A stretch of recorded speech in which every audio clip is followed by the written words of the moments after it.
there's been a little bit of a decline in, the biggest thing is in building-related fees from first quarter to first quarter. Now, some of that's timing, some people, so we'll have to see how the next quarter goes to see if that's a trend. And that's can be reflective of, building activity down the road. People get permits early. And then the question is, will that mean less new growth down the road? We'll have to see. In terms of expenses, police and fire overtime are running about the same as last year, which is a little hot, but we'll talk more about that in the future. But I think there were unusual circumstances for both departments, which I think we've stabilized out. Water was down a little bit less revenue in the first quarter. I think we had a wet summer, so there were less water use. Sewer is actually on target, which is good.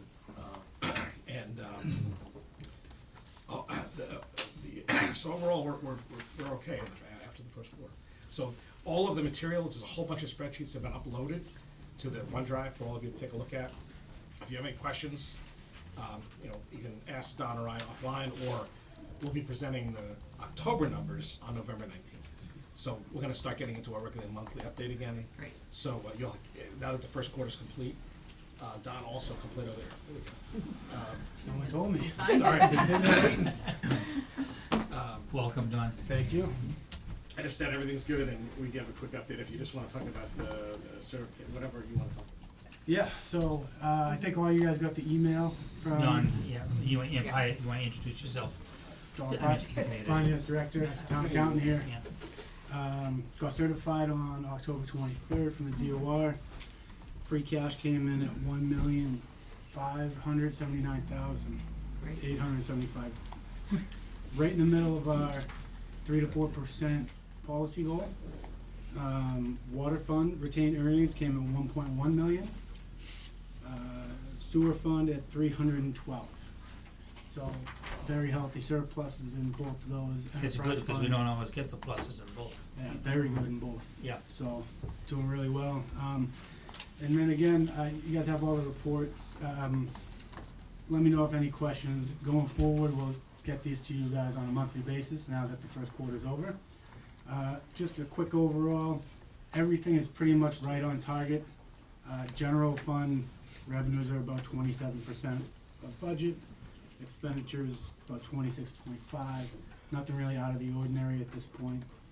You'll see in the local receipts area, it looks like we're a little low. That's just due to the timing of when motor vehicle excise bills are issued and collected. And then the same thing on water and sewer funds.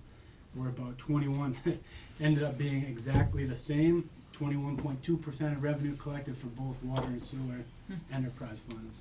And again, the expenditures are a little bit below target as of September 30th. So everything is looking good, and we'll continue to update you guys on a monthly basis. Good. All right. Any questions from the board on the budget? Just clarifying the water, there's 1.1 Yes. million. 1.1, yep. Paul? So there's no major anomalies in the first quarter as far as you can see? Good. Not really. We're a little low on building permits. That's really, again, part of the local receipts you'll see is motor vehicle excise. Building permits is down about $50,000 year to year in the first quarter. It just is what it is, timing of when building permits are being pulled, and maybe it might indicate a downturn in the number of projects going on. But again, that's something that we'll monitor going forward, which will be a future indicator of potential new growth. Yeah. So we'll be watching that month to month. I mean, we've been kind of waiting at some point, Right. knowing that at some point the new growth is gonna stabilize. Last year was the all-time high for new growth. Yep. So what was it last year? What number of building permits last year versus this year? I think We're- that's, We're about $50,000 lower than last year at this time for building permits. And that's just, it's building, it's plumbing, it's electrical. It's Yeah, I get that, I'm just trying Well, that to was spot building if there's a trend alone. going Oh, on. building alone? Building alone ended up coming in at Okay. $50,000. But, so there were other smaller items that are bulked in with that license. Right, I'm just trying to see if there's a trend going on. Yeah, I can forward you a little That would be helpful, analysis that I thank you. did, just have an explanation for myself. for tonight. I really like that stuff, Yeah, so. I'll forward that to the whole board. And it's down year to year First quarter. actual first quarters, Yes. but what about the budget for FY '20? We're about for license On- and permits yeah. in total, or just for building? Yeah, did we budget recognizing that last year was a high year and this year, or did we Yeah, I budget mean, against the actual? total license and permits, we're about 13%. Okay, So great. we are. Yeah, we're we are behind, well. okay, Mhm. thanks. Very good. That's why we'll be paying attention to that as we go Yeah. and into the 21 budget cycle. No, the one big piece of that, though, just to be clear, is the all facility stickers, which we don't pick up till the spring. So we don't get really any of that revenue in Okay. the spring, Right, so. right. See, my interest is there a trend of lowering of the increase of properties in the town, which I think the board has New an properties interest. in this case, yeah, Right. absolutely. Right, and it's 3 or 4 year trend that I put together, and you'll be able to see Right. the account by account, so you'll be able to see where the facilities, like Chris said, that's really a timing thing. Those don't really start to come until the spring, but then you'll really be able to see the building department year to year, where we're seeing a downturn in that. Appreciate that, thank you. Sure. Okay. Anything else? Anything else on the board? Don, thank you very much, we look forward to your Thanks, report Thank next you. month, yeah. Have a good night. Yes, you too. Okay, the next item that we have is board committee and appointments, which we do several of these each meeting. And tonight we have affordable housing. Here we have essentially the most of, or if not the entire committee, is that correct? Of affordable housing. And these are these 3-year appointments? These are, No, yeah, it's on there, yeah, it's, 3 years, yep. Three, so it's all these individuals for a 3-year period of time? Yeah, so Robert Jeffers, if you remember, he was appointed last Last meeting. right. He was the only one, the whole slate of them were expired. And they're all 3 years? So right? there's some reappointments and then one new appointment. Okay, well, why don't we do, excuse me? Can we do it all as a slate, or do they need to be separate? We can do it as a slate, but why don't we do the reappointments first and then do, how's that sound? On Who were the reappointments, So, those are go Paul ahead. Kears, Peter Hobson, Susan Sardina as a Housing Authority rep, Elizabeth Tarpey as Elder Affairs rep. Those are reappointments. Okay, let's consider those as the reappointments. First, are any of those individuals here wanna say anything? Okay, that's fine, and is the chair happen to be here, the affordable house? I don't think so, so, that's fine, we can go ahead if someone wants to, I'll move. go ahead. I move that we reappoint Peter Hobson, Paul Kears, Elizabeth Tarpey, Susan Sardina. I think they're the only, Mhm. For a 3-year period then? for a 3-year period to the Affordable Housing Steering Committee. Second. Second, okay, any discussion? All those in favor say aye. Aye. Opposed, nay, that's unanimous, Tracy. So then we have left, Mary Stanton Hines and Paul Caleri, for what period of time now? 3 years. Those are an original 3 years, is that correct? Yes. Alright. Is Paul Clary's a rep from the planning board? Planning board rep. Right. And Mary Hines is a, I believe, a citizen at large position? Yep. Yes. I'd like to move that we appoint Mary Stanton Hines and Paul Caleri, 3-year terms to the Affordable Housing Steering Committee. Second. Okay, first and second, those are the remainder of the appointments, right? Yes. Those were only 2. Any question, Paul? No. That's a point, a motion made, is it seconded? Second, Yeah, yeah. no, it was seconded, yeah. Any discussion? Okay, all those in favor say aye. Aye. Opposed, nay, that's unanimous, Tracy. Okay, that takes care of the reappointments for affordable housing. The next one is the Cohasset Common Historic Commission. Are these all 3-year appointments or? So, yeah, the One- first, Peter Wood is an alternate non-resident reappointment for 3 years. Is that the only reappointment? Yes. Okay, let's do that first. First is, just wanna make sure if there's anybody here if they wanna speak, or any of these individuals here, Peter Wood, Randy Winnery, Eric Wallman, and Jane Gadecki, any of them here that happen to wanna speak? I see a hand up here. I don't need to speak. Pleased to serve if. Okay. Yeah, okay. You're willing to speak if you, yeah, okay, you don't need to speak. That's fine, I'm going to give you the opportunity. So why don't we do the reappointment first, which is one person. Peter Woods to the alternate. Okay, anybody wanna make that motion? I move that we appoint Peter Wood as the alternate non-resident to a 3-year appointment to the Cohasset Common Historical District Commission. Is it seconded? Second? Okay, discussion, all those in favor say aye. Aye. Opposed, nay, that's unanimous, Tracy. Now we have, appointments, original appointments, and those are 3 individuals. Do you have that correct? Yeah. So if you have those in front of you, anybody wanna make that motion? The only issue Oh. with this one is, there's 3 folks, one's an architect, there's 2 other ones. We need 1 district resident full member and 1 alternate district member. So I don't know how they wanna, one's an alternate, one's a full for the district, they both live in the district. Do you, I don't know if Jane Dornica has a preference or. Jane. It wasn't presented to me one way or the other, I'll do whatever pleases the board. Okay, so A you. bird in hand, I mean, maybe. we Well, should since incorporate you're, that. since you're the only one here, you can, you So can you're, take either, you're the permanent, you're you not the can take either alternate. one you want, do you not care, cause we're just gonna pick the first one Is for it you. easier if I've been? Yeah. No, you'll be I'll doing the same amount of permanent, work. That's fine, that's fine, just.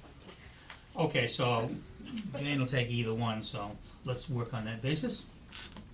So, I'd appoint Jane Godecki to, the resident member of of the Cohasset Common Historic District Commission. Permanent Full member. member. Full member, right? Second. Okay, first, second, any discussion? All those in favor say aye. Aye. Aye, opposed, nay, that's unanimous. Congratulations, Jane, would you serve it? Since you came. All right, the second 2, the next 2. I'd like to well, wait a minute, one is going to be an alternate, right? Yep, And was our architect? And who's the architect? Randall Randy Winery. Winery. I'd like to, appoint Randall Winery, the architect member of the Cohasset Common Historic District Commission. Second. Okay, first, second, any discussion? All those in favor say aye. Aye. Opposed, nay, that's unanimous, Tracy. And then there's one left for the I'd alternate. like to appoint Eric Wellman as a member of the Cohasset Common Historic District Commission. Second. I'm getting Okay. good at this. Any discussion? Okay, all those in favor say aye. Aye. Opposed, nay, that's unanimous, Tracy. Okay, that takes care of those appointments. I just wanna get organized, let me put that aside here, so confuse that with my other paperwork. The next item that we are going to have before us, just 1 second, okay, this is the, Cohasset Common Project discussion and update, so, let me sort of frame this because, there has been concern within the community, a number of interests, that's why we have people here. We wanna have a good orderly meeting and give everybody a chance who has appropriate, productive, contribution to make it in an organized way. This is obviously a very important issue for the community. So the way that we'll do this session, just to frame it and give you an outline of it, the issue is the legal parking, safety and legal parking issues around the town common. What we'll do is we're first going to have a presentation made by the town as to what is to be proposed. And what's being proposed is broken into really 2 main categories. One is the primary project, which is been being funded by a Complete Streets grant, I think, from the state in the amount of $250,000. So we have a grant that it allows for this primary proposal, which is what you'll see first, and the primary project. And the primary project consists generally, you're gonna get the specifics of it, of creating a new safe spaces adjacent and along roads to allow North Main Street, the North Main Street side of the common and adjacent sidewalks to be open. And he'll do more detail, I'll be giving to you later, I'm just giving the outline of it. Next is a traffic calming proposal on North Main Street to shrink travel lanes and add a new 8-foot parking strip along the house side of the street. The next part of the basic proposal that's state funded would be a total of 60 parking spaces would be created, including 25 short-term daytime spaces to facilitate pickup and drop off at the First Carriage House and the South Shore Community Center nursery schools. And all 60 spaces will be usable at night and on weekends. That's gonna be the basic proposal, and one of the reasons we wanted to have this meeting tonight and have this as an open forum is there's been a lot of discussion in town and a lot of information and misinformation we're here to clarify that so that the community can see what is being proposed so that we can have the proper information out there. So that's the basic proposal. The structure also of the evening will be is we'll have these proposals made by the town government officials, and we'll address those first. And then after that section, there is additional options that can be considered. But before we get into those, we're gonna address this primary proposal first, hear the town's proposal, at which time then I'll open it up for public comment. And I know so when we make the public comment, we ask you to be, and we'll regulate this as it goes, but to be brief and not be repetitive. We're looking for any real information that the public or anybody in the public can provide that'll help the board make its decision. It's not gonna be an opportunity for, continuing to come up to express emotions and views on it. It doesn't help in a meeting like this. We've sort of been through this before. And so we're really interested though in getting information and thoughts contributed from the public. And I know some people have contacted us and we can come and speak in a good, concise manner. So once we have that, we've had the public participation, had the presentation, we then as a board will go ahead and deliberate on that basic case, okay? And then we'll decide what we're gonna do on that, whether we'll decide on it tonight or whatever we're gonna decide will be our deliberation. Then we'll go into a second phase, which there are several options off of that. And I'll just list those quickly here, and those will be additional options after the base case, and that'll be to make Highland Avenue a one-way northbound between Jason and Beach Streets as a possibility that we can consider. Another option that we can consider is a Sunday solution from 9 AM to noon. North Main Street goes one way, southbound between Highland and Jason, one way, and Highland and Avenue goes one way northbound between Jason and North Main Street. You'll get more specific so it's clearer to you, but that would be another solution we can consider as an option after the base case. And then additional would be to add parking, a possibility of a lot on the south side of the common by the big rock there. There's a possibility of an additional 17 possible spaces there, parking spaces, and then also the lot on the north side of the common between Highland and North Main. There may be a possibility we can look at 29 additional spaces there. So you can see there's a number of options to be considered once the base case has been, we've decided on. So with that, hopefully we'll get through this evening. If it looks like it's going on into quite an extended thing, we do have a possible tentative meeting set up for November 5th, which the board discussed later. We could possibly continue this until then if we need to, or maybe we can get this done tonight. We'll, do whatever's proper to make a good decision for the community. Okay?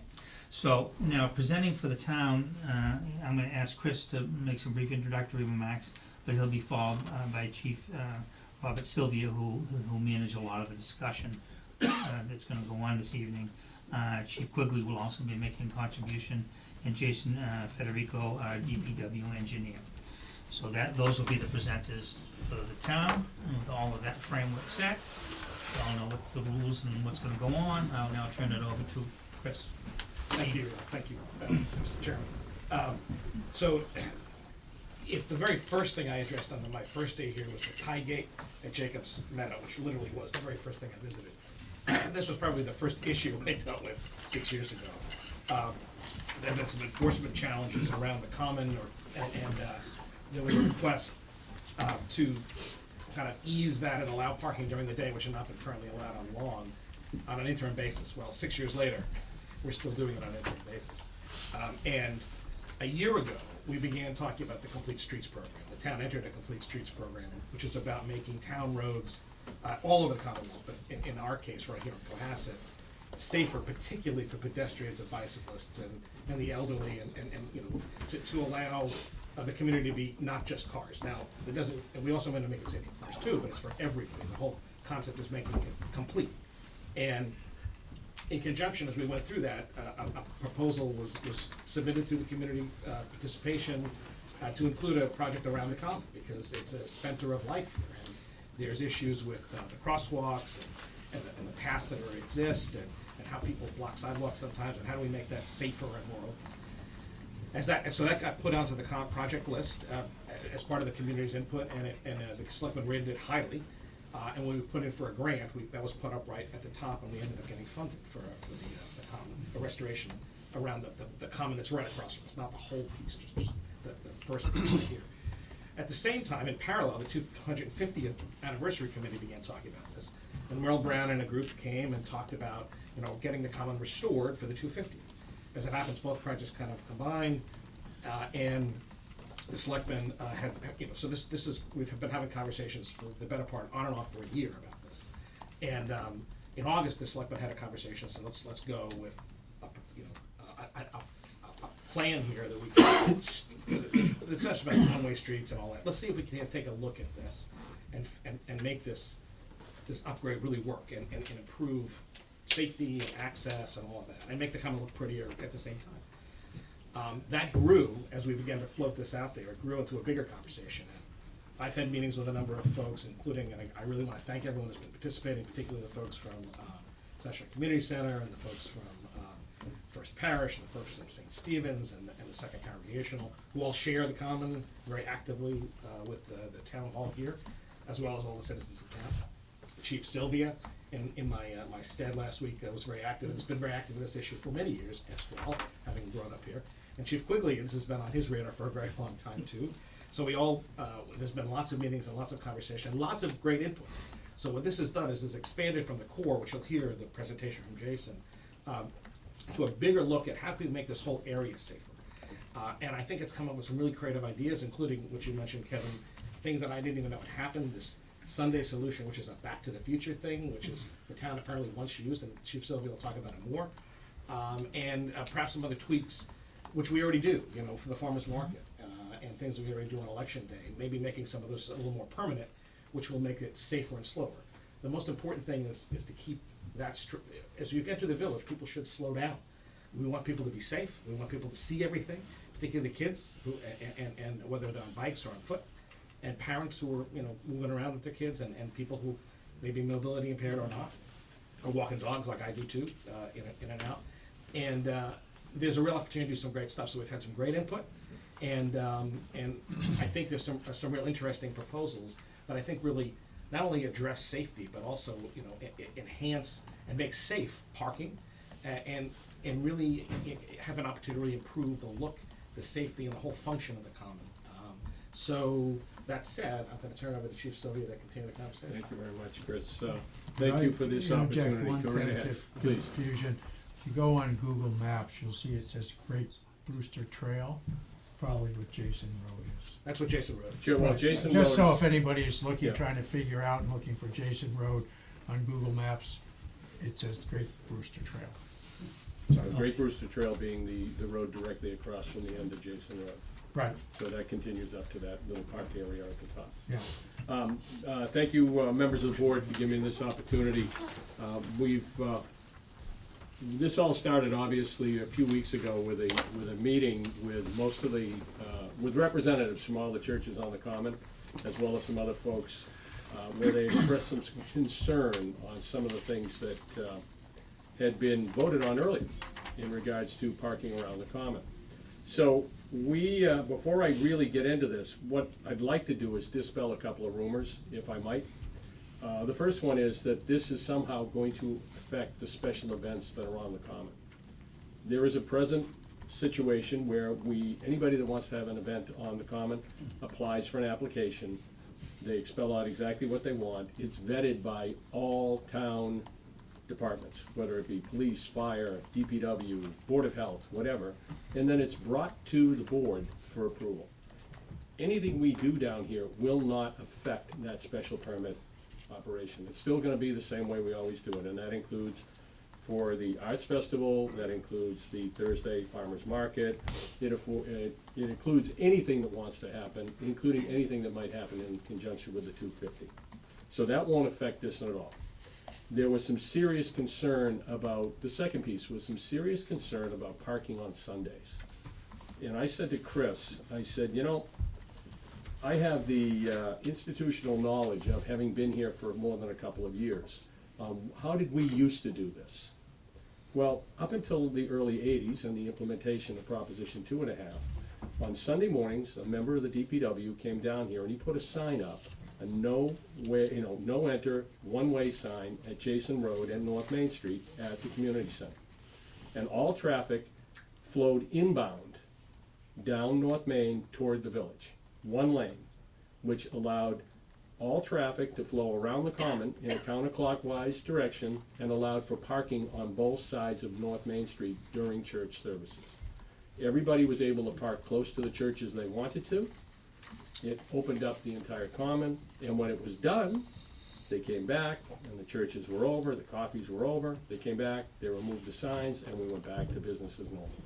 North Main Street was two ways again. Can I Whether, just go ahead, interject? Diane. I just wanna, put an exclamation point on that, because that's what we do the first day of the Arts Festival. Correct. Because we shut it down one end and, Right. and it's a one-way traffic flow, so Mhm. people have seen that recently, Yeah. yeah.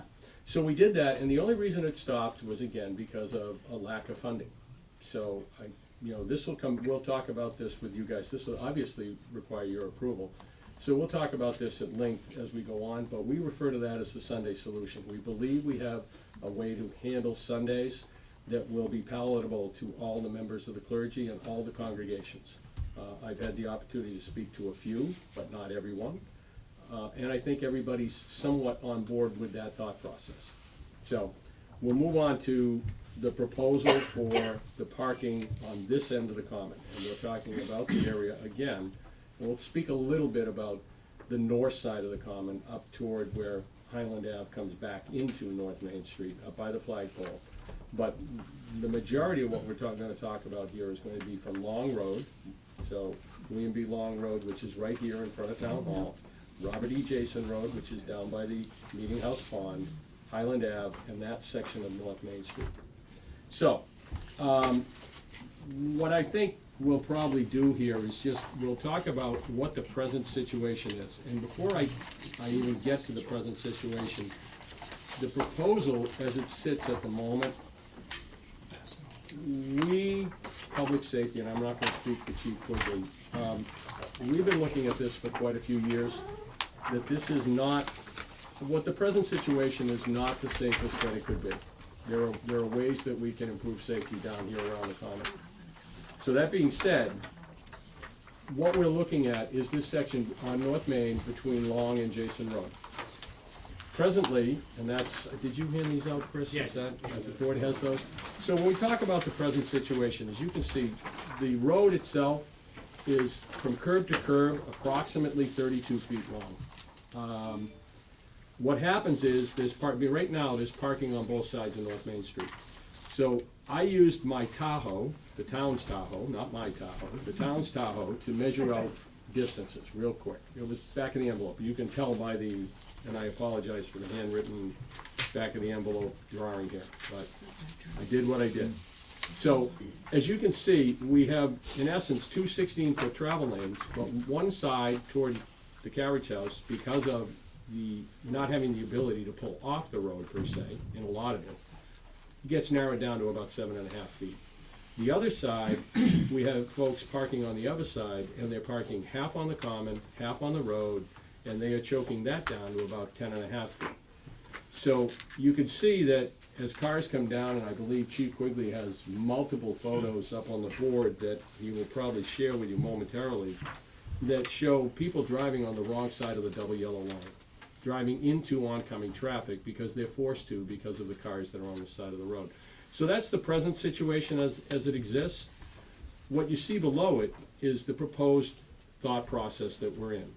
That we would then shift the center line over on North Main Street so that there are two 12-foot travel lanes and an 8-foot parking lane in that same area. What that'll allow us to do is create a situation where the sight lines are improved, everybody can see where they're going, there are not people running off the common between cars and so forth. And at the same time, anybody that's parking along that side of North Main Street, they will have the ability to open car doors and not have their mirrors and their doors taken off. It's not going to be squashed down to a point where there just isn't enough space to travel. So what we're trying to do, in essence, is create a much safer situation on that section of North Main Street. And as you continue up North Main Street, and that's why I said we'd speak to just briefly to the north side of Long Road toward North Main Street or toward Highland Ave, we'll continue that parking down that side and add an additional 20 spaces. So as we do this, and again, I don't wanna get too far into this, so I'll continue with the safety piece, and I'll get out of Chief Quigley's way and let Chief Quigley talk about safety, and go from there, and then we'll come back. On you. Hey, good evening, and thanks for Good evening, having Chief, us. thank you for being here. I think there's some opportunity here, there definitely is. This section of, North Main Street, between Long and Jason, pretty narrow. And there's some photos that show just from the other day, and there's people, coming, they're using the crosswalks and things like that. And it's not uncommon for us to get calls about people losing mirrors, doors, couple doors were lost a little bit further up into the common. And these are some of the aerial shots. That was Jason we just looked at? This right here is on North Main looking into the village. And you can see these folks are in the, coming Yeah, from between the crosswalk. cars in that crosswalk. So there's a truck swerving around, it looks Yeah, like a there's- couple of pedestrians unless I'm missing something. Exactly, yeah, there's a landscaping truck dragging a trailer. And these are just, these weren't staged, right? These are just me out there taking a couple pictures in the morning. It's what you see at 9 in the morning there.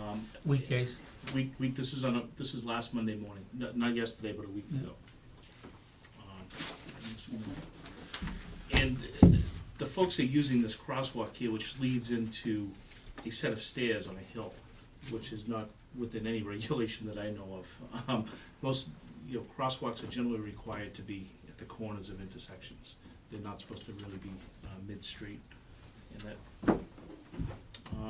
And this just shows, another aerial view, of people parking on the sidewalk, and parking on both sides of the road, North Main Street. And this is it in the morning before, this is at about 8:45 in the morning, when it's clear, and this is looking down North Main Street. So this is the clean slate. so if I may, so this here, both chiefs, I guess, that this is what essentially on a busy Sunday, I think you said that goes down to 7 feet.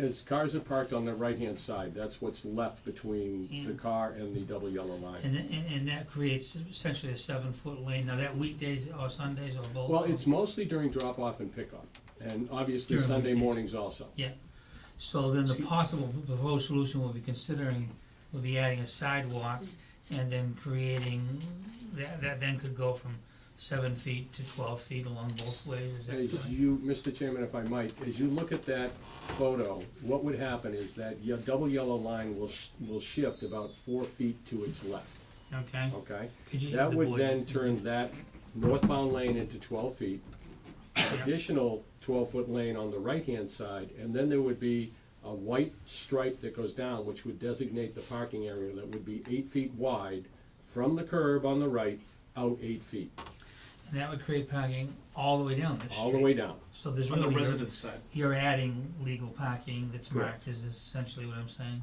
Yes. And you're adding what, 15 to 20 parking? 13 spaces is what our count is at the present time from Those would Long be- Road to Jason Road. And those would be usable weekdays and church days, unless we do something for Sunday, that would add.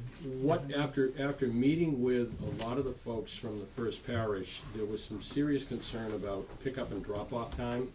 So what we were considering is that we would turn it into a 15-minute parking along that side during the times of the day that they would be doing pickup. So it's the proposed signage plan has to come up, be created, but it might say from 8:30 to 3 or 3:30, whatever works, so that the pickup and drop-off happens as safely as possible. What we're trying to do is promote the safe pickup and drop-off. That actually may help the situation, because then there would be signage and regulations, so that nobody can park for an hour and without, The concern was, at different points, we went back and forth about what the proper time was. So we said 15 minutes. And 15 minutes would be in the hope that people wouldn't linger, that Right. the spaces would turn over and they would be available for the pickup and drop-off. Along that same line, if I might, Mr. Chairman, we also put 7 of those spaces on Jason Road and 5 of those spaces on Long Road. So on top of the 13, there's actually a total of 25 spaces around the physical common that would be those 15-minute spaces. Diane? I just have a question about, the short-term proposed parking on the common side. Mm-hmm. Right, there will be a beefed-up sidewalk presumably, right? That's the whole point. There'd be no parking on the There'd common be no side. parking on the But common side. what about for the drop-off pickups? No, That's none. on- it's on the- Just on On the resident side. the resident side, and then on Jason Jason and Lawn. Lawn. So we basically wanna take Okay, more or less the seven possible spaces on common the common side. side. We just wanna move those off to the side roads. all right. So you're actually moving them to the other side, Yeah. making them We're- 15 minutes to add more, and you're adding more spaces than exist now, is that correct? Correct.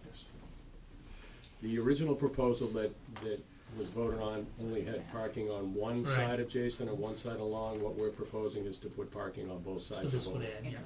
Okay. Okay, I think that's, no, Jason, could you, is that book clear to the board? Because we're gonna, the other one, you needed, That's, yeah, I mean, they're just Both more of the yellow. same. Okay. So then, a lot of the drop-off would be on a side where that's where the children would be going.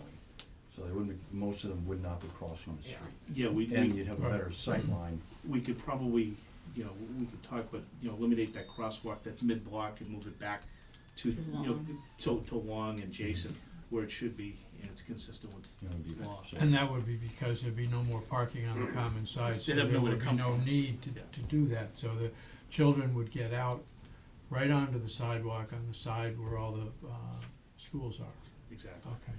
So just gonna speak to that very, very quickly. Now, there's only 13 of those 15-minute parking spaces along North Main. There were 10 additional on Jason and Lawn.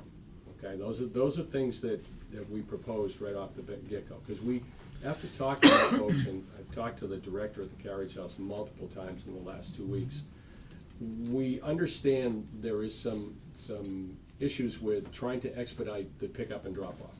So not all of those children would be able to be dropped off in those 13 spaces. We're aware of that, so we created more. At the same time, there's an additional 11 spaces on Jason and Long Road that's up to the board to make a decision on how long the parking on those roads are gonna be during the day. If you decide that the parking there is all day, fine. If you decide that there isn't enough pickup and drop-off space, there's another 11 spaces on Jason and Long Road that are available for 15 minutes, 30 minutes, an hour, a half an hour, 2 hours, whatever you decide. So there are other opportunities here also that could be looked at. The other question that I've run into, is that a lot of times the children are young and the parents wanna walk them up to the school. Are there some of the children, this would be a question for the administrators of the school, are there places where the children could be met by, so they didn't have to, the parents didn't have to walk them to the school, so there'd be a little more rapid turnover? That again, I think that's a situation that would have to be answered by the folks at the Yeah. Carriage House, because the spaces are on their side of the road, Yeah, so that's up to them. but, we wanna make sure that whatever solution is in, the children are safe. Correct. Diane? So the parking on Long and Jason, Mhm. and, I'm trying to remember exactly what we talked about in August. It was, pretty, we covered a lot of ground, but the parking on both sides of those two roads for the parking that you're suggesting, we consider, presumes that there's one-way traffic around here, right? Correct. Okay. I know you received this entire packet that Jason created, if you look at C2, you'll see exactly what we're talking about, and it spells out where the spaces are. And again, if I could remind the board that the signage package is to be developed. This was, again, after we had multiple conversations with the folks at the Carriage House and the folks at the First Parish, there was some serious concern about pickup and drop-off times. And what could we do to expedite that?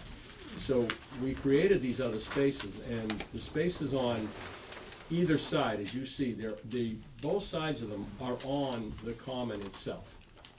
So that people could get out of their car and go onto the common and then walk to the crosswalk, which hopefully will be at both ends of there, and then up the sidewalk. It's a slightly longer walk, but it is such a much safer situation than what we presently have. So what we were trying to do is address their concerns in regards to how do we expedite pickup and drop-off, and at the same time, make this as safe as possible. So there's been some serious effort into that, in that direction.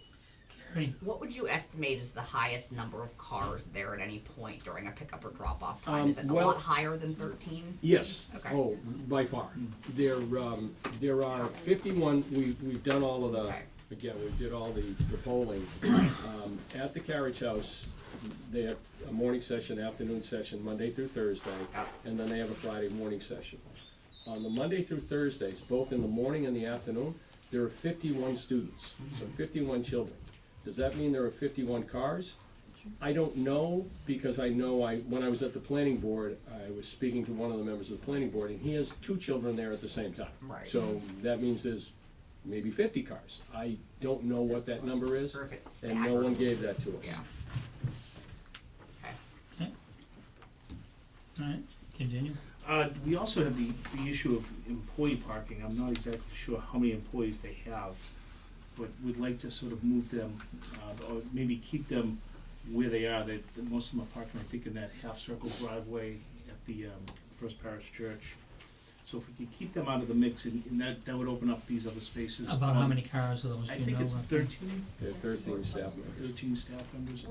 Just what about the, that's condo church? Do they have parking, and is there parking, are they pretty much parking in this parking lot? They have employees during the day. They usually use the parking lot here, Okay. behind town hall, or directly in front of the So, church itself.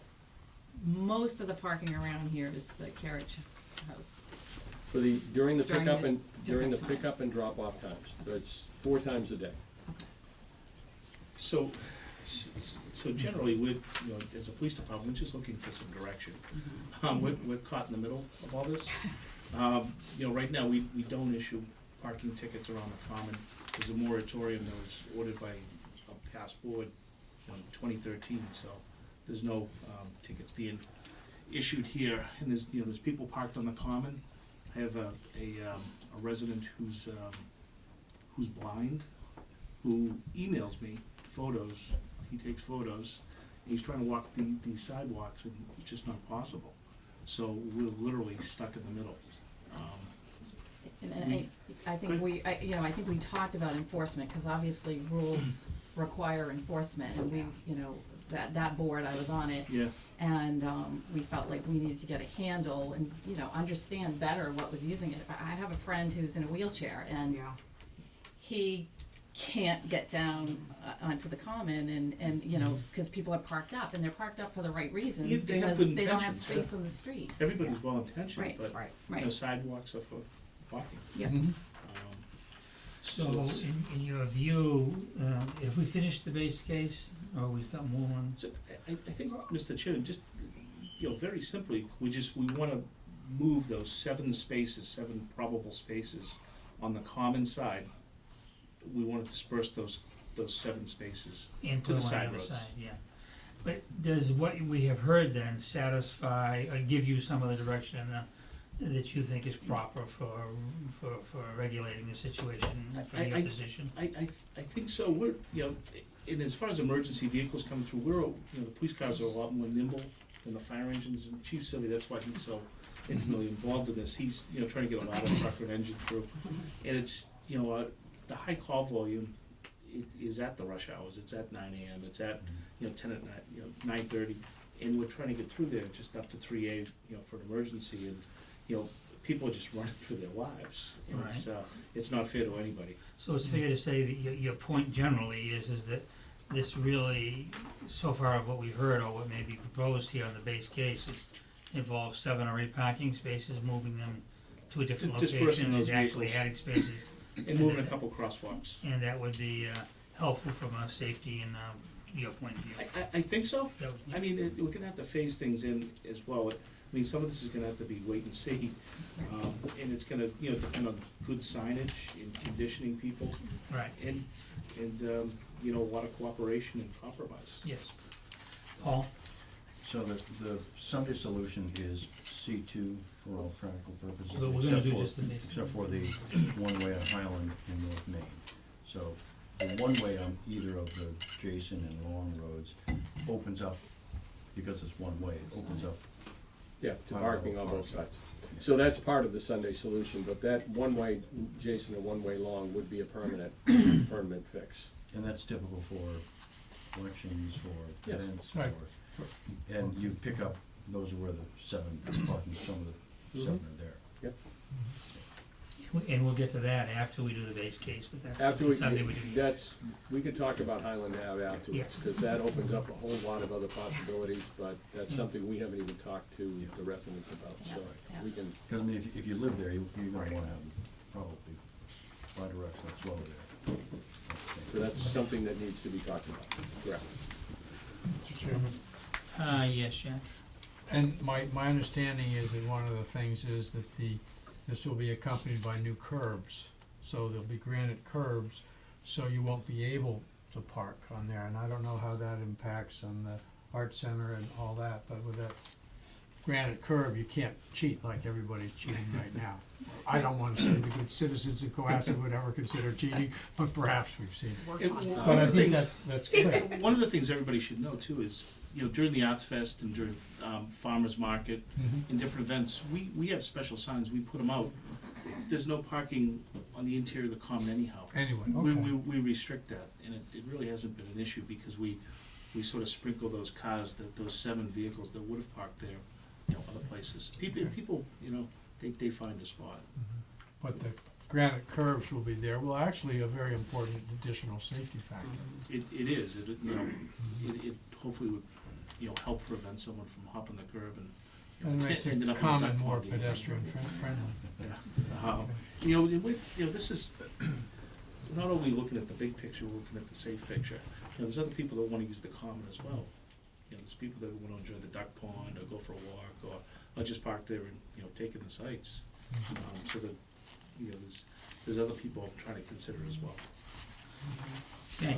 The last piece I would mention, Mr. Chairman, is very simply, I would like the board to really think about the fact that there are no legal parking spaces around the common at the present time. Right now. Because that was one of the questions that was brought up by the planning board, was where are the legal spaces around the common? Per se, the only legal spaces are on one side of Long and one side of Jason on Sundays only, because those are the only ones that were ever approved.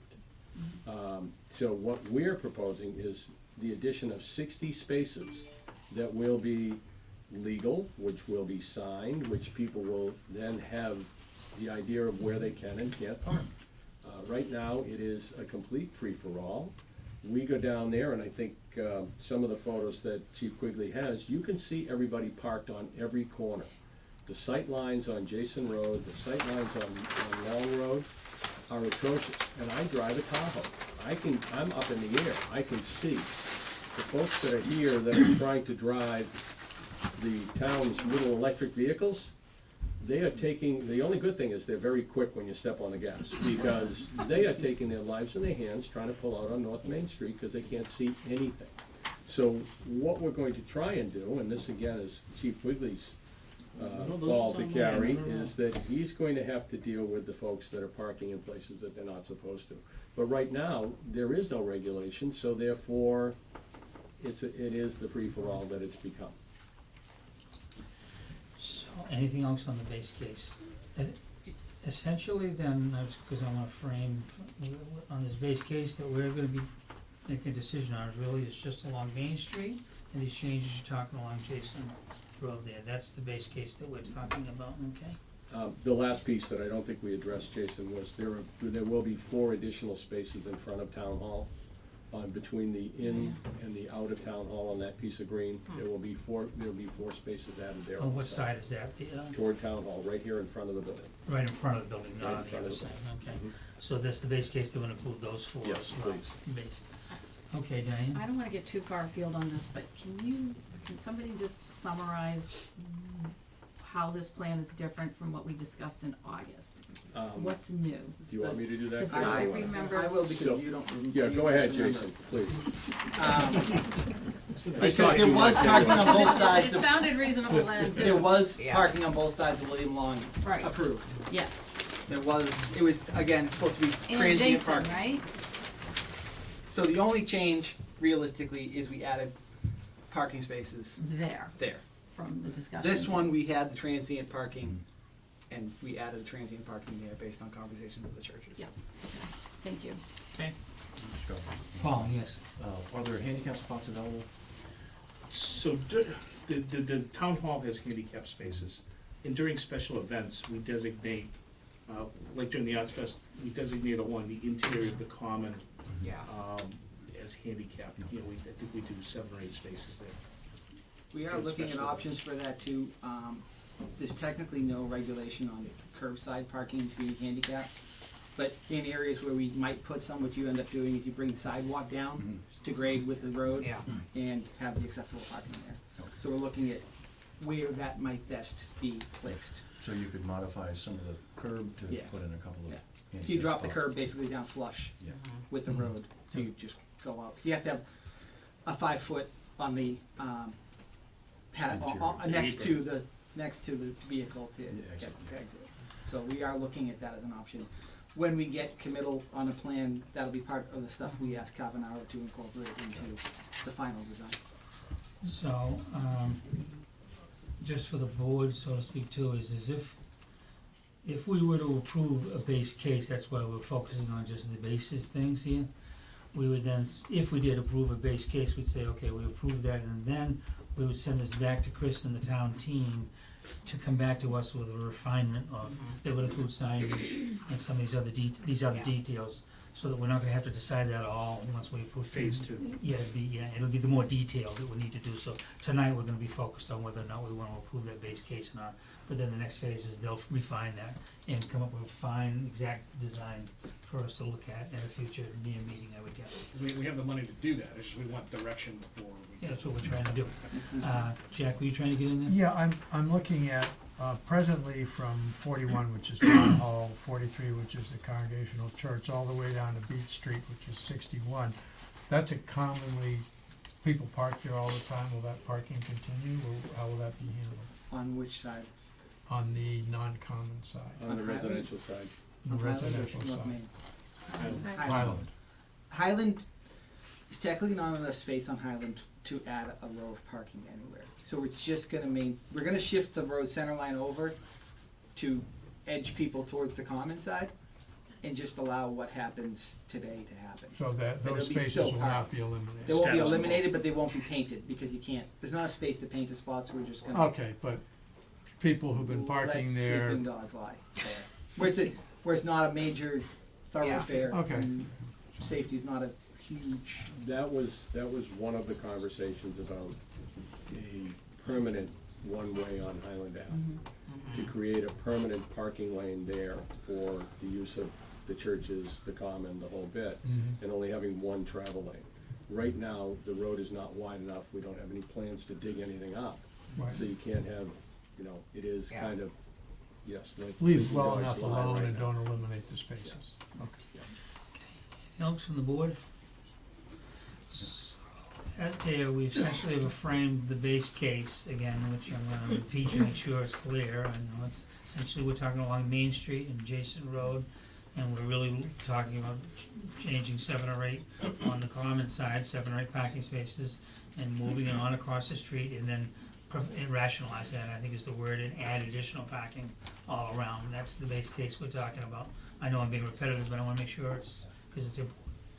That being said, then I'll now entertain comments from the public, and again, this is for substantive contribution of ideas that people, wanna make to this here. So, and if there's anybody from the public, roughly how many from the public would you raise your hand, who roughly gonna wanna speak? We got 1, 2, 3, 4, 5, we got 5 or 6 people, so about 4 minutes per presentation, I think is generally what we receive, but if you need a little more, that's fine, but that's generally like to keep it to substance, I think that it will be. will be fine for right now. And when you come up to speak with fire chiefs, because they'll come up and speak there, yeah? But don't leave the room, please. My phone ain't working. And whoever's speaking, come up and sign the sheet and introduce yourself for the record.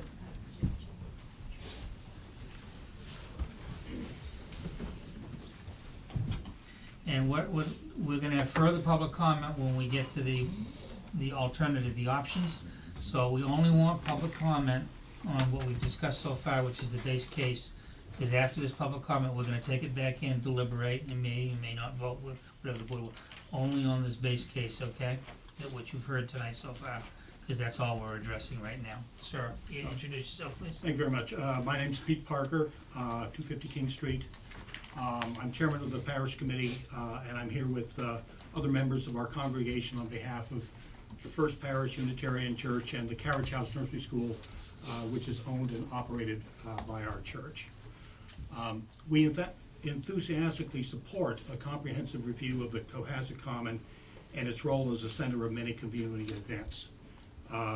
We are only one of many organizations and events centered on the Common that serve the Cohasset community.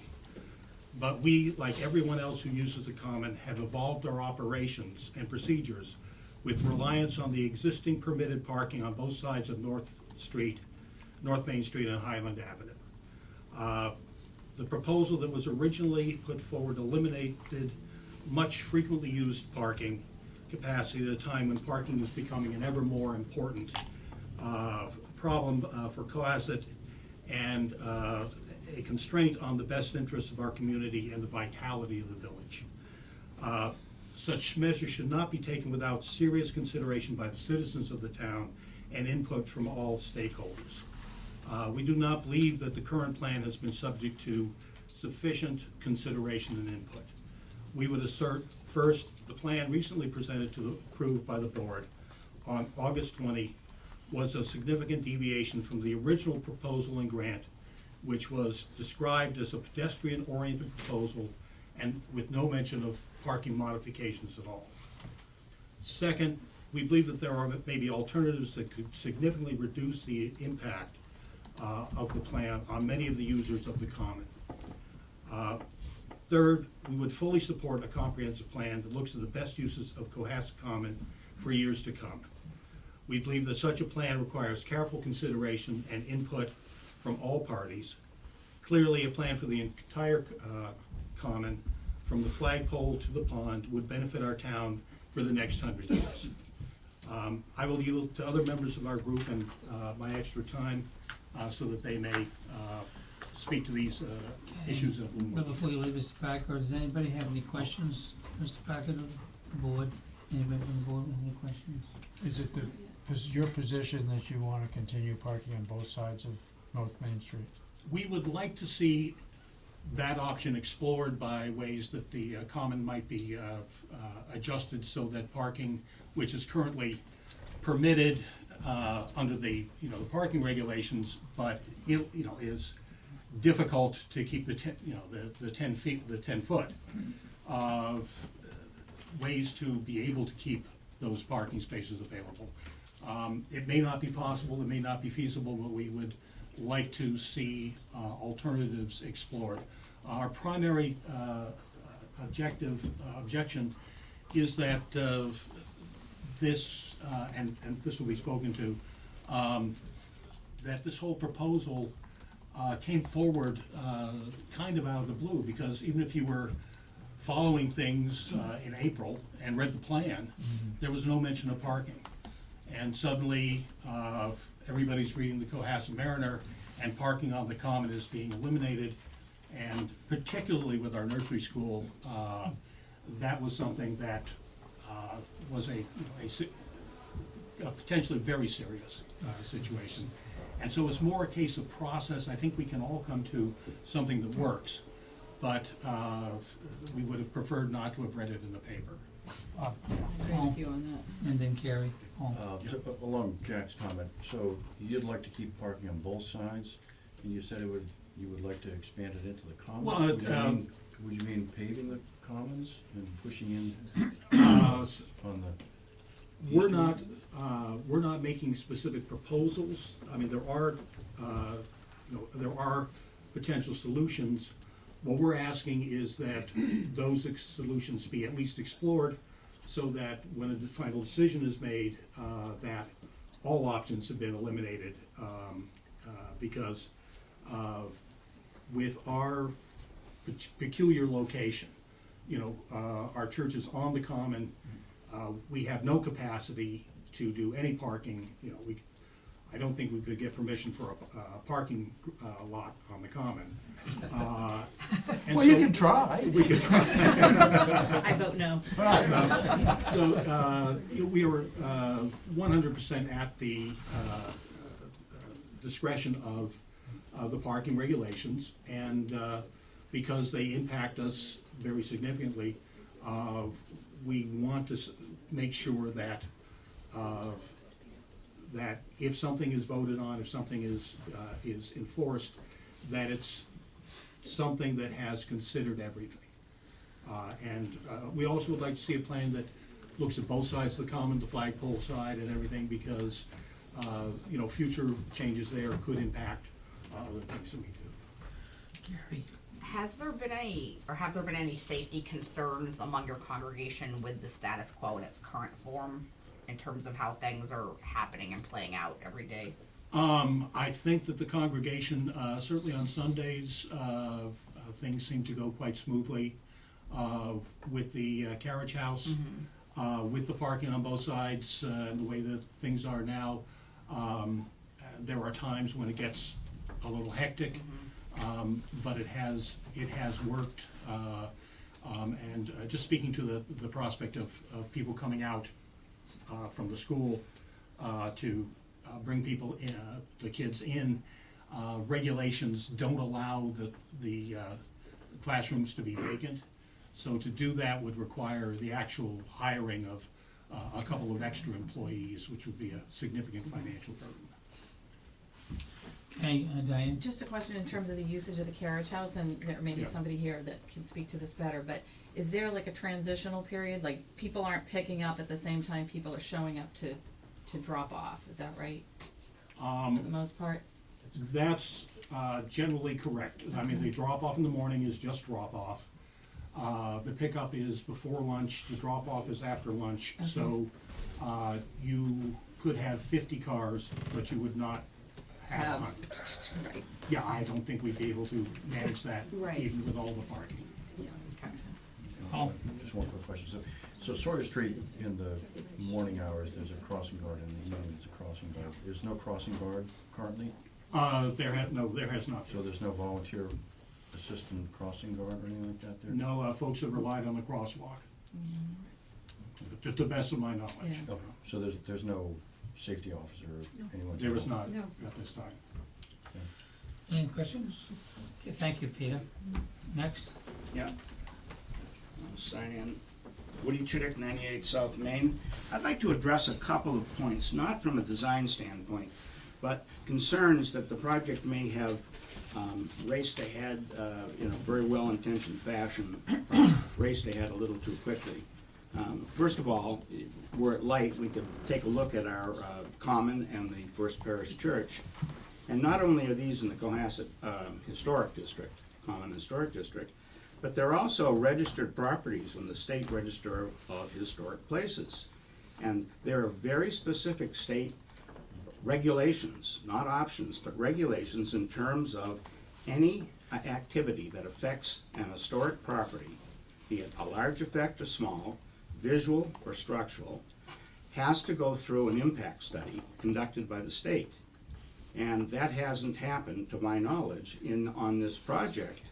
And as a result, the state has said that until an impact study is done to determine whether gridding or double lanes or whatever, I have no opinion on whether those are good or bad, but if they affect the historic nature of the land or the building, could be visual, you can't proceed with construction. You have to stop.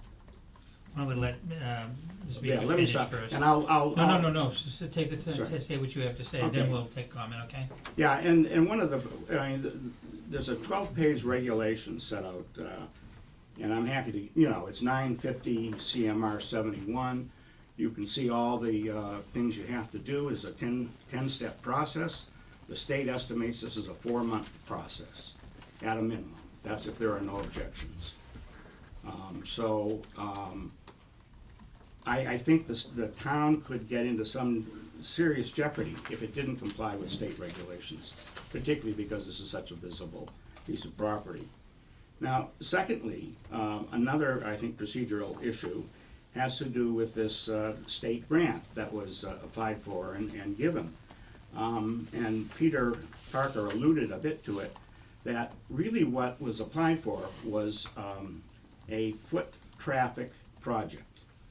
The very wording from our town consultants, Howard Stein Hudson, says it's to help improve the pedestrian network at the town common. And it had 4 elements: reconstructing the sidewalk that wraps around the common, repaving the diagonal cross, installing 7 ADA compliant crosswalks, and tightening a single curb over at the corner of Highland and Jason Road.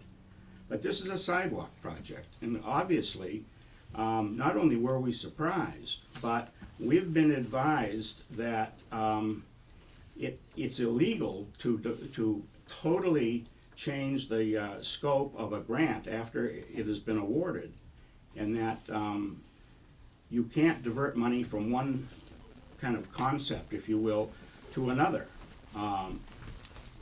It could be a genuine problem. The concern is that it could be considered by the state as a misuse of public monies. And I don't think anybody here, well-intentioned as they are, wants to go through that sort of piece of scrutiny. And I'm telling you, I think the grant that was issued is not the project that is intended to be funded, and you could well have state problems in terms of diverting funds from one project to another. Thirdly, we may have, there's evidence that we may not have, but I would probably take issue with Bob Sylvia on a couple of factual matters.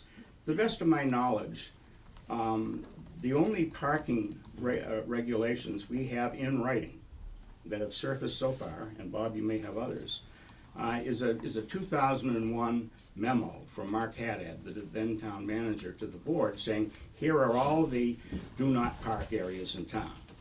And they're cited. And that very specifically says you do not park in the crosswalk across from the carriage house, but the rest of North Main Street, all the way. It didn't define with the flagpole or where Highland reaches it. Parking is allowed. So that was a vote of the town, a board. Now, since then, there's been some anecdotal evidence that your predecessors, most likely, changed that rule and you know, outlawed or made illegal parking on North Main Street and the common side and so on and so forth. But we haven't been able to find any such vote, and obviously a vote that isn't recorded is a non-vote at all. And as recently as 2015, when the traffic study was done, and I don't know how many, I think only a couple of you were on the board, but it was a traffic study that dealt with the whole village parking. And as recently as 2015, it showed parking on both sides of North Main Street as an unrestricted use. Parking adjacent as an unrestricted use. And their recommendation was this ought to be looked at and perhaps tightened up or changed. But the presumption in that plan was that parking was allowed. So it's not that parking is illegal, unless, Bob, in the last couple of years, it would have to be sometime in the last 3 or 4 years, this board voted to change parking around the common and downtown. Maybe you did, but we haven't been able to find it. So as far as we're concerned, those are still legal spaces, and not 7 but 14 were allowed from the corner of Jason up to Long Road, not 7. And I think we ought to take a big step back and say, maybe we ought to look at both the facts and the other kind of prevailing winds here and see, as Peter said, if we could come up with a better solution. It'll be a compromise. Nobody will love it entirely. We know that. We want to see the parking fixed, the traffic flow fixed, but I'm not sure that this present plan has been thoroughly vetted enough. Now, and that's all I'd ask. Now, I think we do have a breathing spell in front of us, because I think with the Mass Historic Commission review, which is a state mandate, and some, you'll have to go back, I think, to the grant authority and find out if you can shift the focus of the grant. Maybe you can. Don't know about that, but I wouldn't go diverting funds unless I had the green light. I'm sure of that. So I think we ought to just take a look at what the base practices have been, and assume that anywhere there's been parking and no ticketing, it's been allowed. It's been allowed on Jason, it's been allowed on Long, it's been allowed on North Main Street. And there might be a reason that everybody's being nice and letting people park there, but the other reason might be that these have always been legal parking spaces, because the board has never rescinded its last recorded vote that I can see in 2001. You can rescind it. I don't, deny that, but I certainly would like to see this done properly to help the town, to protect the town. Okay, you completed? Yep. Good, thank you. I'm gonna go to some government people first to. Yeah, if I may, I just wanna clarify, thank Yeah. you, I appreciate all you do and all that you've done, and, I just wanna clarify, the project hasn't changed. What's changed is the scope of the need. So, the funds, as described, are gonna be spent as they are on the common. But it became very obvious from meeting with the community and from the direction of the board that we had to look beyond that. So if you're gonna fix the sidewalks and people are parking on them, that clearly doesn't fit the terms of the grant. In fact, you're violating the grant if you're not making things safer. And it became obvious that we had to look at the bigger picture, and we're gonna have to use other money for that, to be clear. There's other Chapter 90 money that we have. So this isn't, we're not repurposing any of the money that's dedicated to the common. We're using additional funds to take a more holistic look, as you point out, Woody, very correctly. It's not just this one thing, you take a look at a bigger picture.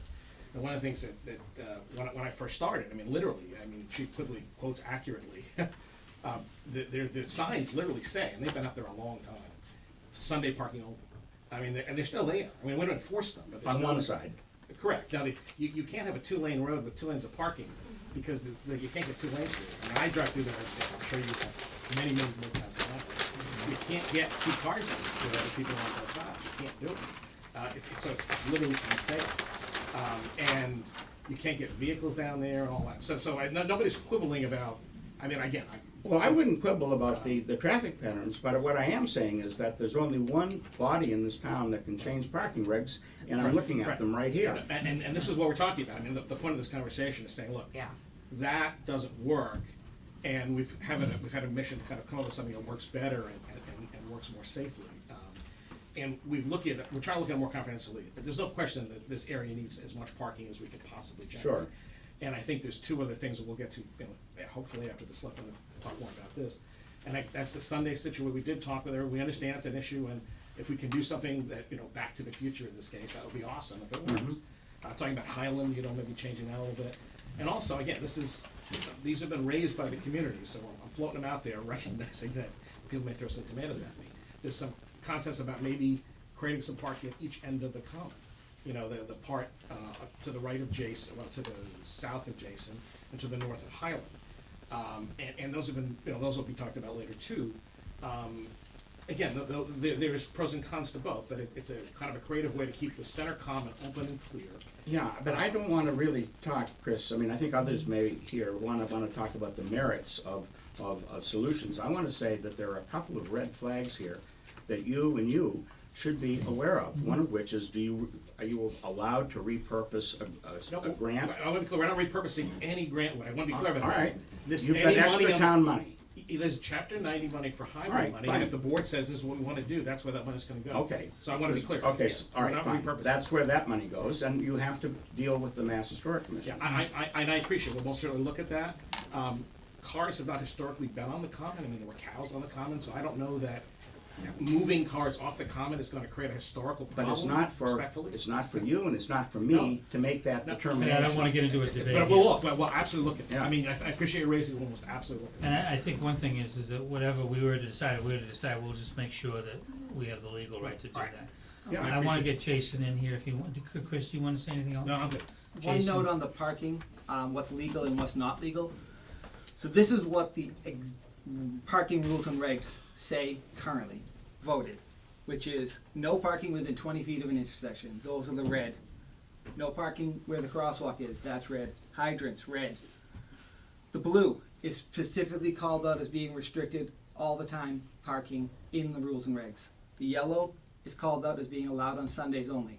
The white areas are technically allowed parking, but in the rules and regs, it says you cannot impede the sidewalk, and you have to have a 10-foot clear travel lane. And as Chief Sylvia denoted in his drawings, that is not achievable on both sides of North Main Street. That is why you can't park on both sides of North Main Street, legally. Okay, that interests, anybody else from the board, any comments? Thank you very much. All right. Is there another speaker? Mr. Chair, Excuse very, me, very sorry, no. quickly, just for you, I'm not the expert on parking regulations, Chief Quigley is. Chief Quigley has a lot of history on this in the last 5 years of what's gone on for 5 to 6 years. So you may wanna get some answers from him in regards to how the present situations have evolved. Which I thought we did. Chief, do you wanna make a comment? Right behind you, like a ninja. Yeah. Keep appearing. The issue with the parking around it's obstructing the sidewalks. And again, we're back to the guy that's vision impaired. He can't get down the sidewalk. So you just cannot obstruct the sidewalk. Just to comment on when we had this discussion before, I mean, it is a sidewalk project, and we just knew that once we took cars, let's pretend we went ahead with the sidewalk project, which was understandably what the grant is for, we would be, just by nature and by law, we would be moving cars into the road, and we realized we didn't have enough space in the There's not road. enough road, yeah. So that's why we started trying to figure out where Yeah. we're gonna put them. And we did ask about the historic, whether the historic common district needed to be, I just wanna let everybody know that we did ask a lot of questions. I do think I would like to get an answer on that, but our understanding when we asked the question in August was that, it didn't have to go through the historic common district, at least locally, because it wasn't a building. Yes. But that might be different. I brought up the law Woody referenced, and it doesn't describe what the word properties is, there's no definition, so I do think we need to follow that through. One of the reasons why that property is designated historic, by the way, the common itself, is its clear and unobstructed views. Yeah. So that's part of the why that is a historic common. So by pulling the parking off, you're actually bringing it back to why it is designated as a historic property. I think these are procedural things that we need to be aware of, but I think they're certainly solvable. Yeah. So I think we can do that. The important thing that I wanna hear is impacts and suggestions from people who are impacted. But it's very important that all these things come up, because we're gonna have to make sure that this is Right. not an issue. Absolutely. Okay, our next speaker, introduce. Hello, Yeah, hi. thank you for listening to us all. I'm Ronnie McMorris, I'm at 89 Doan Street.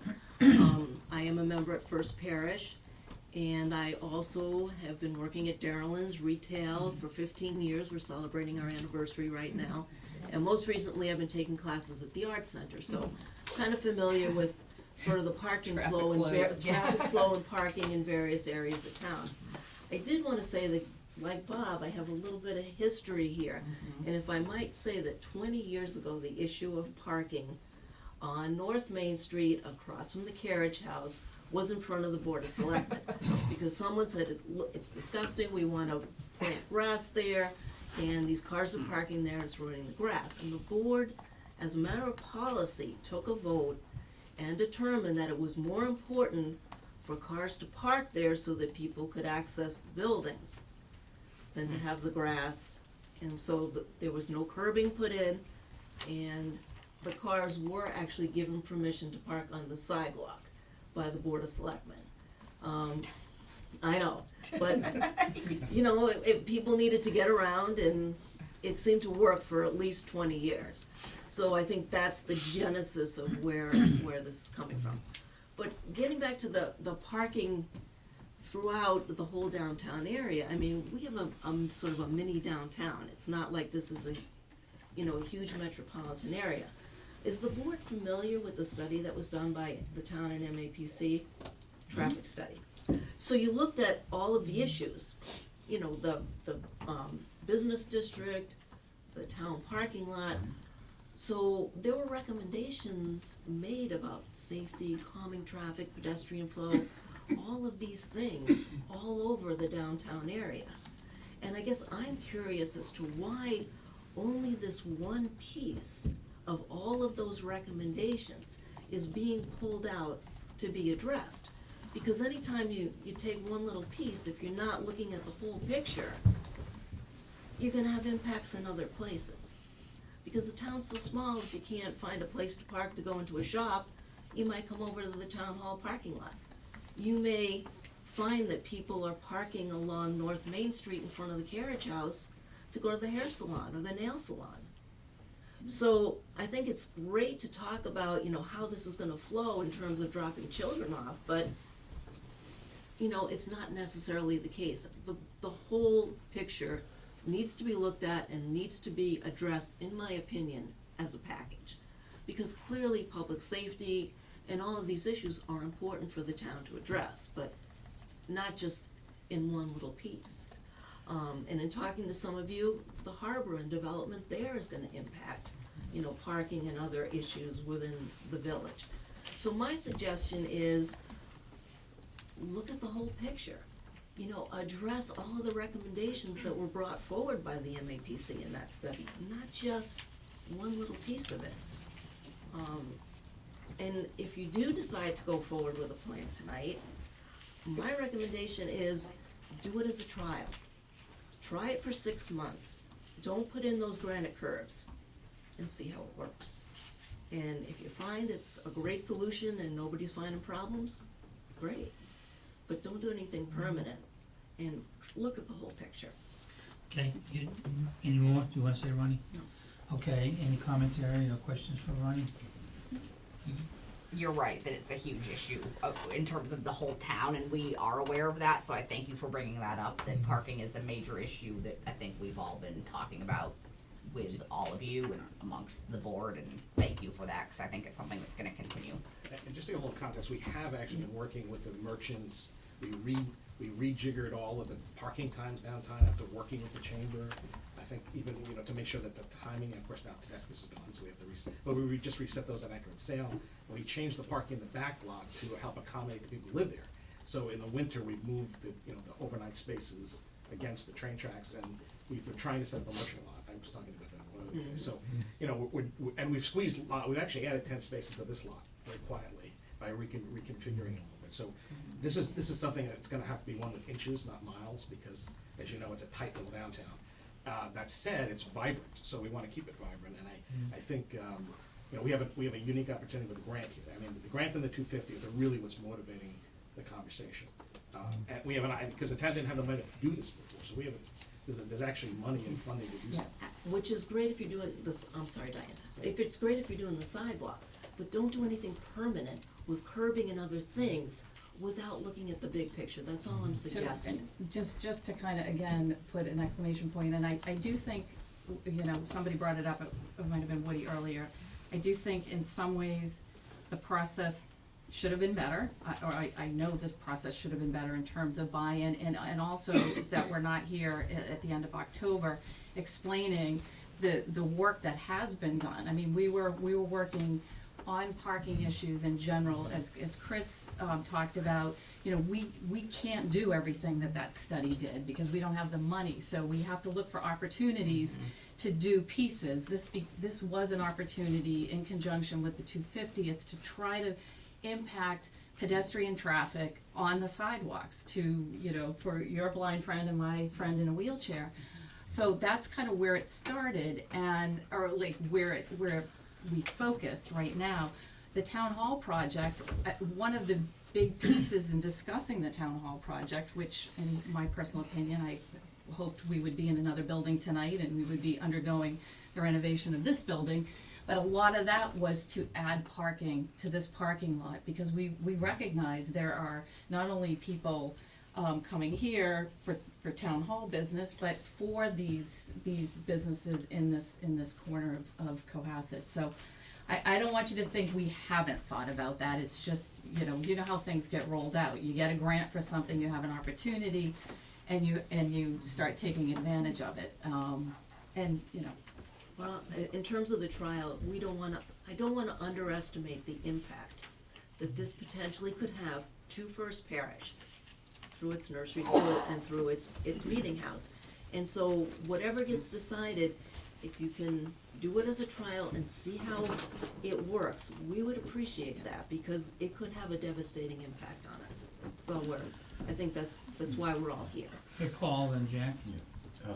I think one of the clear things that you see from the pictures is the line of sight and view, and safety for the kids that are gonna be crossing the street in between those parked cars in a narrow road that's narrow because you've got two sets of cars parked on either side. It looks cleaner, it looks safer, and, you know, I would hate to think that we're not gonna do this because of, well, we need the parking and someone gets struck. It's the safety just from the visual and the view and the cleanness of the person driving the car, even if they're going slowly. If someone darts out, there's a little bit extra time that's there. So that's one huge aspect of it. I think it does clean up the visuals of the commons. I think looking at it from, again, the 250, when you drive by, you're not gonna see cars parked on the sidewalk. I think that'll be a nice addition to the town. It's modified some of the edging of the parking, certainly, and it's modified some of the parking on the side of North Main Street.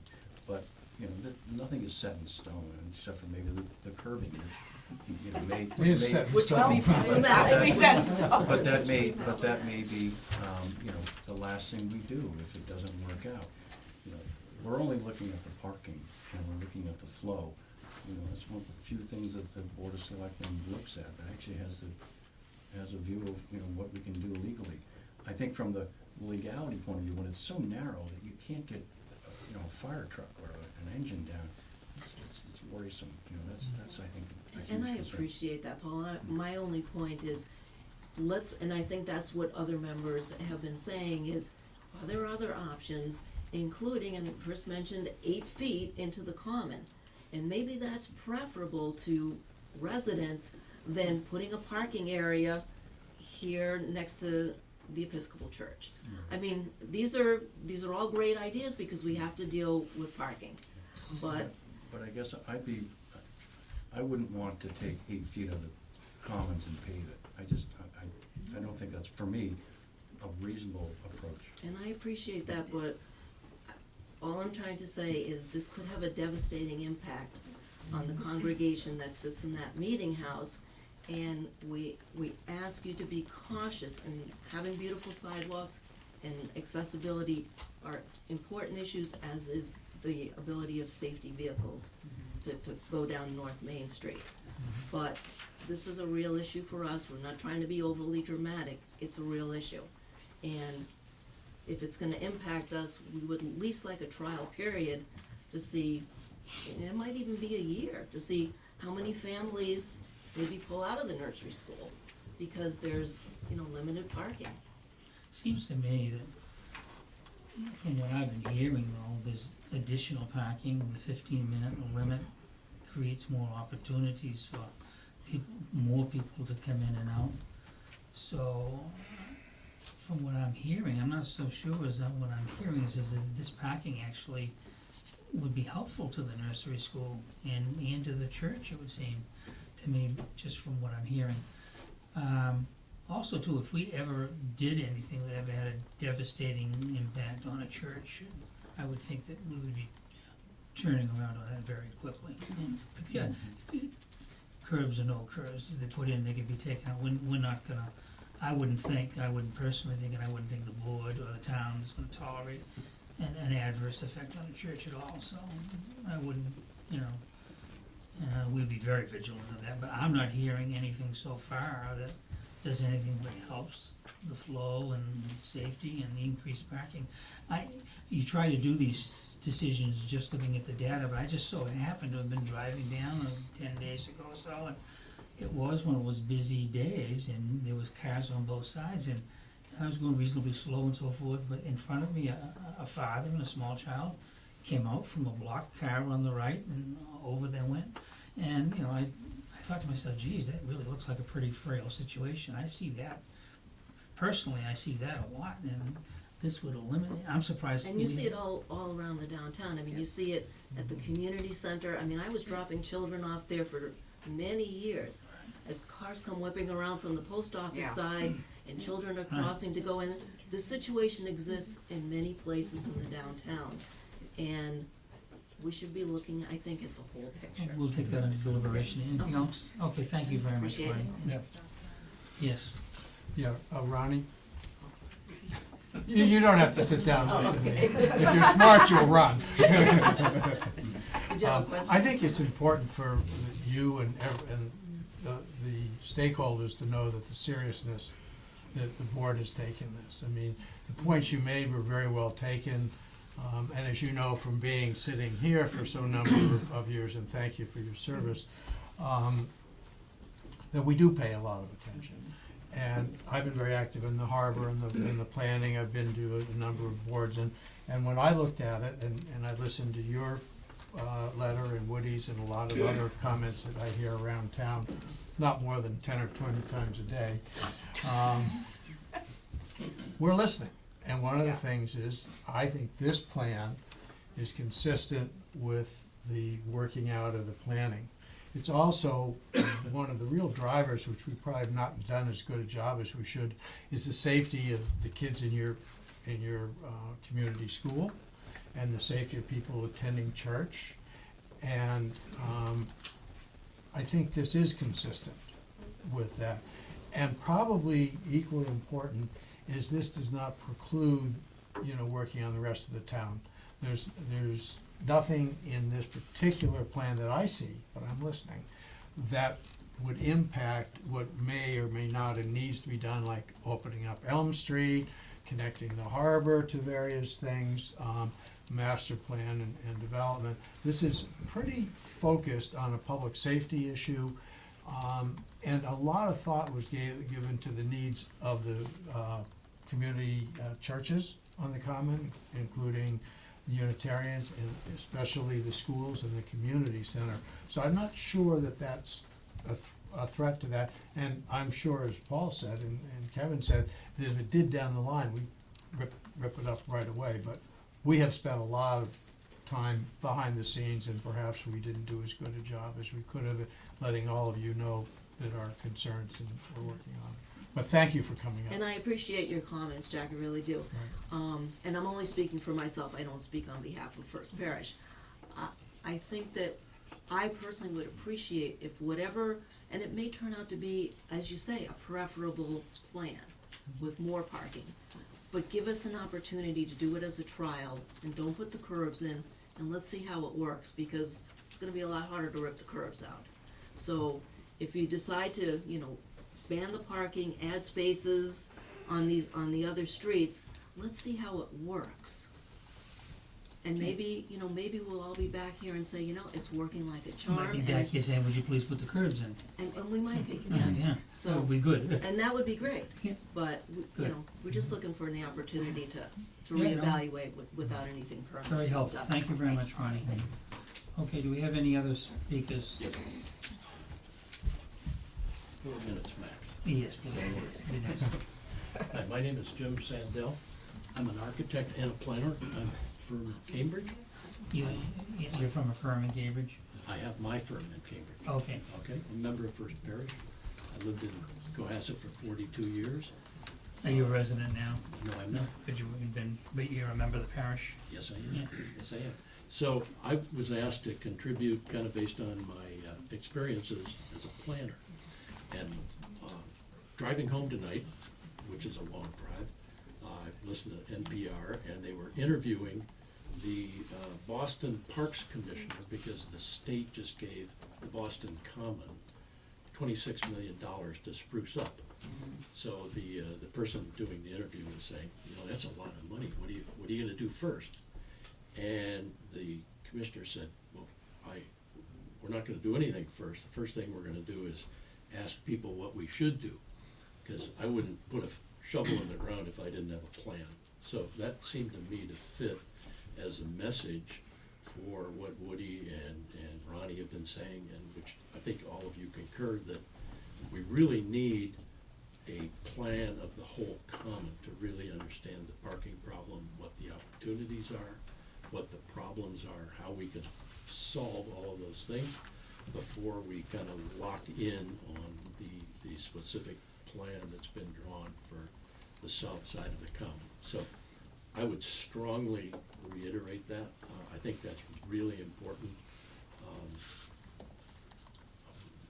One of the things that I did, I attended a meeting with Jason, and kind of looked at all the work, and with Bob, and just as an example of what can happen when you look kind of outside of the scope area that's been defined, and I can pass this around. I didn't draw it up very well, but what it is, it shows a simple reconfiguration of the parking lot here in Town Hall.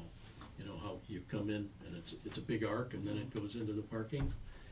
If you just simply ran the traffic lane down to the street, you can gain 11 or 12 spaces on both sides. And you can wind up with a really nice green area in front of the town hall, not the town hall proper, not the historic, but the administrative part. So this is just kind of something that's really simple, that wasn't, I don't think you guys got It was looked at, because that was part of the town hall project. Right. Yes. And we just didn't wanna work on the town hall parking lot until we know what's happening with the town hall project. It's kinda putting the cart before the horse. Well, I'd cast that a little differently. I think you need the cart and the horse going together, so you can look and make an accurate count of how many parking spaces you could have. That's all I'm gonna say. So, I did one other sketch, and it's just a freehand sketch, but what it does is it looks at a way to roll off Main Street onto a parking strip that could run along the north common side. And we could reconfigure the sidewalk right kind of adjacent to that parking strip. So cars could come in and do what they're doing right now, but there's technologies that are available where we can do the subsurface and the parking, the grass area, to withstand cars being up there and parking. And moms who drop off their kids, they can just go around, open the door, and the kids get onto the new sidewalk that would run along that and go down to a safe crosswalk. So it's just a simple idea. I have experience of doing this in several different places, and it works. It's just one idea as we're trying to describe, let's look at all the ideas. So, Okay. thank you. Thank you. Any commentary, questions? Could I get a copy of that Sure. sidewalk plan? Yep. Let me just sign it here. Yeah. Thanks. Okay.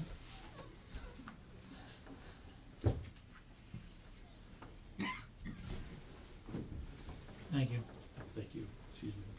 I'm done. Yes, thank you very much. Thank you. Okay, any other commentary? We have, looks like two more people, okay? It sounds like that would be what we're gonna do. We'll take this Andy first. Amy Glassmeyer, 63 Howe Road, and a member of the planning board. Is there any experience in the history of Cohasset to experiment with the possibility of discovering that the experiment fails and then a new experiment is undertaken? Because the discussion tonight has gone at least more than one time toward the direction of, let's see what happens, and then if it doesn't work, we can chart a new course. Is there any history of the organization actually doing that? Diane? I don't actually, I'm gonna divert the question a little bit. I don't know the answer to your question, but I do know that when we voted on August 20th, that was something we talked about, was whether we could change our minds if the one-way traffic flow around the common wasn't gonna work out, or if there have been some adjustments made since August 20th that I haven't been aware of until tonight. But we had that conversation, cause we were frankly, like, will this work? It sounds like it'll work, it makes sense. Our main initial goal was to improve the pedestrian access around the common. That was the terms of the grant, and that was what we as a board months and months ago determined that we wanted to do a project that helped with pedestrian and take advantage of the Complete Streets project. So, that's certainly where I'm leaning, and it was a discussion we had in August, and I think Jason said we can try these things. The curbing is the issue, obviously, I think, but. If I may just interject, Chris. to be practical, that work couldn't be done till spring anyway at this point, because by the time we got the materials, we'd be in the middle of winter. Right. And it's probably not the best time to do that. Right. So, if the board wants to move ahead, we most certainly can. And we were talking earlier today about ways, part of the challenge is we have to do some widening of the two roads. I don't know what we can do on an interim basis. But we can restripe Main Street. That's, we're trying to figure out how to get that done before it gets winter, because you can't paint when it gets too cold. So practically speaking, we could effectively do what amounts to a trial period for some of this stuff. And again, depending on your direction, we have to do more engineering on this anyway. But I don't think we'll be able to do the curbing until the spring, just based on weather and time. So we could, and then also to Jim Sandel's comments, I mean, we know we're gonna do something with this parking lot when we do a project for this town hall, whatever that may look like, and by spring, we're gonna understand better what that town hall project is gonna look like, and whether we're using the same footprint, or whether we do have an opportunity to add 10 more parking spaces. I don't, and that may change obviously during construction, but I think we have a little bit of time here to make some trials and. Yeah, I mean, the grant does have an end date next year, so, Okay. and we also have the deadline of the comment, of this, the 250, but we don't wanna be digging a comment in July, right? Bad idea. The other thing is Chief Celia pointed out, there was a time when the traffic pattern had the Sunday option already, so the town clearly had the ability at that time to change it back, so, and I don't think there's anything, and again, cast in stone or cast in whatever. It seems to me that the very nature of what we're talking about, we're not talking about building a big building or anything like that. We're not talking about building anything, actually, we're talking about traffic flows, and the curbing is actual physical work, but curbing is not huge structural stuff that can't actually be changed. So, and I think we would be remiss as a board if we looked at it and it was something really detrimental to the pattern, not to change it, and we did discuss that we would do that anyway, so, and the very nature of what we're doing can be changed. You're talking about traffic, parking spots and painted stripes and some signs and so forth. Keeping in mind that the basic thing, as Chief quickly said a couple of times, is the big thing we're talking about is taking 7 or 8 parking spaces on the common side of the road and moving it over and adding further spaces and creating a structure of 15-minute parking. So this is not complete rocket science, as we're saying, so. So is it possible to come back, can Jason be requested to come back to you with a set of experiments, because there's several experiments on the table now, and say that within a specified period of time, we would execute these with the proviso that we would check to see if any of them worked, if none of them worked, and we would have a date that we would reconvene and make a determination about the experience with the experiments. Well, it would seem to me what we could do is make a decision, do it, and run it for a number of months, and we could set a period where we relook at it and make any modifications. I don't know whether we would, again, we don't wanna complicate it to the point of making series of experiments and so forth and so on, but we could do what we're gonna do, and definitely it would be prudent for us to relook at it and be flexible, and we've already said we would. So yes, I think we could. Okay, anything else, I Chief? just wanted to make, Well, I mean, one of the one of the things that changed when I was on the school board is the entrance to the Deer Hill School, and you come up, and it was a wide open without a rumble stripe, and the original design was without a rumble stripe, and parents and everything else was coming up too fast. Simple rumble stripe was put in, so yeah, things have changed. In addition to the traffic pattern in the back of the schools, they're worried about the cars just idling with carbon monoxide, so they changed the traffic pattern of the pickup. Same sorts of things, so yes, things. So it things just can be seems that you modified. had, in the last 30 minutes, a number of experiments, which are small, even if it's altering the parking lot on a contingent basis, it's really not that large amount of an investment to figure out what the optimal outcome would be, and to have it specified so that it comes back to you as a package, and then you set a date where you will Can we look at it, yeah. sign, okay, thank you. Thank you very much, Amy. Chief, did you wanna get in there? Chief Sylvia, did you wanna? No, I'm good at this time, Okay. Mr. Chairman. All right, I think we've, Can I take 1 minute? I won't take. okay, yes, a quick, yes. Hi, I'm Kelly Gilday, 31 Highland Ave. I live right there on the map. I just wanted to publicly say that I support this plan. I've lived there for 20 years on the common. I've watched what's happened on a daily basis. I think something needs to be done. It's a very unsafe situation right now. Yes, there are times that are busier than others, but in general, during the drop-off point, I welcome cars to park in front of my house on the entire side of Highland Ave, and people can walk across the common. Those spaces are all open every day during drop-off. No one parks there. I also welcome the addition of the one-way traffic, even though if that's permanent, it's gonna be quite a nuisance for me.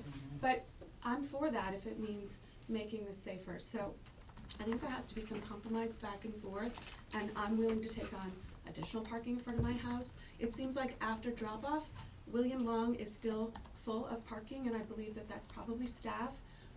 I also walk out to my car in the town parking lot. Every day, there's at least 15, 20 spots all day long. So I think it's just an adjustment for people, just like it would be an adjustment for us. We live here, I deal with parking every day, all day long. You have no idea the nightmare that is certain times of the season, but I get that. I chose to live here, I could move. So I just wanted to say, I understand this is inconvenient for people. I have 4 children, I know what drop-off is like when they're little, but I'm also a nurse, and this current situation is not safe. So I just wanna say public support. Thank you very much. And is there any comments or questions for the speaker? Thank you very much. Okay, can we, yes, we got, this looks like another quickie. Come on. Come on up. Come up.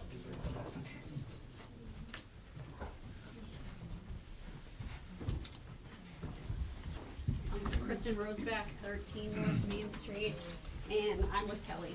I have a front row seat to this chaos that is happening now. I have seen cars parked literally on the common, pull onto the common sideways. They're not on the sidewalk anymore.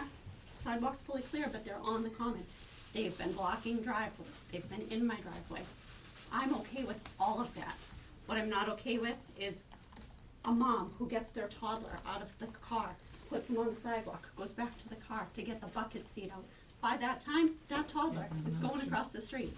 I don't wanna see a child get run over in front of my house. It is dangerous. I don't know what, are we gonna wait until a baby dies and then it's a safe situation? It's out of control. Something has to be done. I don't have the answer. I don't really care where people park, but cars are going way too fast. They need to slow down. There needs to be some solution. Okay, thank you. Any comments from the board? Okay, I think we have one more comment, 2 more comments. David, we'll get to you next, and that'll be the last comment. Hi, Leanna Peanut, 67 Gammons Road. We just respectfully request that you pause in the execution of this proposed plan. Now is an appropriate occasion as we prepare to celebrate the 250th anniversary of Cohasset to develop a plan for the entire common so that it serves this community well for the next century, rather than hastily adopt a plan for a portion of our common space. without adequate study and input from citizens and professionals. The town lost the lovely elms around the common during the 1950s, but the current trees need to be considered in a landscape plan. Jim's proposal respects the trees and would eliminate muddy parking on the common while making it safe. Wouldn't it be wonderful if we could remove the 20 utility poles that are currently on the common and bury the wires? Is it truly necessary to paint white lines for every parking space that is allowed? Such visual pollution and additional signage will really detract from the natural beauty. We no longer graze cattle or sheep or harvest the salt meadows, but all ages, from the very young to the most senior, use our common all year round while participating in a multitude of activities. You know its beauty and historic simplicity are appreciated not only by our own citizens, but also by many who come from afar. We need to consider alternative solutions for safety and accessibility. Please consider the big picture and the long-range plan. I'd like to mention also that we do not agree with the number of spaces that we are losing. And I wholeheartedly concur with those who are saying, let us do something without curbing if we are going to execute something. Am I correct that we need to do it by the end of fiscal year 2020? Or do we have the full calendar year? December. December. That's what I had heard A from year from now has to be done. Okay. Completed, 100% spent. So there, I just think, this celebration that we're having, we'd be making a really big mistake if we rush into something.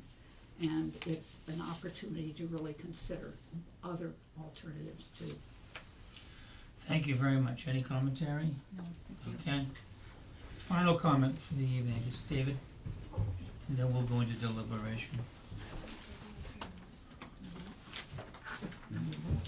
Yeah, we'll discuss that after David's comment now. Good evening, David McMorris, Welcome, 89 David. Elm Street. Hopefully I have a quick question or point. You have a lot of very important considerations and interests here for the town. I don't envy you your task, because they do seem to be in competition quite a bit. The one thing that I am concerned about, particularly for your deliberations tonight, is the math. I think the math that I've heard about taking spaces away, putting spaces back, sort of sounds like a net wash. But I think the problem is that the spaces that are being taken away, that we've discussed, are spaces that are considered to be legal spaces. And I think that if you want to judge what the actual impact is going to be, you need to look at the actual spaces in use. Because I think there are a lot of spaces in use that may not be considered legal spaces, but they're being used every single day. And once they're gone, that's the net loss. And I've seen estimates of the actual net loss of spaces around with this project would be closer to 20 than a wash. And that's a big impact. And I think it's very important that when you do your deliberations, that you're looking at what the actual impact is going to be and not just a theoretical impact. Okay, I think that's an interesting point. I do wanna address that now, actually, cause my impression of all this is, as I've repeated, this is about 7 or 8 spaces, taking those away and then replacing those at least, and then adding spaces, so can someone address whether my conception, and that I thought the net was an increase in Well, space? again, you know, if you take a literal night, you have people parking on the common, as Ms. Rosenbach mentioned, and all around the intersections, you could count a lot, but those are very unsafe and illegal, so, I mean, no one, so, you know, people try to cram in at certain times.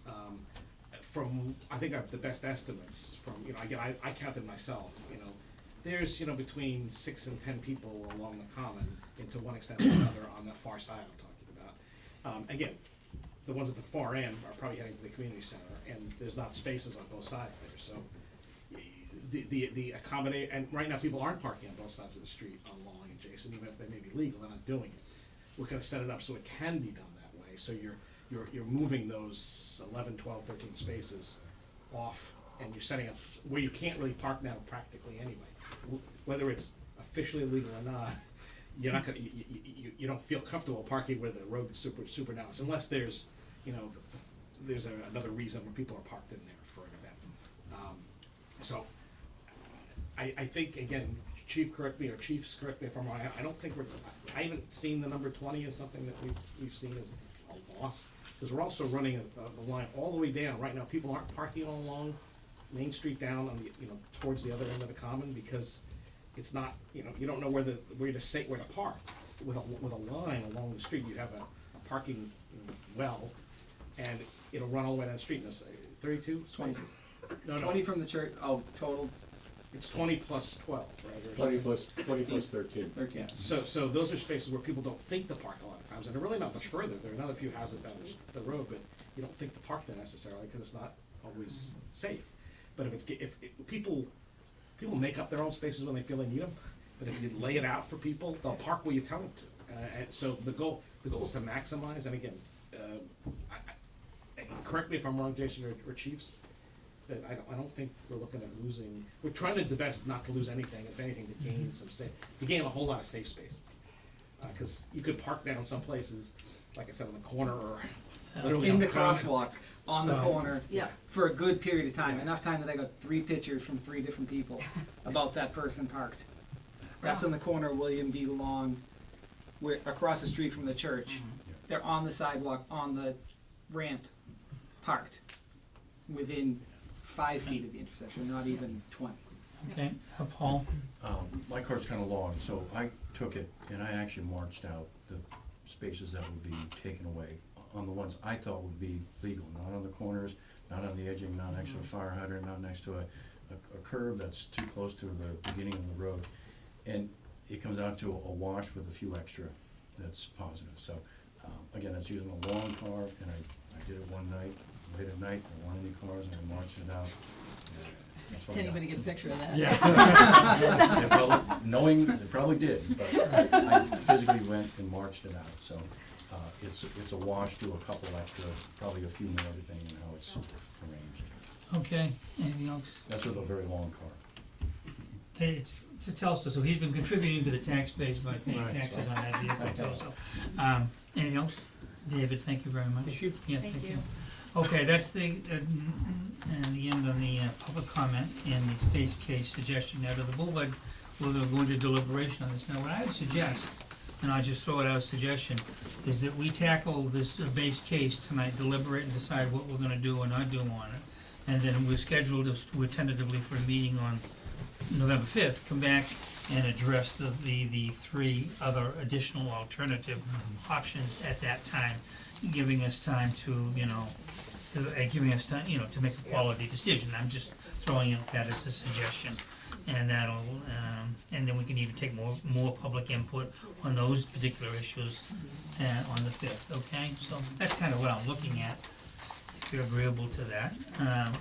So what we'll do, if that's okay, we can settle it later, but let's address this base case now then. So we've heard the whole presentation, we've heard a number of comments. Who would like to go first with whatever they want to have to say on this? Oh, and another thing too is, if we do decide to do the base case, we would do it such as that we would approve the base case that's been presented to us, and then request though that it be worked out in more engineering detail, and the final design be brought back to us within a few weeks, It's gotta be a little longer than that. couple of months, whatever. But you might, again, one option is that you could say, hey, you go and test it out, line it up, come back to us, and we'd have to do public education before we actually did anything, so people know. And we'd have to figure out how to make that happen, so we'd have to talk about how we can do an implementation, like an interim implementation of some of these solutions and see how. That's the implementation phase, but let's get to the point where, whether we're approving it or not. Okay, let's go into the deliberation, and who wants to start off or make any commentary, or if at some point we'll deliberate, then we'll vote one way or the other, or not vote. Okay, Jack? I have 2 things. Number one, I think that we need to clarify the grant. I think we have an acceptable answer, but it needs to be clarification along with the historic. I really do think, and I've looked at it, I like this base plan. I think it solves the problems. However, I think in deference, we have a number of people in the community who this is kind of the first time, or it hasn't been properly vetted. I would not be opposed to giving a reasonable 2 weeks or a month if people wanted to come up and they said, hey, this is something to have a chance. I think there is some sense around town that some people feel that perhaps they didn't understand it.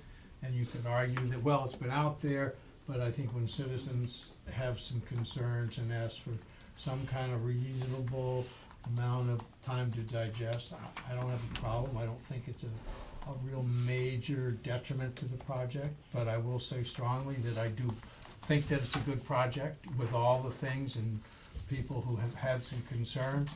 But we're at a high-risk environment out there right now. A lot of children are out there.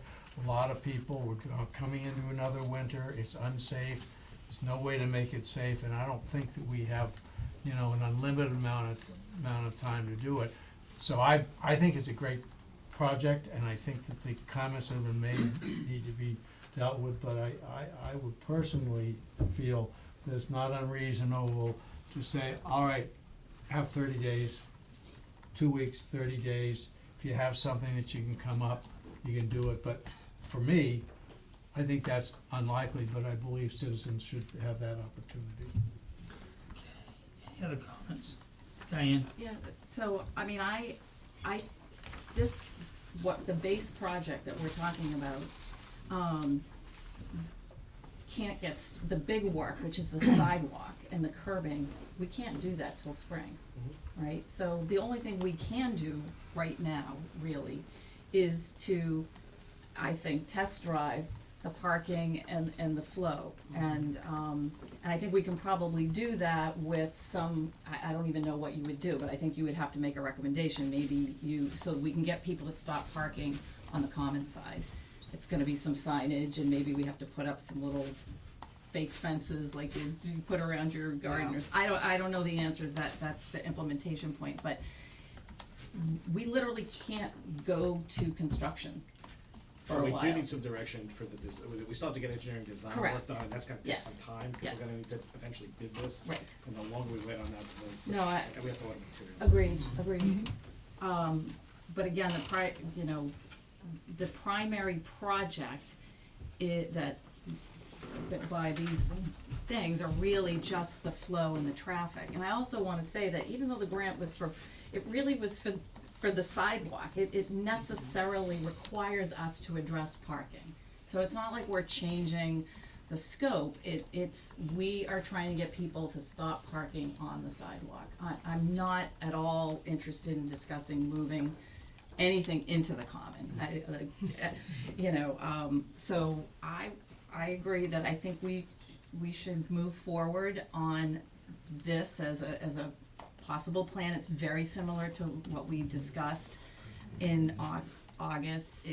I think it addresses a lot of the initial concerns of people, and we try it, and we see. I think it's, the risk we have right now is really losing money on signage, but I think that's a small, investment in trying to do the right thing, which is, there's not one of us that doesn't wanna make this work for everybody. And as somebody whose kids went to the South Shore Community Center nursery school over 20 years ago, I can tell you there were times I would go in there and say, I just had a park in North Situate. Like we can't accommodate everybody right in front of where they're going, whether it's a downtown village, a business or anywhere, and that stinks. And yes, we need to holistically look at that and address that but we have, the way government works, we have certain opportunities and certain funding streams, and this one was done for the right reasons, for safety, for accessibility and pedestrian access to the common, which belongs to all of us, and I think we have to move forward as best we can. And I do think, excuse me, just to address those questions, I do think the historical question that Woody brought up, I wanna make sure we have an answer on that. I feel like there's not a question about the scope being altered, but, obviously, we can feel comfortable with that, with any additional information.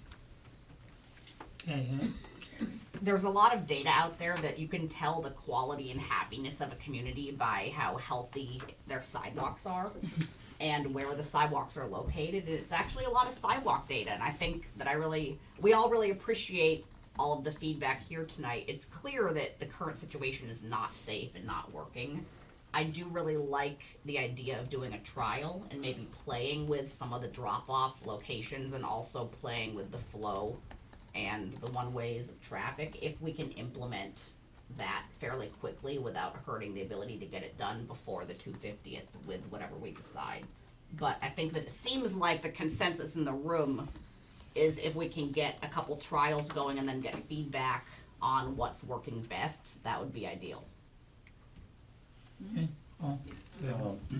So looking at the pictures, I think that basically explains a lot. As somebody who's been struck twice on a bike by somebody pulling out from two parked cars as they pull out. One was a door, one was a car.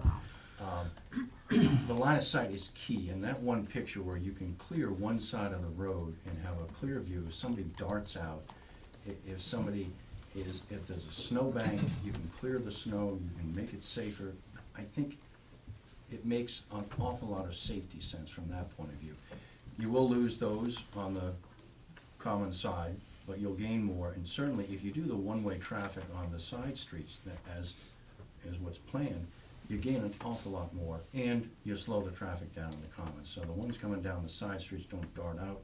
When they do dart out, they're gonna have a vision down the road that they can see the oncoming traffic, and they're not gonna be blocked by parked cars like this one on the corner, which I've seen that one there before, and that's a serial offender. And this is a trial. We're not building anything. We're not doing more than putting a few stripes in if we even need to. And we can always look back and say, a week, a month, a year from now, we can change it. Any major development of the commons, I certainly do not want to pave 8 feet into the commons. I'm dead set against that on either side. So I'm not willing to pave the commons. I'm certainly willing to adjust the traffic. But we have pretty much a winter to go through. We're certainly going to send out the bids as far as the planning and the design process, but the true work is not going to get done until the spring. We'll have a fall and a winter to go through of simple traffic patterns and line of sight, see how it works. If it doesn't work, if there's, a lot of problem, we just change the signs. And again, it's the investment of some signage. I don't see the downside of at least taking an attempt at one section of town that has been a problem for a while.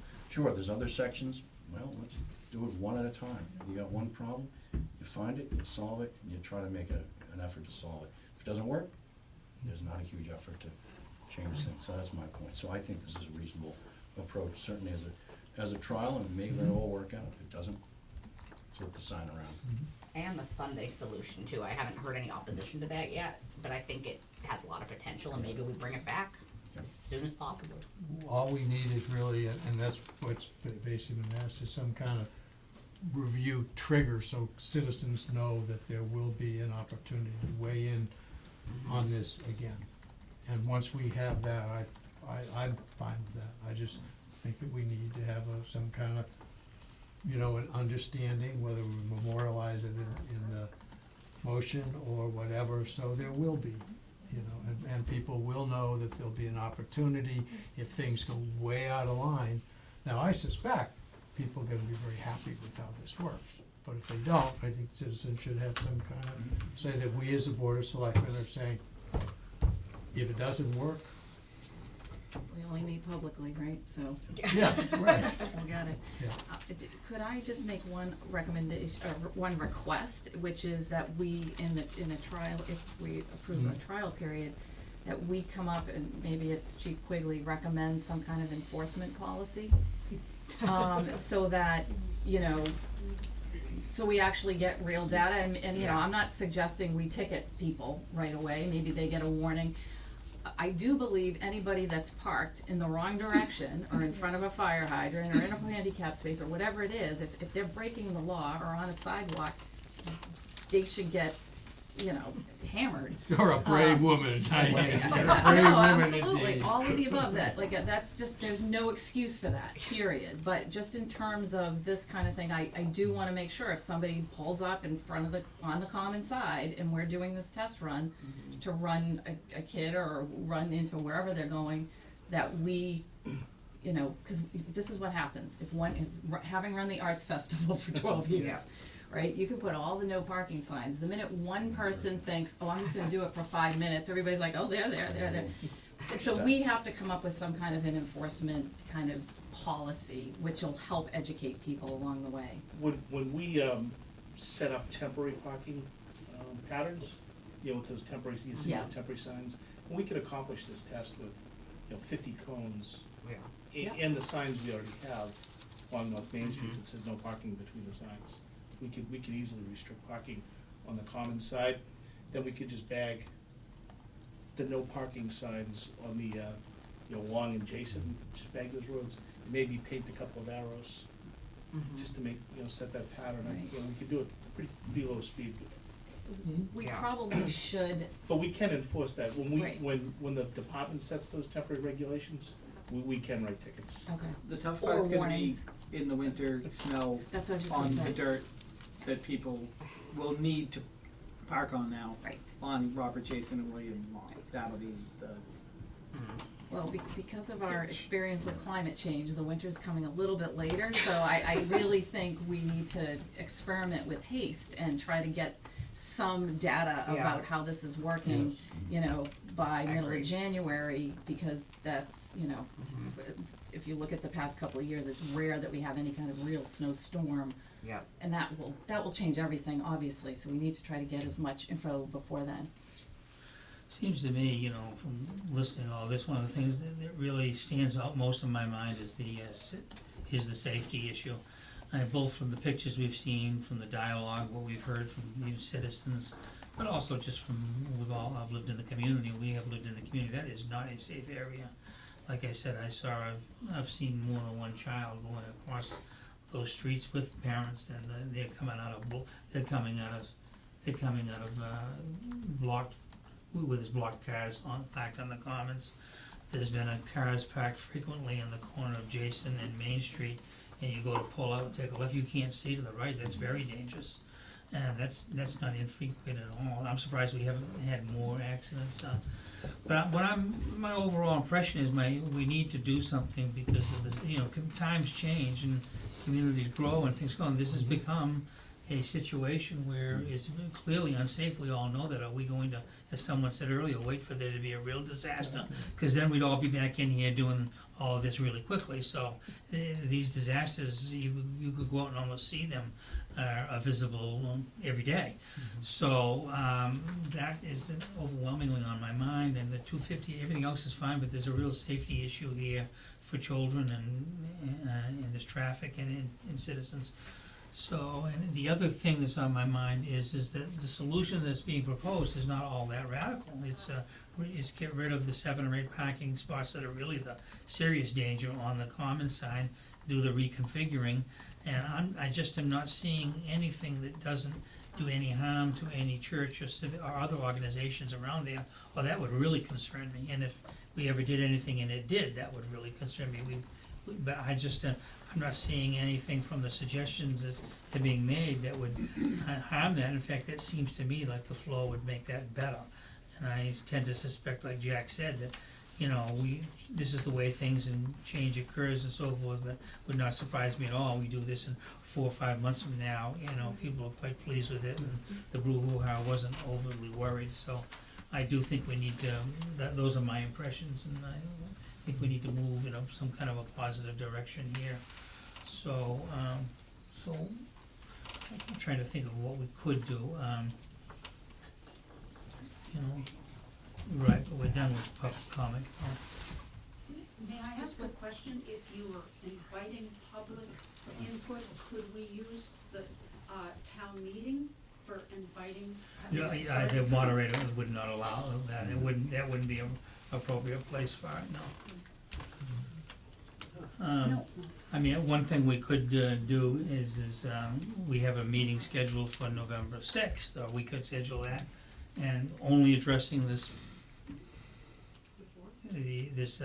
primary, the primary project, the base case, and have people can reflect on that, come back, take more public comment, but then actually make a decision on that date, which is, a week away. We could do that, or we could make a decision to go ahead and move on it tonight. One thing is I'm concerned about is doing various different experiments and trials. A lot of times, unless that's all set up properly and scientifically, and that's all professional, detailed stuff, you just end up people reading into it what they want to read into. You may end up with similar views, so. We could simply have the motion say that, will be subject to a secondary vote of the Board of Selectmen before the granite is installed. Before it's set in stone.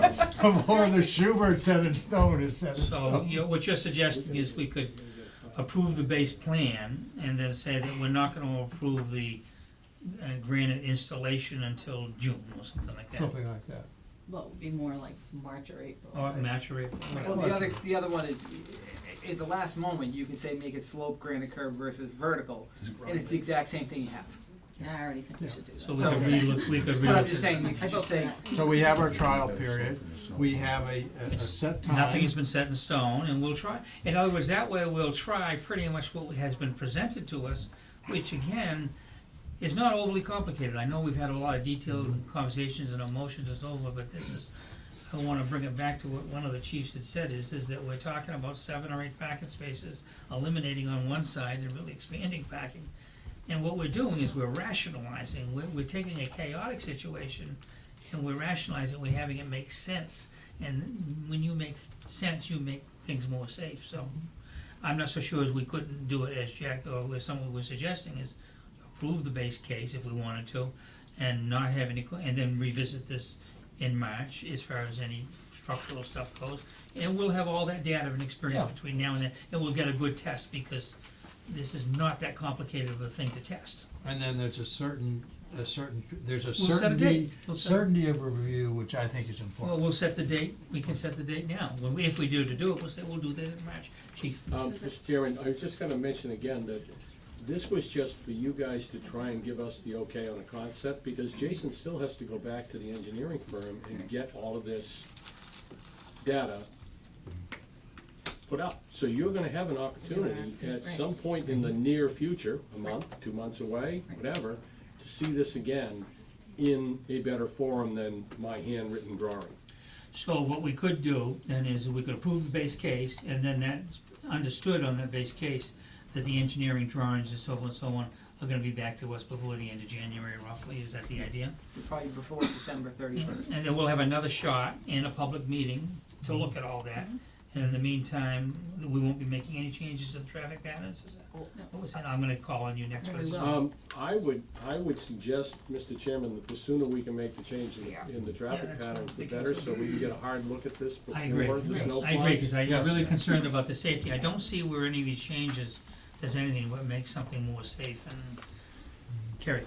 I think we need to do the trial as soon as possible, and Chief Yes. Quigley made it seem like we have the supplies and, Wherewithal. manpower to do it. So I think that it's worth having the trial. I get this isn't maybe, the scientific method in a lab with a control group, but I think that the anecdotal evidence we'll get from our chiefs from the community will be helpful, and the feedback we'll get will be helpful. So I get the point about, getting the scientific data behind a study, but I trust this community to give us good feedback if we can get this happening before the first snowstorm.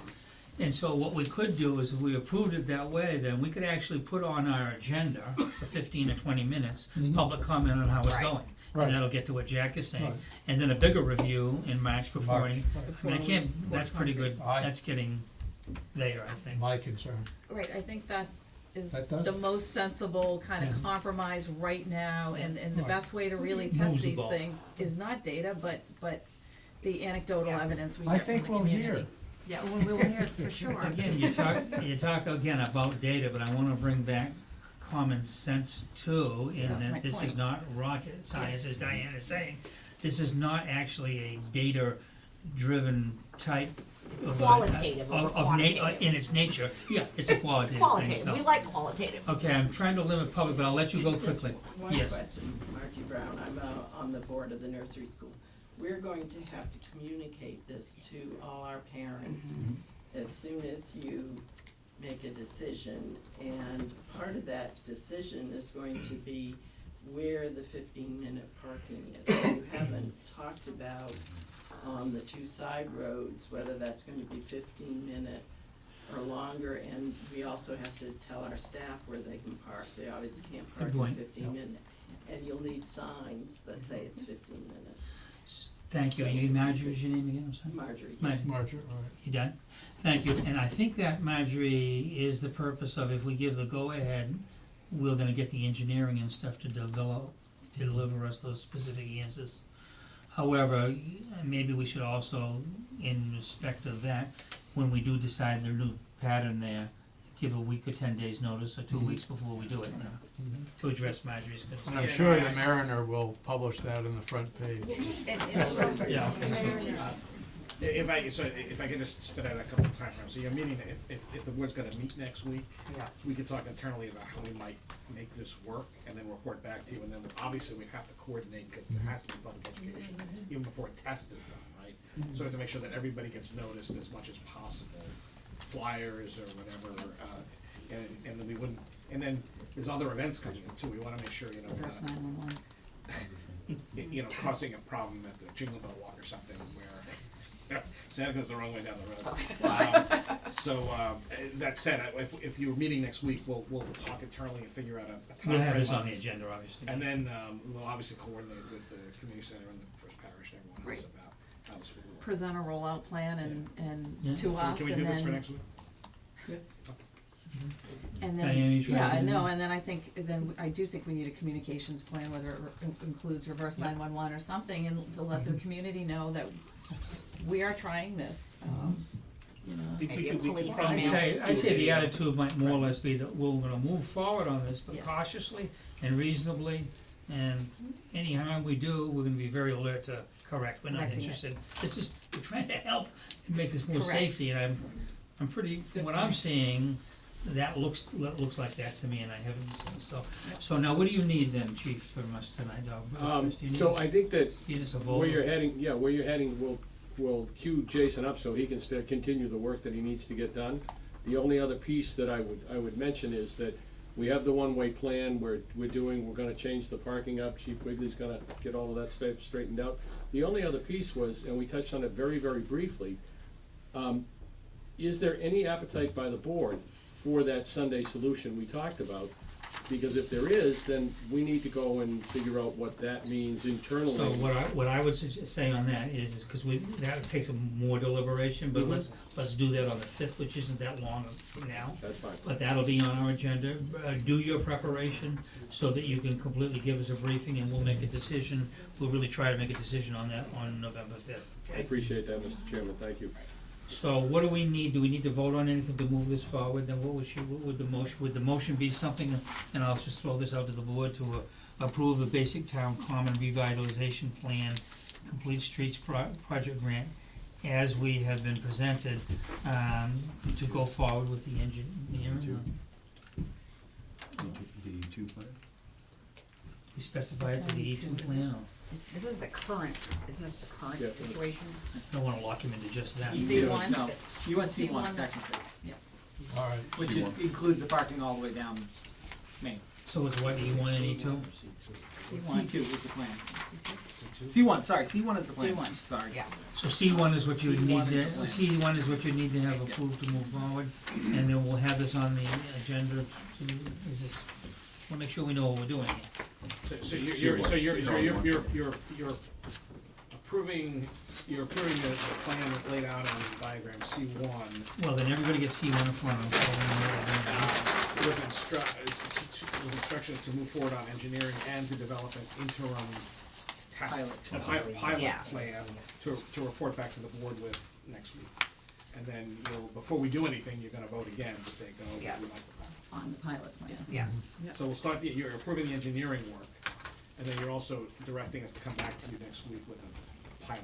That's what we need to move this forward that way. Okay, who got that so they can make it a motion if they wanna make it a motion? So moved. Oh. Tracy, your That's a fingers better are going. trick. Yeah. Tracy. Tell her what she did, Tracy. Did you happen to get I'll that? listen to it. I move that we approve the, plan, shown on, diagram C1, which will enable us to move forward with engineering. And in the interim, to come back to the board with a pilot plan for the parking and Traffic flow. around the common. Okay, that looks good. Second. Good job, Dan. Is there a second to that? Second. Okay, motion's been made, it's seconded, further deliberation. Anything else? Okay, I'm not hearing that, so then what we'll do is go ahead and make a vote. All those in favor, say aye. Aye. Opposed, nay. That's, ayes have it, that's unanimous, Tracy. And I don't, And this'll be, just if I could just Yeah. finish while I got it in my head, this was gonna, well, Tracy, when you produce an agenda for Chris and I to review, Yep. put this right on there, and this is, will be for the 6th, and, we're moving kinda quick here, so when do we need to, when do you and I need to? This Thursday. So if you could have that agenda to us Thursday morning to give you time, and then, We can meet whenever you have time. and then Chris and I'll, before the end of the day, I have a free. finalize the agenda, which I need to get to your final vote. Okay, I'm sorry to do the mechanics, but I gets it done. All right, Diane, you no, should. and I usually don't respond to the shout-outs from the audience, but Chris, as part of the pilot plan, can we, include how we're gonna communicate out? Yes, I put road communications. Oh, yeah, communications. Well, we've already put the Mariner on the. I know, but we need to do more And just for than the, that. excuse me, but for the board and for the record too, the meeting on the 5th, we will take further public input. We're glad to listen to further input that's specific and contributory to this, okay? And that's, and then we'll have to decide what to do about the options too. We'll start that and get started. All right. Thank you, everybody, for attending in the public. Appreciate that. Okay, Want to take a 2-minute break? it's up to the board. How's your, Yeah, I don't know if you wanna mix with the audience right now, do you? Obviously, yeah. Go 10 minutes. Not a good bathroom right there. Sorry about that. Not good. So let's kinda get busy here. Keep it going. Yeah, cause we can go through this thing. We have next the,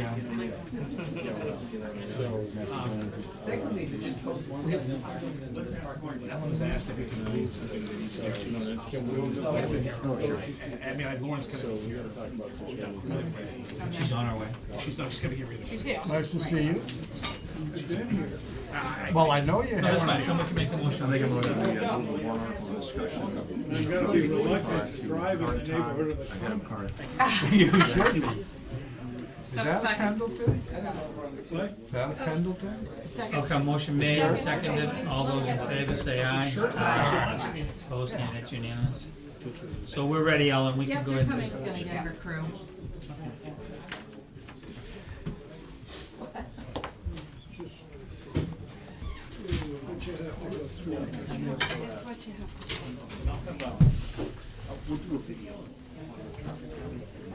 Great, so we'll produce it, I'll get it pushed out. Awesome, thanks, Bill. I'll turn the heat on the way out. Thank you. No, what did he say? Turn the heat on?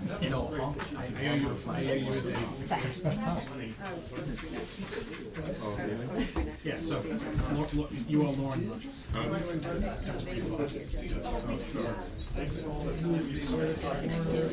This goes to a warrant article. Were you gonna pass out new warrant articles to us? Yes. Yeah, you have the motions. So, no, I missed mine. You got another one? Hello. I am. I don't know about the rest of the board. Should we introduce ourselves first? Okay, if you pass out anything, it goes to Tracy first.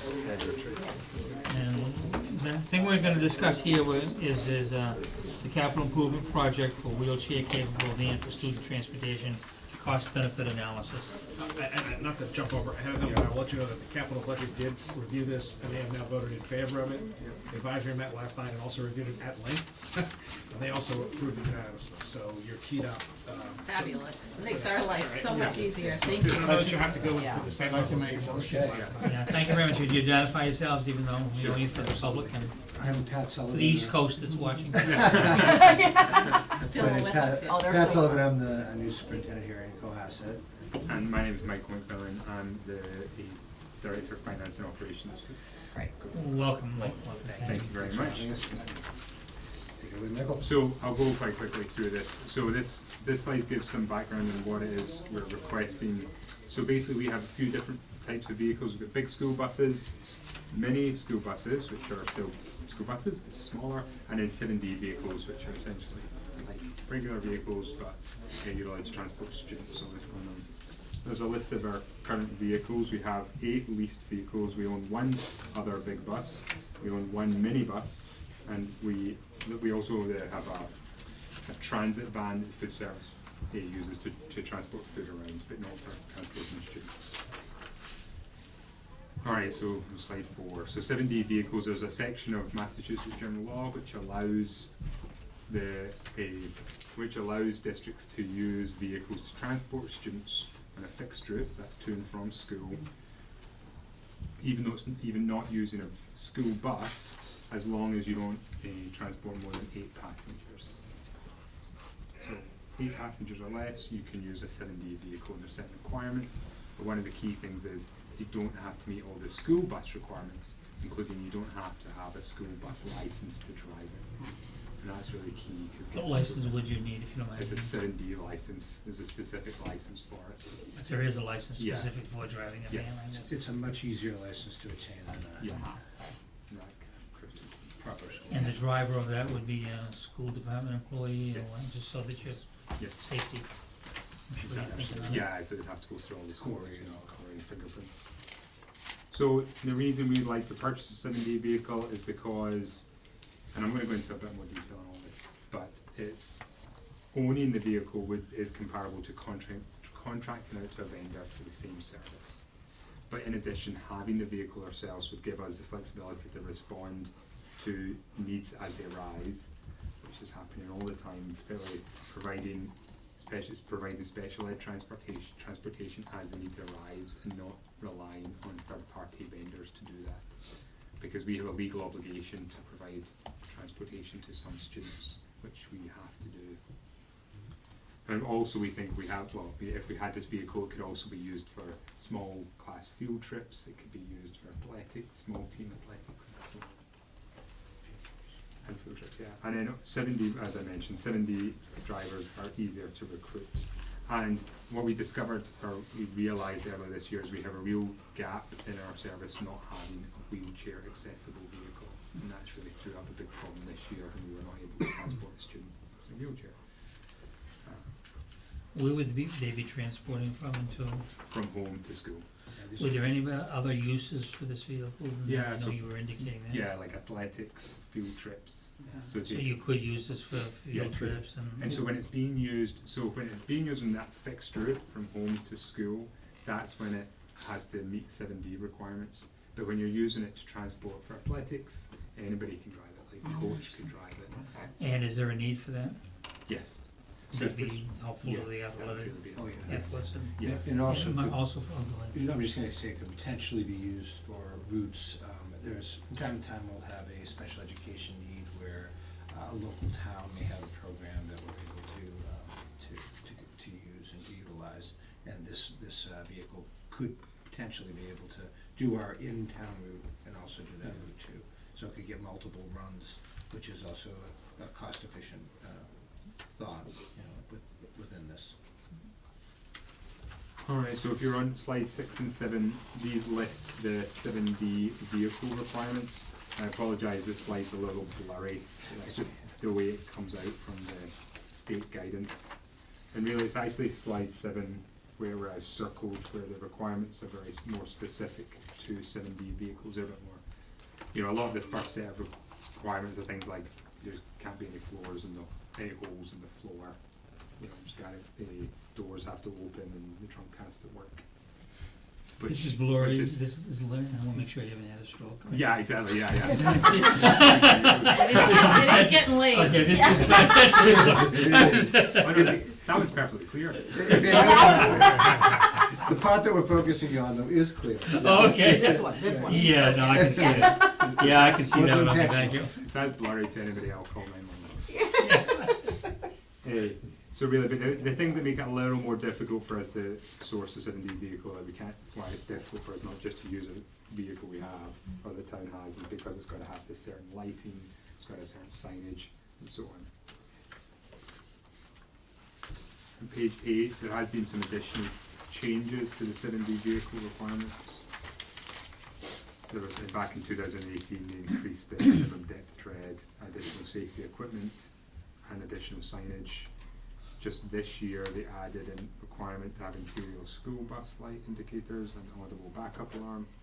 And then next year, they're going to increase the maximum seating capacity from 8 to 10. So that's good. Yeah, that's good for us. Yeah, and they also have a requirement to have a child remainder system. All right, so that's I'm going real quick, but that's basically what a 7D vehicle is. And so I just want to give you a sense of why we, you know, what transportation services we provide. So we have to provide transportation to students in grades K through 6 who live more than 2 miles from their home. And so that's a requirement. We don't charge for that. That's a state requirement. However, we also provide for a fee transportation for students K through 6 who live within 2 miles, and students in grades 7 through 12 wherever they live, because we don't have to provide transportation for them, so we do, but we charge a fee. That's for regular education transportation. In addition, we have to provide specialised transportation when it is required due to the student's particular needs, and it's required in order for them to access education. So that's basically the crux of this. So that's why it's in students' individualised education plans for special education, because without that specialised transportation, they wouldn't be able to access education. So we have to provide that anyways. Yes. This is just another method of doing it. If we don't, we're out of compliance. Yeah. And we would have to make expenditures that would. Oh, yeah, count yeah, on, which we are doing right now. And this would eliminate those expenditures. Well, eliminate some of them. We Some do of quite a lot. So the next slide, slide 10, is a list of the routes that we provide right now. So these are, at the moment, these are all being provided either by vendors or by other districts who have helped us out. So we have 3 in-district routes, one of which is just temporary. And then we have 7 out-of-district routes. Those are going to schools or other institutes outside Cohasset, where students have to go to these schools in order, because they have needs that we can't meet in district. So we contract with other institutions to provide their education, and then we have to transport them to get them there. Does that make sense? Franklin is quite a distance away. Yeah. So that's not something. So that is all worked out with, depending on the needs of the child and the available institutions who can meet those needs. And we'll be always try and get as close as possible, but it just is not. You know, Well, I'm assuming that that's shared with other schools, or it's just one Cohasset student? So yeah, so often, so it's one or 2 Cohasset students, but yes, that will be shared with other districts. Okay. If that's possible. Sometimes it's possible, sometimes not always possible. I have a quick question. So if there's a during the year accident and one of the kids has a non-bearing weight fracture of like a knee or ankle, for example, that would fit into this type of transportation? Potentially, it would depend on if like a 504 plan or a plan indicated, and a team indicated that it was a limitation to his accessing or her accessing education. So you could have a middle of the year accident or yes, you could, and that sports would, injury that would fit into this as well. yeah. And we're finding that that's more and more of a need with current the way we're looking at 504s currently. So yeah, we could be in that situation, and this could remedy that. And in the cases where there's schools, like let's say Situate and Duxbury, and we're Yes. bringing kids there, this van could, both kids, Yeah. presumably assuming it was Yeah. outfitted to, Yes. for their Exactly. specific needs. So, yeah, exactly, so we'd hope to do that, in fact, I think the Situate, it seems like a Particularly really good Situate. opportunity, because Yeah. it's so close and the time. And they would pay us. No, well, this is actually our student, so Our all, students' money. where it would benefit us is we wouldn't have to pay, at the moment we were paying a vendor, we were paying a company to come pick this child Right. up in Cohasset and take them to Situate. If we had this van, we'd be able to do it ourselves. But you mentioned earlier, it seemed anyway that sometimes these routes will have students from different schools, so we might Yeah. have schools for Franklin. Yes. We might Yeah, have yeah. somebody from Situate or Duxbury going there. Yeah. And they would Yes. pay us presumably Yeah, for that that. could be a That could possibility definitely as well, Okay. yeah, absolutely. And just the thing that becomes challenging is students, is school start times, you know, so getting the kids to the right place at the right time, so. But we work, and lots of districts are facing these challenges, because they have students all over the state. So then, in slide 11, what we've started to do is to compare if we own the vehicle versus using a vendor to provide the same service. So the ownership, the owned vehicle costs. This was when we were at one point looking at leasing the vehicle, and we discussed that with capital plan. But their advice, their view was we should buy it outright because you don't have to pay the interest. However, it's still reflected in here for the cost comparison. I think it still makes sense. So that was, and I have the quotes further on, but it was $19,000 a year for 3 years, and then we would own it after that. Maintenance, we estimated it at $1,500 a year. Fuel at $367. The driver's salary is just under $30,000, and their benefits, and there's this more detail on that. The next slide is $18,000, and that compares to a single run at $28,000. So obviously one run doesn't make sense for one run, right. but I'll show you later on. We hope to do at least 2 and hopefully 3, and that's where the numbers start to make more sense. So this is the benefits calculation.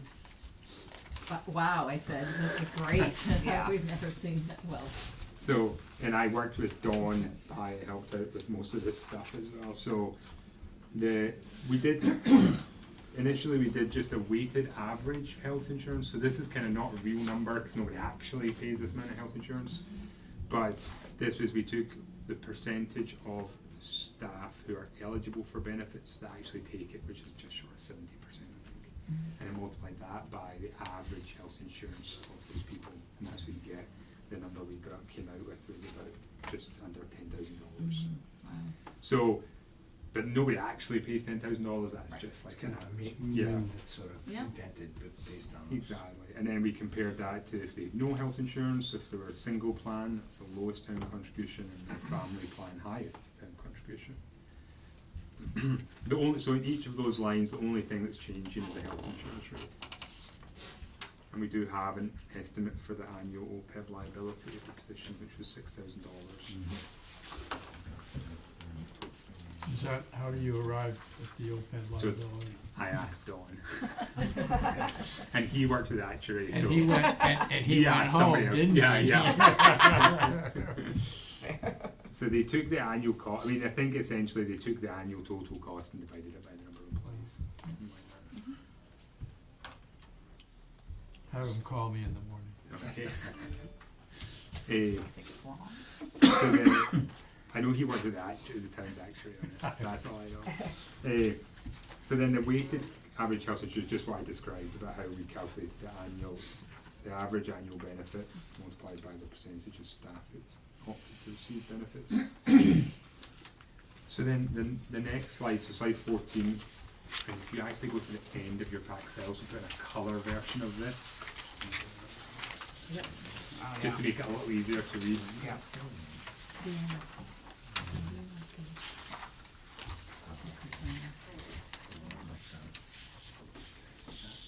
Yeah. Remember the colour? It's full. Well, I know what It's you're just I don't know whether, Mr. So this is to try and compare all the different costs we're talking about. So if I start with at the bottom, So the orange dotted, the orange dashed line, that's the costs over these years for a vendor with, if we have a vendor doing just 2 routes. The blue line is if we lease to own it, own the vehicle, so we own it ourselves. And you can see that that meets that orange line around year 7. So that's where we break even with a vendor providing the service if we're just doing, the vendor's just doing 2 routes. The black dotted line is if we buy it outright instead of leasing it. So that breaks even at the same point, it just takes a slightly different way to get there. Then the yellow line away at the top is if the vendor's doing 3 routes. So you can see that's where really this argument comes into its own. And I mean, we looked at 2 because we were being conservative, but really our hope would be that we'd be at 3 for most, if not all, of the year. So the actual line would hopefully be somewhere in between those 2, if not closer to the other one. And then that shaded grey area is basically showing around the lease to own, the health insurance span around the lease to own line. Mm-hmm. Does that all make sense? That's a lot of information. Yep, so pretty. And then we can, sorry, the next, now going back to the grey and white version, the black and white version, page 15, really, that was the financing options. I think we're not going to finance it, so you can ignore that. And then the last slide was really just some alternative options that we looked into. So one was using the food service van to transport students, but that's a But we didn't actually look You don't at need to that. rehash those. That was the question. We didn't think that was a viable option, just because Kind of a cold idea. Yeah. Maybe in the summer they'd enjoy it. If they have a fever. They probably would like it, I don't think the parents would appreciate Nice it. air School conditioning. administration is cold. Yeah. Wear a coat. We did so we have also looked at MBT as the RISE program. So they unfortunately they say they will not do school transportation. That might be something that might work in an emergency for a short period. You know, if it was urgent, not an emergency, but if it was urgent for a short period of time, like a few days. But long term, it won't work because it doesn't meet school bus regulations. And then likewise, the elder affairs vehicles. So we have been talking to them, and that still might be a possibility in if it was again an urgent situation for short term.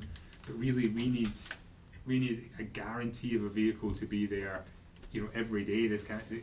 It can't change because there's other needs, and the elder affairs do use their vehicles during the day, but that wouldn't be possible for us because we'd have to have it every morning, every afternoon, and it goes through the summer as well. So it would work, I think, in you know, an ad hoc situation for a few weeks, but it doesn't really work as a permanent solution.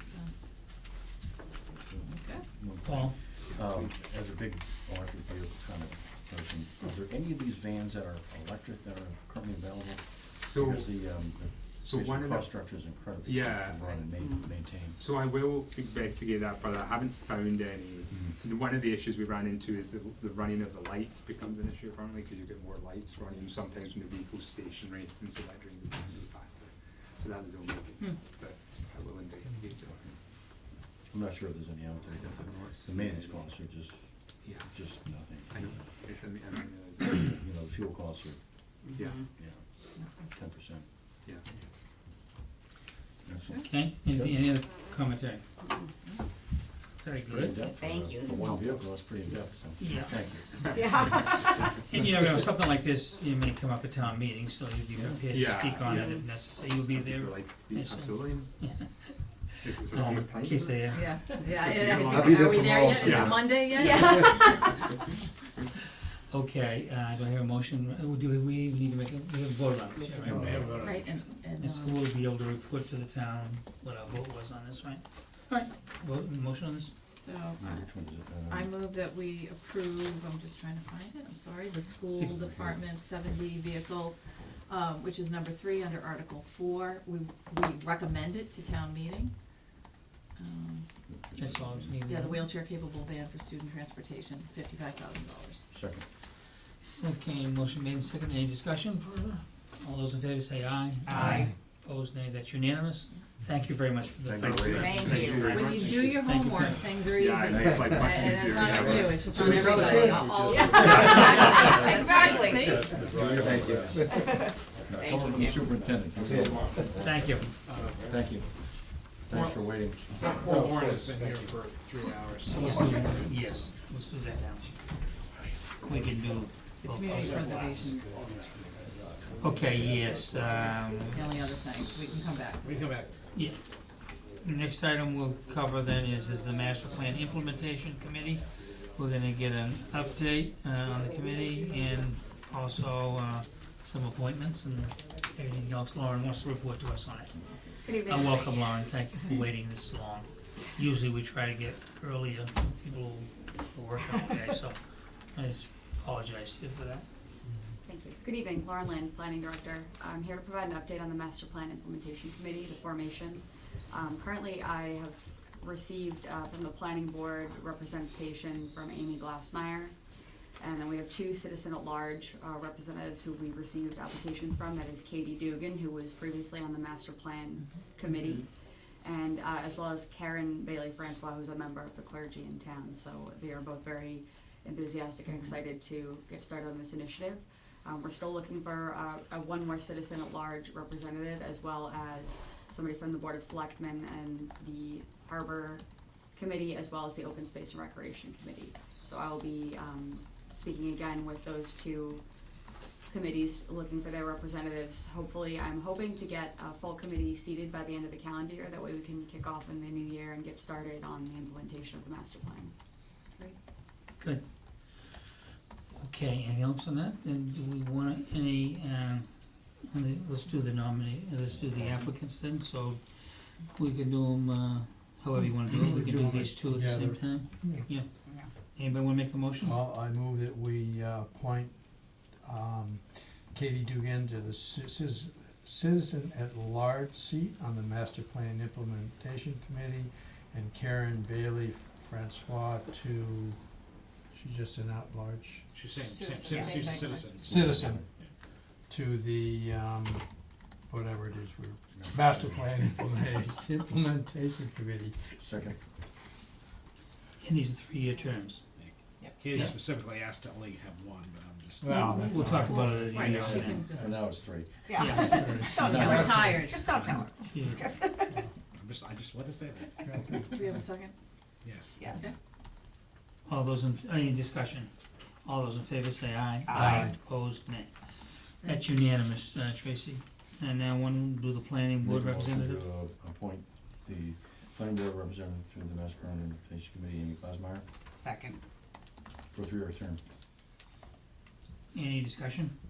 All those in favor say aye. Aye. Opposed, nay. That's unanimous, Tracy. Okay, on the selectmen, I thought we had decided that was gonna always be the chair, which I think is a good thing, but if it's not gonna always be the chair, it doesn't have to be me. Did we take a vote? I think we had that discussion. I thought we So did. Did we take a vote? But I Chris, don't I mean, have a, I didn't have a vote. We discussed it, I remember us agreeing. There was a I'm not discussion sure if about it it. so what do you wanna do on it? Does, if I think it should be the chair, I think it should but if be. it's not, you Nobody know, I else don't care wants who, it, if anybody else Jen. wants to, I don't need. Should we make a motion for you specifically? I mean, I'll do it Yes. if you want, but I'm just Yeah, saying. because I'm I not- don't think I think we We did didn't- discuss it. I don't right, think we included that language in here, not Right. knowing, but, you know, we can just move. Yeah, I'll but it move would that- just seem to me, okay, so we're gonna go off of mandating it, and if you want me to, it's fine, if someone else wants to do it, it's fine too, I'm not, dying for it. I have no desire. So I'll move that we appoint Kevin McCarthy to the, as the Board of Selectmen representative to the Master Plan Implementation Committee. Second. Okay, and the discussion, okay, no, yes, I would accept it, thank you, folks. I didn't ask. That's fine. Okay, motion made and seconded, all those in favor say aye. Aye. Nay, no. No, that's a unanimous thing, I guess I could vote. All right, that's it? And then, so you'll go ahead, you have a quorum, so, is that correct? So go ahead and move as you, in your judgment, wanna move this along. You can move it ahead before you get these other representatives, though I wouldn't think it would be hard just to go to the meetings like we did tonight, and they should give it to you fairly quickly, but you do have a quorum now, so Lauren, it's, move it at whatever pace you wish Okay, and great. deem appropriate, okay? Thank you. With our full confidence and backing until we turn against you. So who do you, which committees have yet to act? The Harbor Committee and the Open Space and Recreation. Okay. I will follow up with them. If you would, yeah. Yes, Okay, anything else from you on us, before we'll go to the next topic? that's it for this topic. Okay, next subject is the Cohasset Harbor update, status, process, director planning. Now, just let me preface on this here, the reason for putting this on here is that, you know, this is part of the ongoing educational aspect for the Board of Selectmen to know what we're doing as we approach this important decision. And, our planning director is our chief negotiator who's representing us in these negotiations, so I think it's important that she talk with us occasionally, if not fairly frequently, to get she knows the direction that we're giving her, so that she's negotiating truly on our behalf and in a knowledgeable way. And that being said, we do want you, as I'm sure you have, but you should be, and feel free to, and should be informing us on an ongoing basis as to what's going on in these negotiations. And so that can entail, you know, not only meeting with us regularly, we'll have you on the agenda, but feel free to send us emails occasionally saying this is the update, because I think we need to know, what's going on, and we wanna be working with our negotiator closely, so that it all works out good for the community, okay? Certainly. That being said, then I think you probably prepared something, and then we can go ahead, and then after hearing your presentation, ask questions that we may have. Okay. Certainly. So let me pass this to Tracy. Don't wanna step on Casey. Just for general information, the by negotiator, you mean just in terms of some of the language that's being accepted or not into the draft plan before it gets to us for approval? Is that what we mean by negotiator? Well, no, I think a negotiator is, from what I understand, is this is our project, and we're supposed to have appointed someone who acts as our representative of where, in any negotiations they're having with the state. That's what's written in the law. Yeah, what the Right. law says is that there's one point of contact from Correct. the town to the state. Correct. And I've Yeah. checked with Yep. with that, which means that Yep. you speak for basically the Board of Selectmen in discussions with the state about, and with that. So that's so the state knows who they're speaking to. So in other words, some other member of the harbor community doesn't call up the state and say, this is what we want. Right, so, and because the authority rests with the Board of Selectmen, you are the representative of the Board of Selectmen in discussing things with the state. And it's a way to make sure that the state's getting a clear message. Yeah. Cause otherwise, they can have everybody who's saying, well, I speak for the harbor committee. So that's. Correct. That's And what that in that's that- the purpose of the. So, no, and I remember when we appointed the planning director as that position to do that, my issue or my question is really around that word negotiating, because is it just with the state, or is it in accepting public comments? Because that's the thing that we've had issues with, or we've had concerns about, is what the plan actually says. So is it just with the state? Are we negotiating things, or are we just collecting information and some gets in and some doesn't, but you're representing us as one voice? If I could just maybe clarify, I've Thanks. also been the prime contact with our consultant team. That's what I was going So at, thank you. Emily actually has been anytime anybody has reached out from the town or an organization or a group, anything comes to me first before. I was getting there, and I didn't Yes. wanna presume that was it, because the word negotiation was, but it's more just you are Yes. the point person. Correct, Yeah. yes, Got it, and thank point you. of contact. And in doing that, I think we wanna make sure that the dialogue you have with us is ongoing, so you shouldn't hesitate if a decision point comes up, like what would the width of something be, or anything like that, that you should come back to us to get that direction. And the reason why I say that on behalf of the board is I'd rather do those things as we go along than have you go through a fairly complete package and then come back and we reject things or not accepting. That's why you should keep us informed, because in the end, we have to vote on those things, and so don't hesitate to communicate to us as to what's the direction of the board and that you need and such a thing. We want you to work with us on that. Thank you. Okay, if that said, go ahead and make your presentation. Yes, so I prepared a very brief memo with you. It begins with just a recent history of the discussions that we've had here at the Board of Selectmen meetings about the harbor plan. Starting just about 2 months ago on August 20th, you heard from me then when I was Lauren Massiar, providing an overview of the process to date and the anticipated timeline to approval. At that point, we were informing the public that the deadline for comments on the July version of the draft were due at the end of that week. The following meeting that you heard from me was September 10th. You heard from Town Council Paul Durensis on his opinions on the status of the harbor plan and his interpretation of the zoning review process that had been ongoing with the Attorney General's office in relation to the Harbor Village Business District overlay that was approved at the annual town meeting. I presented a memo at that meeting on the Chapter 91 and municipal harbor plans, just some general background in preparation for an in-depth presentation with our town consultant at the September 24th meeting. And then at that point, it was announced that the September draft of the harbor plan was available on the website. September 24th, as I just mentioned, I introduced Emily Innes, who is our consultant with Harriman. She has been in the process all along, predating my time here in the town, and she provided you with a detailed presentation on the planning process to date, along with a review of the parallel zoning overlay process. At that time, the next steps, we discussed a public forum focusing on Chapter 91 and the zoning overlay that had been scheduled for October 9th. In the meantime, on October 1st, Town Council Paul Durensis and I revisited again to review the status and the process related to the harbor plan and the overlay district zoning. At that point, we had received a request from the Attorney General's office requesting an extension on the review of that zoning overlay. That was approved at the 2019 annual town meeting, and at the point of October 1st, we were informed that the new deadline for the Attorney General's decision had been extended to October 25th. Following shortly thereafter, we received notice from the Attorney General that the overlay was approved. So due to some schedule conflicts, that October 9th forum was postponed. Since that October 1st meeting that you last heard from myself and Paul Durensis, as I had just mentioned, the Attorney General did approve the Harbor Village Business District overlay zoning from the 2019 annual town meeting. This now means that the parallel contingency plan to return to the November special town meeting this fall with the same zoning language is no longer necessary, as the zoning enacted at the annual town meeting is now in effect.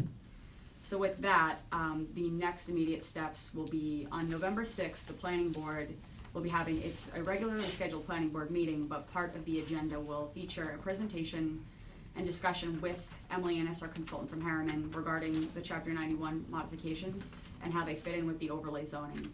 The intention here is that the planning board is a special permit granting authority for any special permit application that will be filed under that new overlay zoning.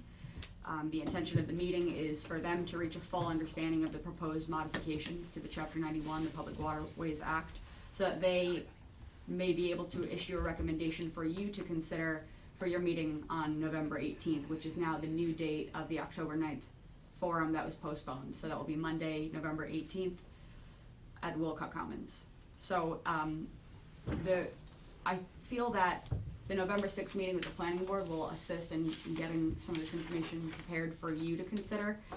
Some of the apprehension about this plan had been expressed that when you make a decision on this plan, some of the regulatory effects are beyond the jurisdiction of the Board of Selectmen in terms of land use and those types of matters. So coming from the planning board, it may help to have their opinion on what certain specifics in terms of some of the proposed modifications, such as the view easement width and the walkway width, that have been sort of open, unresolved issues as we last discussed. So those are the next immediate steps. And at this point, I can take any questions that you have. So I have one question, which unfortunately I cannot attend November 18th, and I'm like ready to be sick to my stomach over it. But it's just a public forum, we're not having a vote, is No, that, not having a vote, no. Is there any way we can ensure that it gets recorded so that I'm able to Certainly. watch? You talk to and if you can make the 6th, I can, and I'll try, You should that's go a to the Wednesday planning- night? yeah, that's Yeah, I'll Wednesday night. definitely do that, I have a work obligation on the 18th. yeah. By the way, if more than 2 of you want to attend the 6th, you might want to just post it as a meeting, just so you can sit there. Unless you just want to sit in the audience. If you just want to sit in the audience, I'm not gonna open my we mouth don't have to at the post, planning. then we don't have to post it. on the 6th? It's 7:30. Or 7:30. So that's actually a useful meeting for us to have, who plans to be there? I'm gonna try to be there. Okay, Yeah. we should We post it need just We to wanna get- post it to be safe, Right. and that way we can talk, so, Sure, we'll just post it as a meeting. board? yeah, post On the it, 6th. just post the meeting. Just so that way you can ask questions if you want. In the board, Yeah. and also, so, and when you do that, when we do that, at the very beginning of the meeting, just sort of huddle together, we we adjourn a meeting, and then we huddle together afterwards and. You open it, then you adjourn. And then we close it, okay? And if we have a meeting posted, we can deliberate if we want, I don't know if we will, but the idea really is just to learn. Be on the safe side. Okay, so that'll be posted. That's Dane. I'm just bummed, I'm really bummed, cause, you know, we had Well, the 18th, discussed we're that not gonna other do a day, vote yeah. anyways, we have other stuff to do. Okay. We'll see, Beyond it. we'll work on getting 143 TV to tape it. Right. Okay, any other questions here? Conflicts. So, I'm trying to get a handle on exactly, where the chapter 91 language came from, why is it necessary, and how was the chapter 91 language that's in the plan, how did it get there? And I haven't gotten an answer, and you obviously are representatives. So what is that language, who wrote it, and how did it get in the master plan?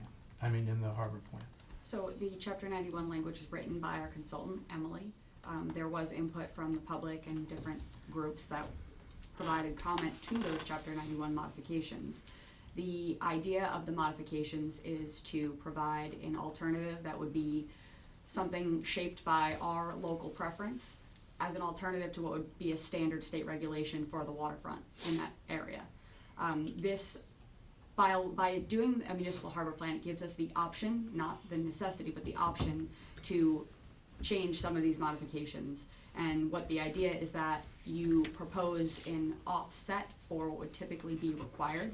It can be, for example, we've discussed a payment to the waterfront fund or something that provides public access as an offset for placing perhaps a private facility in what would typically be a required area of public accommodation. There are some, it's a compromise in a sense.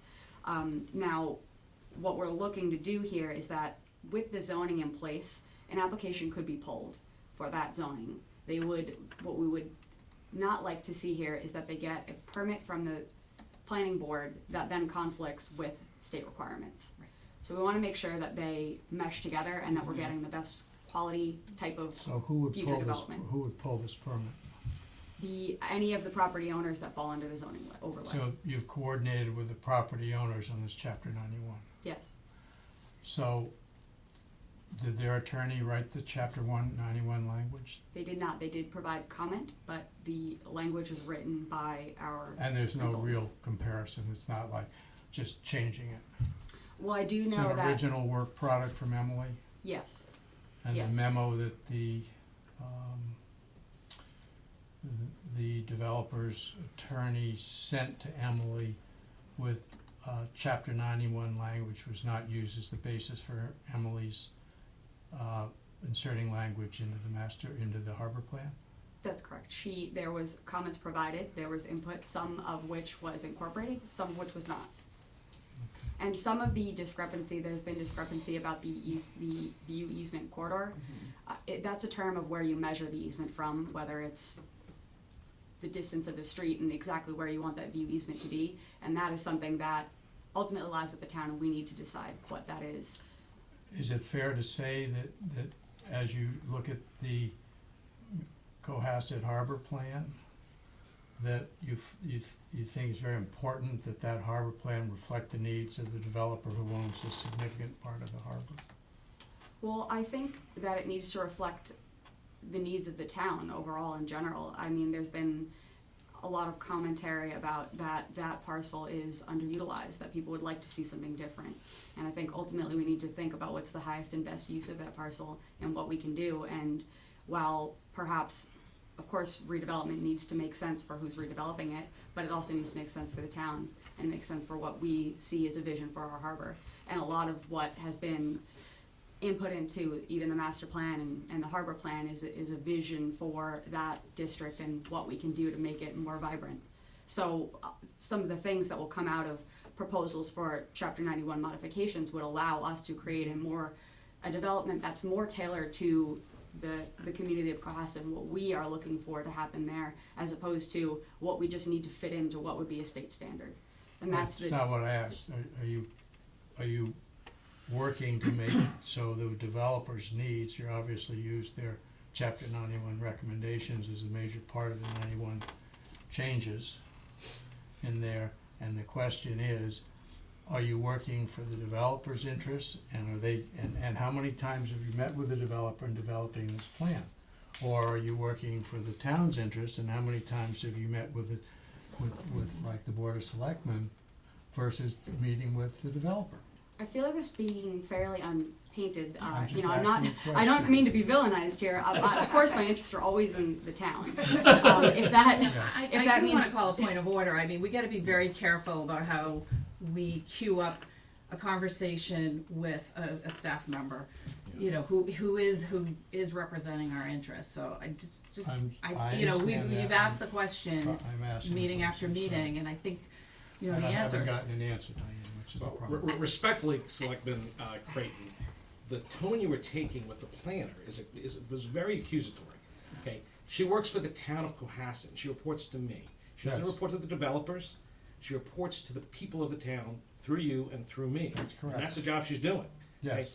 George McGoldrick came and talked to me for 15 minutes yesterday because he stops by from time to time because he's a citizen and he wants to make sure that we're still plugged in and that he's keeping us informed in the loop. Mhm. I'm sure that, I know that Lauren's met with him, but not in some kind of I mean, I know they're not intending to, I'm sure you're not intending to give the impression that Lauren is somehow working for the developers. She's working for the town.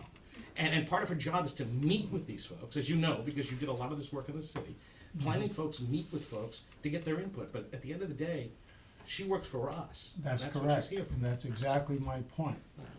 And I am the Board of Selectmen representative.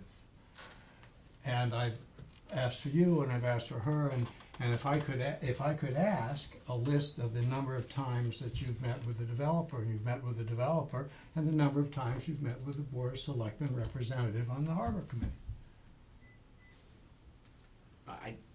You're asking me? I mean, Either. I mean, you know, I don't keep a log of every time I talk or meet with folks. I mean, I want you to understand my door's always open to meet with anybody who wanders by. If you want to meet with me anytime, Jack, all you have to do is call Tracy and I'm available. So I'm always available. When you want to meet with me. So George called me yesterday. I mean, I'm just, you know, Right. full disclosure, he called and Okay. said, hey, this guy's have 10 minutes, and he stopped by just to chat with me for 10 minutes. Mhm. You know, if you really want to, I mean, I'm sure that we can come up with a Well, list, but I just asked that question. okay. Because that might suggest, because it is very clear that you do work for the Board of Selectmen, and it's very important that that process, that we make sure that there's a communications, that we know what's going on, and, you know, just a measurement of the number of times that you've reached out and met with one group and you've reached out with it versus you've reached out to the duly selected Board of Selectmen representative, and those numbers might be something. And if there is an issue there, I think what we need to do is that we need to, you know, make sure that the interests of the town, whatever is done, has to be approved by the Board of Selectmen.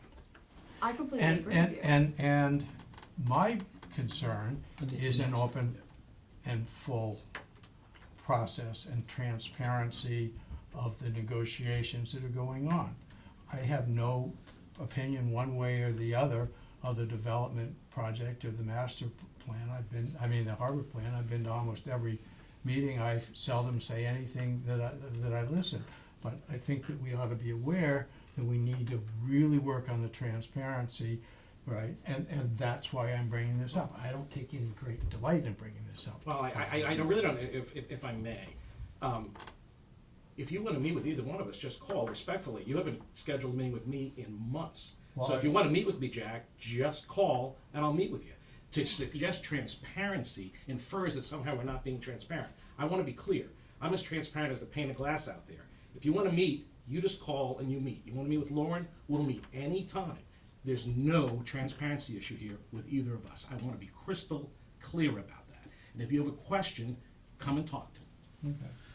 Okay, Paul. I guess you're probably trouble with the 91 languages there. If it comes down to it, you don't have to vote on the 91 I know language. And so it's a matter of each property is unique on 91 law. So whether it's what's down in our harbor, or what's down in the harbor in Boston, or what's down in Cape Cod, any of the line that cuts across is unique. The language is designed so where a piece of property has been grandfathered in, where a piece of tarmac has been paved right out to the edge, which you couldn't get done now, you're gonna have to take each individual property and adjust it within the 91 variances, and where you have an offset, you say, well, we can't repave here, so we're gonna put that into public use, and you're gonna have to do an offset. And that's where the 91 laws come in. It's not some machination behind the scene, it's a pretty simple process. It's where the line is drawn, what is available to be developed, and how do you offset it so for the best development for our town, individual unique properties in our harbor are allowed to be developed or not.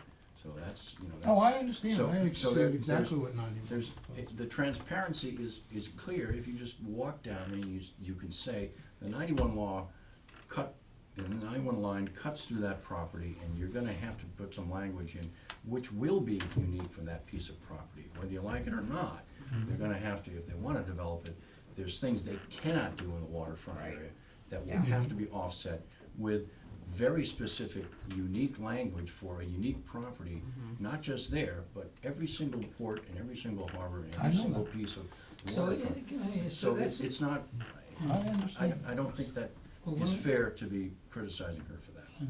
So I think part of the problem is that we're trying to do these 91 changes that you've just described before a project has been presented or done. I think that an alternative way to have done this is to not address the 91 in the, I'm not saying we should, but we could have not put it into the harbor plan. And because the town overwhelmingly approved, go ahead developing, there, and then let whoever comes forward, come forward with their project, and then get their 91 then and have it tailored. So I think part of what has created the problem is that we're using the harbor plan process for a particular development. And of course, quite frankly, there's a particular developer involved too, so that's added to the component. Just to explain, that's how, so part of that is, we maybe should have had a discussion whether or not to put the 91 in this harbor plan in the first place, and we never did. I think that's why part of where Jack is coming from. There are some harbor plans that have it in. Well, most of them don't have it, and probably, from this experience, I can see why, and the other thing I saw is that this harbor plan was due May, so this is now many months delayed, and the word on the street and put out in memos and emails and communicated is generally being put out that the Board of Selectmen are now holding up this process because we haven't decided on 91 changes that we haven't gotten. There was a memo put out by the chair of one of the committees just the other day to numerous people saying, so that's created quite a problem, and the claim is that all the constituents that wanna have something done with our harbor plan are being prevented from going forward because the selectmen aren't approving it. Well, if we pull the 91 out, we could give them their harbor plan, they could go do that, so, this process hasn't been as proper as it should have been, and that's created part of the problem, I think. Diane, then Karen. Yeah, I just wanna add like a little context, and this is one reason I'm really bummed to not be around for the meeting on the 18th, because a lot of the chapter 91 modification recommendations, and again, were in response to the zoning overlay bylaw district, if I'm right, so, which has been vetted and discussed at the planning board level, at this board level, and in fact, when we initiated the harbor plan a couple years ago, one of the biggest, there was a big issue with just how do we manage, we had a harbor committee that never met, right, and we were like, what does a harbor committee do? What should they do? Who should be representative on that? Like, there was a governance issue, and at the time, the other issue was the failing businesses.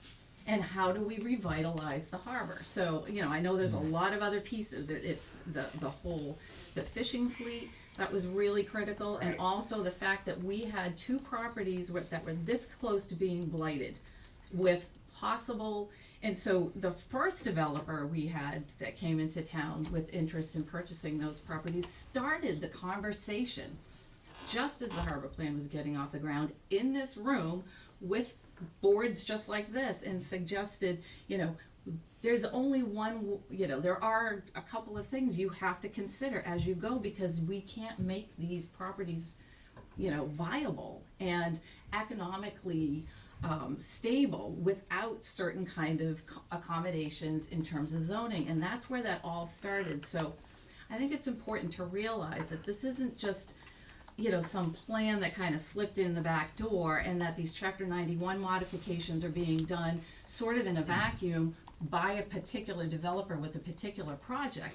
These are things the community has been discussing, and was the impetus for getting a harbor plan off the ground 2 years ago, when we were literally expecting that those businesses were gonna, one of them half fell into the harbor, as you well know, and the other two were barely, we all expected that they were gonna go into bankruptcy, and we needed to make accommodations in the town through zoning to help revitalize the business. So it's not, I really recoil at the idea that it's some developer with marching orders. This really has been a community conversation. I don't disagree that, the way information often gets put out there and the trigger points at which people pay attention are very different, and then everything gets really murky, which is why no matter what the issue is, I say open the doors, have a meeting, whether it's a public forum. If you see pockets of people that are questioning what's going on, just like with the common discussion earlier today, there was no funny business. We made all the right decisions at the right time with the information we had, and that's pretty much how this has been going along too, so. Okay. But, Let Lauren speak. Yeah. Lauren, then Carrie. I would just also like to clarify that there's been no further negotiations taking place since the last time I spoke to you on October 1st. We were fully prepared to have the Chapter 91 and zoning forum on the 9th. It was just scheduling constraints that pushed us into mid-November. So other than what you've seen in the September draft, there really are no further changes, other than the fact that the parallel zoning process has now been approved by the Attorney General and the zoning is in effect. So, before we get to Carrie, if you don't mind, No, if that's follow. fine, yeah. So has the state approved then the 91 suggestions that have been made? No, they will not issue a written. They are waiting for the town to submit what we have as our final plan for them to weigh in. Okay, so before we're done here, I wanna lay that process out in a little more detail, so that's clear to everybody, how we're gonna come to that conclusion, I guess. Carrie? It just seems like we have a little chicken and egg situation here with the plan in 91, and I didn't know if there was a precedent for them to have been separated before, or how do we best move on in the current situation we're in, where we have clarity over 91, I guess. Well, that think leads it's right more- into what I was I- about to say. I think the point, and I appreciate, they kind of fell off the truth is that the 91 conversation kind of fell off the radar. Okay. It did. Yeah. And it's something that clearly had to be reset. Right. Which is the board is very correctly doing, because it's a change to it doesn't happen often, and if it's gonna happen, that's be a very good reason, legitimate reason, it's town-based, right? So the board resetting it and having a public meeting is really what was needed. So that, I think, has helped, and again, as Lauren has pointed out, there's been an effort to try to do that based on the board's recommendation, and it just couldn't happen in October, so things have been on hold. So the planning board's gonna have that discussion on November 6th, which is, if everyone can attend, it'll be great, and they're gonna give clarity, because the most important thing here is, the only reason to do a Chapter 91 change, the only reason is if the town wants it to, because it benefits its own zoning plan. That's the only reason. I mean, it doesn't matter if a developer wants it or not. It's irrelevant. The only thing that's relevant is whether or not it moves the town's vision forward. And so, as I understand it, the conversation has been, well, the way the current zoning has been adopted, it would actually conflict with the way some of Chapter 91 works. Chapter 91 is a one giant size, one size fits all. And, Cohasset Harbor's kind of a unique little place, and these parcels, as many things that Cohasset were developed, are a little unique. So I think that's the goal. If there's any Chapter 91 changes at all, and there may not be, but if there are any, it would only be to effectuate the town's vision through the harbor plan, well, in this place, really through zoning. And that's why the public conversation is so critical, and because there haven't been enough of them. That's just, I mean, honestly, there haven't been enough of them. Well, I wouldn't necessarily equate the town's, interests, the interests of the public, with the interests of whatever project gets built there. Right. The other thing is, and I think Kevin has a very good point, that the chapter 91 would normally, in many cases, and I would argue is the best practice, those changes should be for what's actually needed for the project, which is not before us. And I have asked the planning board, I've asked them numerous times to find out exactly what they're planning to build. I get nebulous answers, but that's okay, because I think we have a municipal harbor plan which allows us to get some significant grants and help for their harbor. And understand, although those are an important part of the harbor, between the sailing club and the yacht club each have 200 plus youthful sailors. We have kayaks. We have the Maritime Institution. We have the rowing people. And all those people have spoken to me, and they say, why is all the focus on a development, a condo development, and the harbors for everybody? And I think that the proper thing is to get our harbor plan done. And then the chapter 91, if the developer needs that relief from chapter 91, normally you just go to the part of the process is you go to the state and you go to the planning board, and I'm not opposed to that, by the way. I think that's the proper way to do it. But we're putting two divergent interest groups and trying to put them together, and it's slowing up everything. And it's been frustrating when I've asked, what's gonna get built, and I don't get an answer. Well, we can't do that until we get these chapter 91 changes. Well, what are you gonna build? Well, we don't know until we do. Then how do you know what chapter 91 you're asking if you don't know what you're doing? Let's get beyond that. And what we need to do, and I think Kevin has a very good thing, is the 91 stuff needs to be in that process, and I'm not opposed to it. I told the developer when he first did it, I sent him an email. I said, he's the best guy for it, and I think that's true. But I do think that we've been putting stuff together, and we're dealing with all of this, and people don't know, and I'm hearing from a lot of people around town that they really think our harbor is very special, and they want a harbor plan for all of Cohasset. And then I think the planning board is well positioned to move forward with the condo development, and there's all those kinds of things, and they're not, and they could complement each other. But by putting the 91 in the harbor plan, we're needlessly delaying it. We can get this done, and then we go forward, and you go in, and the individual relief that may be needed for those individual parcels to do what needs to be done, you just go to the state and you say, we need to do this change of 91, and the state does it all the time because of this legitimate reason. And then they will grant it, and the town could say, at that point, we could say the planning board says we're in favor of it. I think that's a much healthier and a much more open progress, and we'll get it done. That's just irrespective of where you stand or views on something, that just concretely and objectively though is created a problem, is the fact that we've got this 91 inside the harbor plan, but where it's created a problem for this board of selectmen and the town is that number of constituents, that the yacht clubs and the sailors and every fisherman and everybody feel as though we're not doing our job properly because we can't get our harbor plan done, which is blocking them. That's the problem. And if I had known that this was gonna create such a log jam and create a lot bad will towards us as a board, and you've heard it as well as I have, not that we have to just be stuff. But I mean, I'm talking about moving this harbor plan being delayed, as being, essentially, we're taking flack for that. I'm not so sure as we would have reconsidered the experience, that's all, and it's gnawing away at the community. These kinds of things can gnaw away and create problems, so I'm just saying that as an objective thing, irrespective of where you stand on Win 91. Just mechanically, we're in a bad spot here.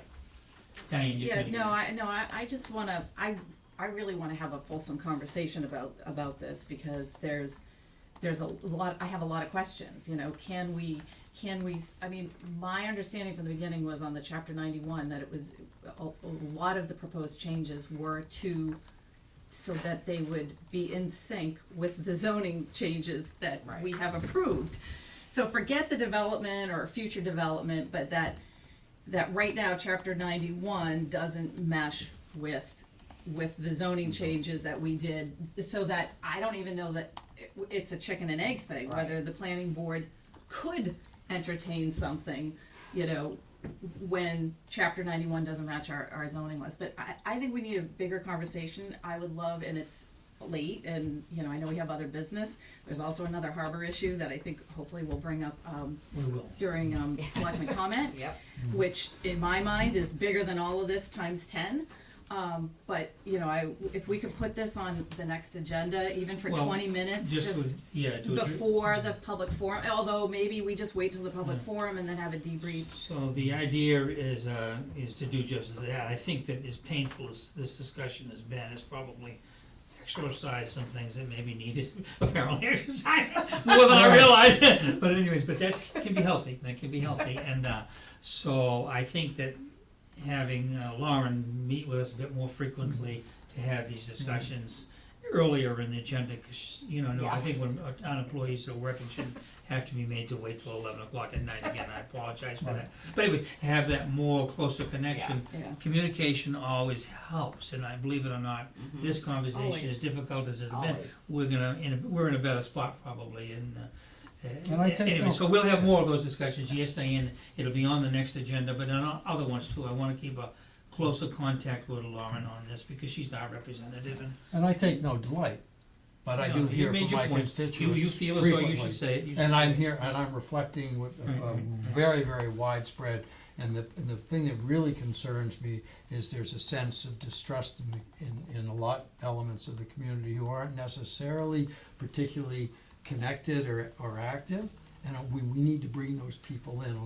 We need to hear those parents, so we need to bring them in, and the way you bring them in is transparency.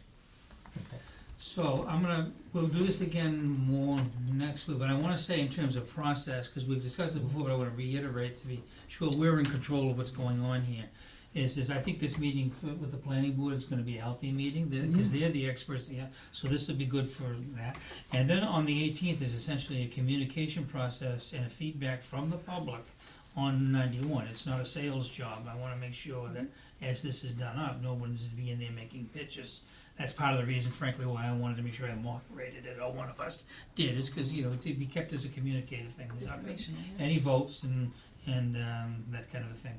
And I do wanna get an agenda on that as quickly as possible, because we wanna publish that and put it out so we can get as much attendance as possible, so as soon as you can give us that Yes. agenda, do so.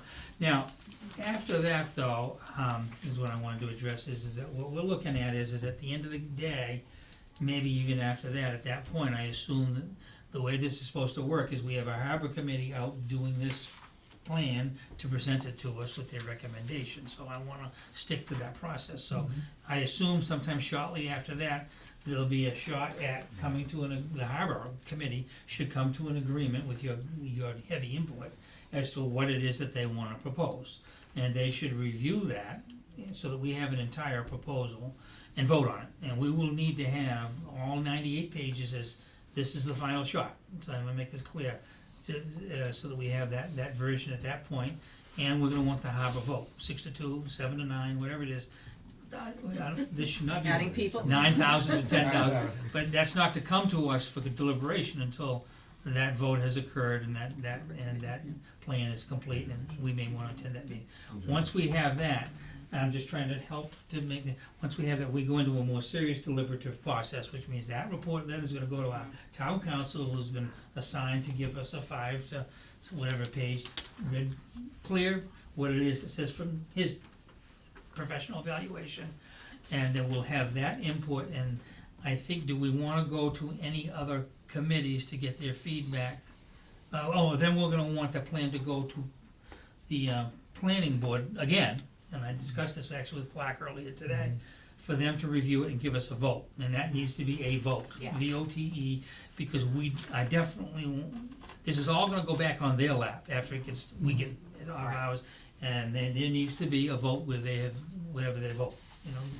And, with the vote of the planning board, a vote of the harbor committee, with an opinion from a professional attorney, does anybody else want any other due diligence, or do you wanna get that together, and then we should be prepared to deliberate, maybe you vote, don't need to or get- do more due diligence if you want to. So I wonder. That's what I'm saying. So the planning board vote would be to recommend it or not to us? Right. As Yeah. opposed to, cause it doesn't make any sense for them to, it's just more of an endorsement or a recommendation like we do with town meeting articles. 'Cause it's- That's why I said We're we looking won't- to them as their expertise in planning. Exactly. And in particular, so that it matches, we're not gonna be Yeah, able to because tell they're gonna live with it too. whether it, right, exactly, I- matches up with the zoning bylaw. Well, Yeah, the we would be question- foolish to not, in my view, Right. as I'm getting Have to their learn this more, to recommendation. ever approve this without a vote that the planning board has said that they endorse, you know, would want it, because they are gonna live with it for many, many years, and so Right. that'll be that. Little thing. But that won't be on the sixth, that's gonna be Correct. after that. Yeah. We'll regulate when that occurs, and then we'll decide amongst ourselves if we want more or less deliberation, or if you want anything else, and then when the board is ready to vote, we'll vote. We'll vote, got it. One thing that we need to be, if we get too specific about, this is why I think the project, the condo development should be separated, because if the planning board does that and the approval, then you gotta send it to Concom, and you gotta send it to a variety of things, and I'm wondering whether it's more efficient, to get what we want as the framework for the municipal harbor plan, because it's important we get that done. I mean, some of the grants, like the Maritime Institute, Sailing Club, they could, use, they have all these things that they could get. You know, that's what's been creating And a I'd like problem. to get that Right. done. But if we talk about the other boards, well, if you get too specific, then does it have to go to Concom? Because they're gonna pay. We'll have to have whatever it that is. discussion and decide That's one amongst of the ourselves. things, yeah. As a minimum, that's what I wanna see, if we wanna Yeah. add Concom, we'll have to discuss But it's this. important to know that I'm not opposed to the condo project, No, so. and, and I don't think, the thing is that we can't, with the posture we're in now, we can't do the harbor plan without the 91, we've Right. set it up that way. Yeah. Now, we have the authority, at the end of the day, we're the ones that are gonna, Right. we're the deciders, as someone once said, and, so we, it's gonna be in, you know, we could take it out if we want, but as long as we have it in and we're working with it. If we have it in can't- there we and the can't do a state harbor- turns it excuse me, down. Excuse me, we can't do a harbor plan until we've gone through the 91 stuff, if that's the course we've decided to do. And so we can't do it separately, is what I'm saying, the way we're doing it now. However, if we do it, and the harbor plan is hostage to the 91, and the state doesn't like the 91, we lose the harbor plan. I don't think we lose that, but. No, the only I reason don't the state know. has to endorse, the only reason to have, the primary reason to have a state endorsed harbor plan is the chapter 91 changes, because if you don't have chapter 91 changes, the state doesn't have to endorse it, then it's just a local option, like a master plan. The only thing the state really is approving, and correct me if I'm mistaken, and Lauren's nodding her head, in a harbor plan is the chapter 91 changes. If you're not making chapter 91 changes, you don't have to have state approval, you can, I mean, we've gone through the process with So CCN see, that's part of the issue, that if that Yeah. was done 4 months ago, which it could have been, we wouldn't be in the hot seat we are now, we're in a. But we're in a good path. But So- we're here, So, we go the path. November 6th, November 18th. Yes, November 13th is the next harbor committee meeting, I think. yes. So I'll also circle back, and I'll talk about this other stuff in a second, with Tim Davis, to make sure that they're prepared to actually start taking some votes, because. Well, they're gonna have to have a Yeah, vote. so They I have to wanna have be their clear vote, that and they we need have to to have do plans, that. so, yeah. And if I can be there on the 13th, I will be, and I'm sure you will be, Jack, so, they I need hope to not. make. Excuse me, they shouldn't vote until, I would assume, they shouldn't have voted until they're voting on the plan to give us, so. There shouldn't be any number of votes, they should at some point have a deliberation and. Well, but they have to Yeah. vote, but the chapter 91 stuff still won't be settled until Yeah, after. so they're gonna that. have to, have to, we have to have a complete plan, Right. including the 91, so Well- they can't do their vote until they've decided what they want the 91 to Right. be. And Well, that's they're gonna probably give it to after the us. public Well, forum. I mean, the Yeah, that's master, after the you vote. didn't, all right, we don't have to get bogged down in process. You voted on chapters of the master plan individually, and you also voted as a big block, but you went through sections at a time. True. So it could be that if 5 chapters of the harbor plan are done, and the committee's like thumbs up, they can always vote and say, we're done with these, we're just gonna focus on these, and then vote the whole thing at the end. Does that make sense? Well, we could if Before the it gets board to wants to us. do No, it. no, I'm talking about the Does harbor, that I'm do talking us about the any harbor. good, does that do us any good in terms of? No, not you, I mean the harbor committee, so that way they're making They progress. can vote any way they want. Yeah, that's what I mean. But So- don't bring us the harbor You got the whole committees package. until we have the whole No, package. No, I'm. Alright. Yeah. One point of thing, which is, I don't think, and I've checked with the state, that you have to, the municipal harbor plan needs to have chapter No, 91. it does not. It Okay, doesn't. No. so That's that's the an point. important, Exactly, it does not. Right, that's it what does I'm not. saying, no, it And the doesn't. chapter 91 may be keeping us from getting what we wanna do, and then we go back later and we say, all right, for the condo development, right? Well, that would be We there, think that's- if we did that route, that would be the development, we've sort of discussed that already, right? Yeah. Yeah.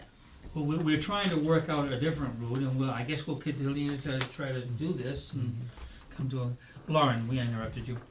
Did you have anything else other than, did you wanna go home? Oh, no, I just Say wanted, yes. in discussing, I heard in the harbor committee, I actually, politely discouraged Tim Davis from putting a vote on the harbor committee on the 13th, given that it was in the midst between the planning board's meeting and your meeting on the 18th, so I said that we should respectfully wait to see how this is settling out before a vote is taken, but. No, that's think fine. that makes sense. I think that's good fine. guidance. But they should at least talk through it to make sure that they're. Right, they will be speaking about it on the 13th, but I would hate to see further frustration on them voting on a plan that was subsequently altered in any way, so that was my suggestion. Especially if they were to show up, like, for example, on the 18th, this goes to what Jack was saying, if they were to happen to show up on the 18th and say, well, we voted on it, and this is not working as a team, that's why we wanna work more closely with you to do this smoothly. And I think we got, that's what we'll do, we're available, okay? Anything else? Alright, we're done with this. Thank you for your patience. Thank you. Thanks, And your Lauren. future Thank you, patience, Thank you. which we will be trying. Thank you. Alright, next thing on the agenda here is, We're back to warrant articles, we're gonna. burn article, we just have, So there's, Lift system? yeah, the lift system, is what we're gonna talk about now. So, unfortunately, it's not, I don't know if your version are in color, mine's not in color, I guess the copy doesn't do in color. Do you have version, you said? Oh, okay. The motions, you have the draft Yeah. motion packet for you. So if you go to Article 3, the first line item, was $5,000, that was the engineering system, it's been recommended to go to 20. And then the lift system, which is number 8 in Article 4, is gonna come out, and let me explain. So, the selectmen teed up the conversation and moved the conversation, there's been a lot of conversation. It turns out that there's a lot more engineering analysis gonna have to get done to determine what exactly needs to go there. Can the dock hold the system? How's it gonna work? And also, is there a chapter 91 permit needed? Because it turns out that whole dock, that's not a natural structure, so, and it predates chapter 91, but a new addition to the dock would not predate chapter 91. So they may need to be permitting for that, so, and that may take months. So, and again, it's not an unreachable hurdle, it's just a hurdle. So, the recommendation based, and the Harbor Committee's recommended this, and advisory voted last night to recommend this to you folks, is to change the amount in Article 3 in the first line from 5 to 20,000, which is the new number that's in your amount tonight. And then in Article 4, we just strike line number 8. And what I could do is I could just like black it out or something in here so people will know, and I'll put something else in the motion so people understand that there was a change and why there was a change. and what the idea is so that on this conveyor system, which is very critical and Yeah. important but complicated, that we spend more money to make sure we have a really good design to the and then we'll go to the Springtown meeting saying, we know now exactly what we wanna do, and there'll be proper vetting and so forth, and so it makes quite logical sense to do it that way. Yes, thank you, Kevin. I would ask that you vote, you re-vote Article 3 with the 20,000 in it, as opposed to the 5, as one option. Okay, let's do that first, if there's a disposition to do so. Paul, would you please make that motion? Make a motion, This is we complicated. recommend Article 3 with the new amounts and free cash for 20,000 engineering assessment of town dock lift system with the harbor master department to town meeting floor. Second. Any discussion? All those in favor say aye. Aye, opposed, nay. It's unanimous, Tracy. The other 3 awards been voted. Right, and then I would ask that you formally just tell me to remove item 8, and then that's a 60. And again, I may leave it in here and just put a note in, this has been, you know, this will be heard at annual time, so people don't think we just forgot it. Because that's also, that was the vote of the advisory committee to recommend to you last night, and capital budget's fine, well, I won't speak for Sam, but I think you're fine with that too, right? We're eliminating the lift system and coming back to it. I just take it out, Okay, that's what I do. all right, so I can That's me. I can also just take it out and renumber Yeah, them, I and just put a think- note Yeah. that, as to why, so people can. Yeah, I think It's so. more confusing to leave it in, and then you're gonna Okay. get questions and Yeah. that and Okay. that. I do But think then it's, you guys get to answer. I do think We it's. don't have any answers, Okay, yeah, that's the other. Diane? I do think it's important to, like, tee up that item with the request at 20,000, as you just did with us, to let people know who bring their warrants from home, that we went there. And again, reiterate that this is a priority, this is a harbor priority that has come out of 2 years of conversations about what we need to do, and we are not forgetting our lobstermen and fishermen. And in Yes. fact, the reason we put this in here, you know, Yeah. in the second piece was we were willing to make something happen as soon as possible. And, you know, I think it's really important that that message Yeah. gets I think- out. So when we who will just- do that? Chris, you'll do, make Chris. I was gonna speak on Article 3, I could most certainly do that. On What do you Article want? 3, you say this is that, and as a result, look at Article 4, and the reason we're not asking for that is because of Article 3. Now, You can need we much still more leave it in there? extensive engineering Yes, to figure out if it's even gonna work properly. right, but I wouldn't go that far. Okay, Jack, Paul's got the table. So, can we leave it in there, and much like monies that aren't spent, it gets reallocated and reappropriated the following year? Because we've spent a lot of time and effort in really telling us the lobster, we really want to help them keep the harbor functional. We don't have to spend it, and it doesn't sound like because you've got 20,000, it's gonna take engineering for probably a year to get through all the permitting. Leave it in there, and then we can repurpose it when it goes through, because it's not gonna get spent. But I hate to pull it out, because we push forward with, you know, the lobstermen, who, again, 10th largest, you know, landings of lobsters in Massachusetts come right out of this harbor. And I just think it sends the wrong message. I think you can still vote for it, put it in, and repurpose it if we don't use it. Well, if it makes you, just to let you know, the commit, the lobstermen, as I understand it, understand this. They understand sure? we're not abandoning them, and then we're putting more money in the engineering, they understand there's more hoops to go through.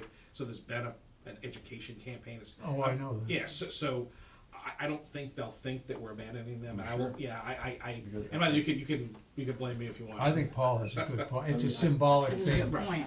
I think mean, Paul has a good We point. can always repurpose the money. Yeah. You Well, know, the thing- I know capital doesn't quite wanna do it, but the money's not gonna get spent, obviously, until the 20,000 for the engineering and the design and the permitting and all that is done.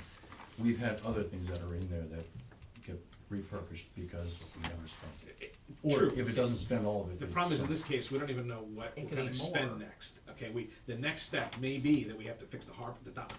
I mean, I'm not saying that's the answer, And we but, repurpose it, you know, we have a year to spend it in. well, I mean, at the end of the day, it's all up to you to Right. determine. I mean, advisory's kind of, and capital at this point have said, well, we're comfortable with this coming out, we're not gonna vote on it. You know, they haven't, neither of them supported this, to be clear, at this point, so. It just, you know, again. No, I I'll understand. go with what, I will go with what the board wants, but I just think that knowing, you know, the lobstermen, fishermen, this would be, just the fact that it's on there would really, lift their spirits, because this is, you know, this is a functional item that they're now lifting by their back. You also, they made, again, I'm just devil's advocating with you, you also might set up a fight on town meeting floor for someone who's gonna move to strike it because they didn't approve it and vote for it. So you may, it may end up countering, I totally understand where you're coming from, I Yep. totally understand. Yep. And again, if you And wanna put it in, I'm gonna some- do whatever you want me to So- do as a board. Would it be Carrie. appropriate for a member of the board to speak on that too? And let everyone know that we care very deeply about the lobstermen and their safety and fixing this problem and framing it that way? My guess is the town moderator Will not. will Okay. not. No, if you really wanna get If it's statement, a- right, tell him no, that I it's know. important to be made, he'll be okay. We could I do mean, it that way. as long as, if they're okay with it, and again, I'll go with the board wants, I'm fine, but, as long as they're fine and they understand we're not, you know, throwing in the towel. Right. Because there hasn't been any infrastructure done for the harbor of this quality, of this type, for probably 30 years. I mean, the last thing they did infrastructure, they removed the fuel pump 30 years ago. That We are was the fixing, infrastructure. we are fixing the electrical at Lawrence Wharf, that's gonna happen, that's gonna be a big boost for those folks. Yeah. And you're quadrupling the amount Right. of money for the But this engineering, is the right? first year that we, you know. I know a couple of them, Paul, I'll put that message Yeah, out. I totally appreciate what you're saying, and you had me for most of it. No. But just in terms of like cleanliness, right? It's symbolic, and I don't think we should make symbolic gestures at town meeting. Like, just in terms of financial accounting, it seems sloppy to me, and I wouldn't want it to open up a can of worms, because if we put it in there and we don't have the votes from advisory and capital, it opens a conversation that we don't need. Whereas I think in the previous article, we can tee it up with, you know, we're doing this, we realize there's gonna be some complicated engineering, we are gonna get that done over the next couple of months, it's not gonna get done before May, we're gonna be back to you for May for a solution, you know, and having queued up all the permitting and the, you know, unanimous endorsement of our, So if the board is okay pulling it, then can we just really push forward with that engineering so that we say, look, if this engineering gets done within 3 months, then in Springtown meeting, we put it back on the, absolutely. Oh, we plan to, that's the idea, is that this would be back. if it's done by, in the time. Well, it should be. And I'd be pretty upset if it wasn't. I'll say that, and if any of you wanna Yeah. echo that, just I think you should say that, yeah. Okay, thank you. Yeah, I just, Careful. I don't want this to get lost. We're planning to come back. I know, but they've got that 91 issue with the whole dock. Right. That they don't know how long that's gonna take to get solved. I understand, but I think if it I gets. wouldn't if it- promise a time frame. If it gets through, and it gets through for Springtown meeting, I would like to see it on the warrant. I just think it's exceedingly important for our fishing. I think we can agree as a group, that, because that's one of our goals anyways, that Right. it is a priority, if at all possible, to not let anything stop us from getting that, yes. I don't think we even need to vote on that. We Yeah, don't- and we'll, Yeah, and so you, that- and you know, we can make that decision in February. And we all feel the same way. Okay. I'm good with it then, all right. Unfortunately, I'll make the motion to strike 60,000, line 8. If it make you feel better, someone else can make No, the no, motion. That was great, I'll take the I'll fall, I'll second. take the heat, but I'm doing it saying that, you know what, I got support that when it comes to springtime, if that engineering stuff is done, they're gonna push it. Yes, I agree with you. I move that we remove 60,000, line 8, lift system town dock harbor capital stabilization fund from Article 4. Second. Any further discussion? All those in favor say aye. Aye. Opposed, nay, it's unanimous, Tracy. I'll give you a 2-minute update on the town hall project. So the OPM analysis is ongoing.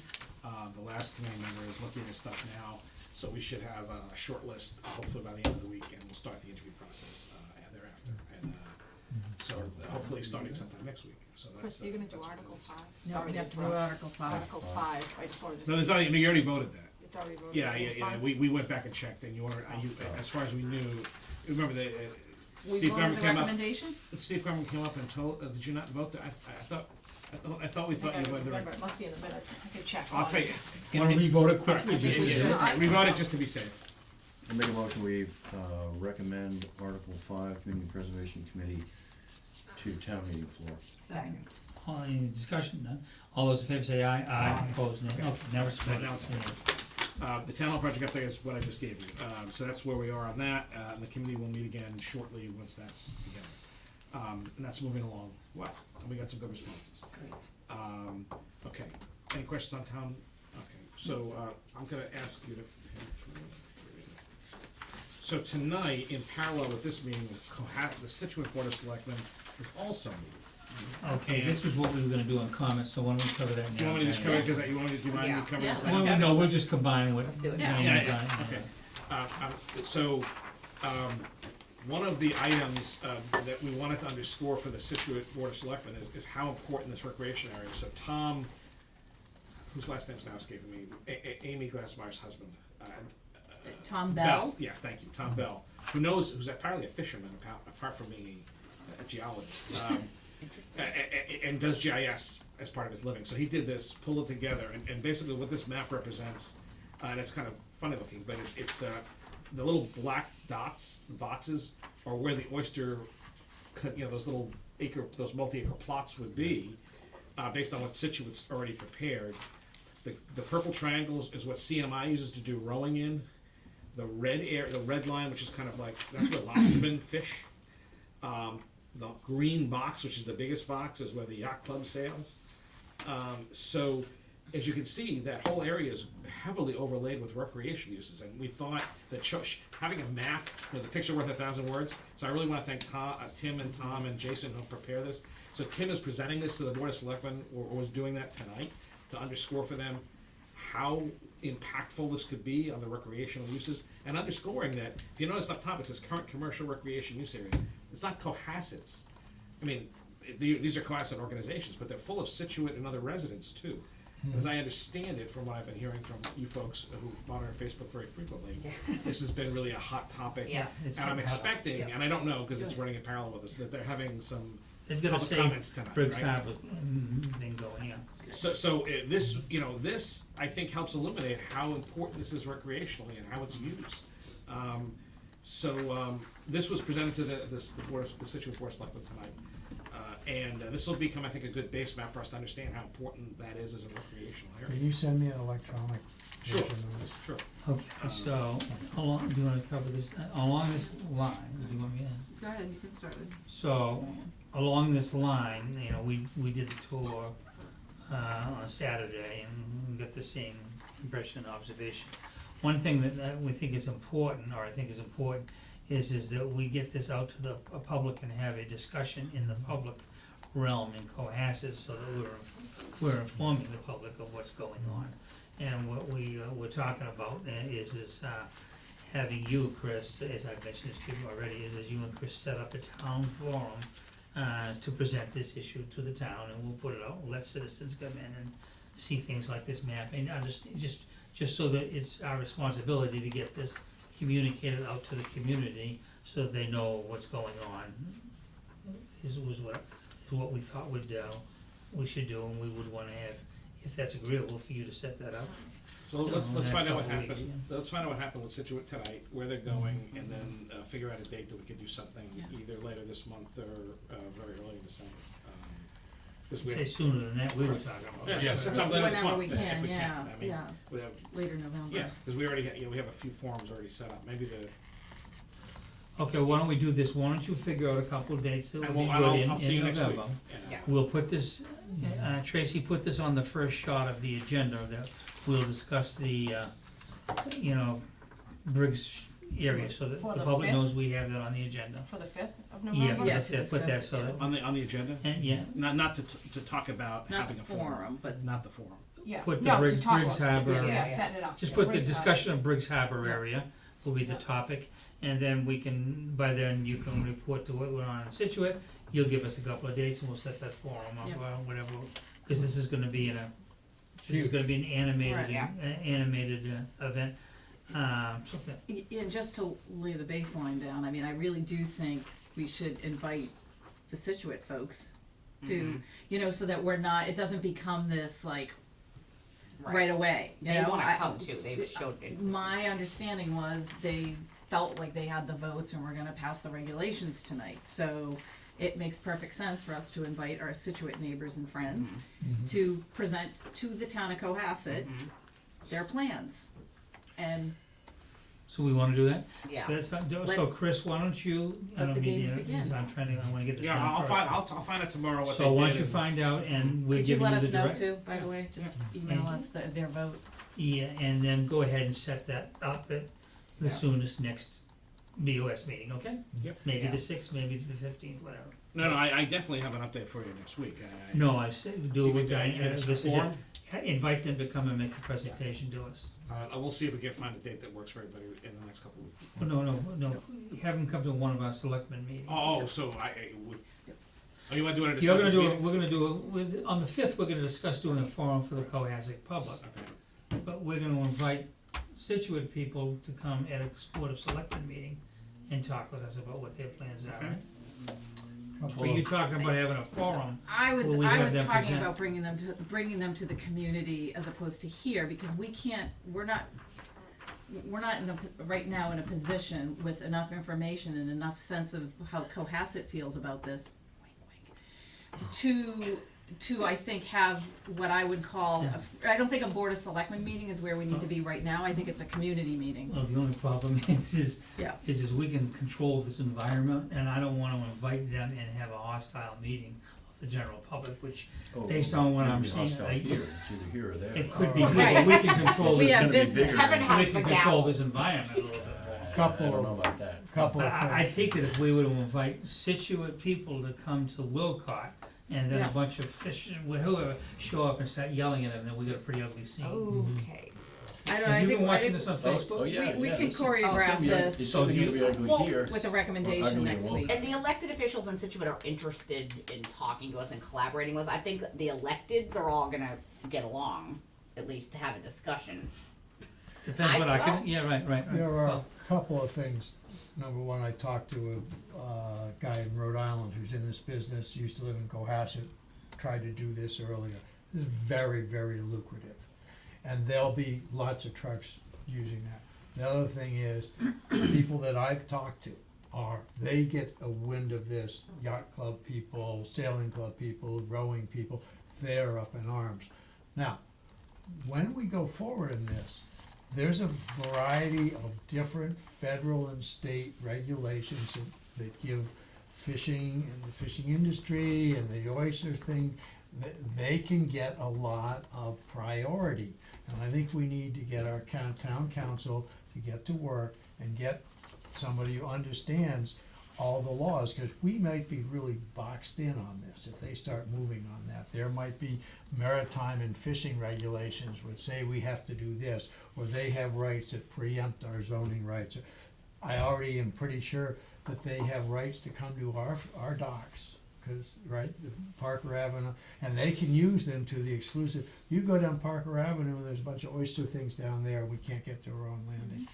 And there's some legal things, so we need to really know how badly the legal thing may be against us on that. And I think we need to get the Renzes on that, like yesterday. Or, I think we can do this at next meeting, but this might be special counsel. I mean, there may be marine fishery litigators or whatever, but we need to understand exactly what's happening and when and Oh, yeah.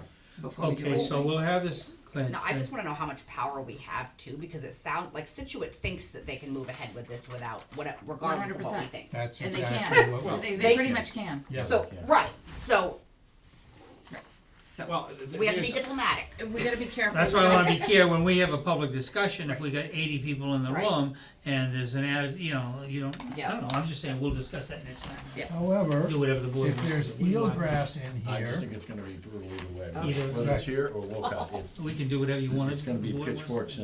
and torches. Well, It's let's gonna get it on an agenda before Yes, we go and too let's- So far what we'll deep do is, into our this is on the comments. agenda we'll go over all of this, including in the forum. Could you explore who to invite and who they'll be, so we can have that discussion? And maybe they'll have an idea as to where we can talk to. I don't think it should be us going to them, though, they need to be coming here to us.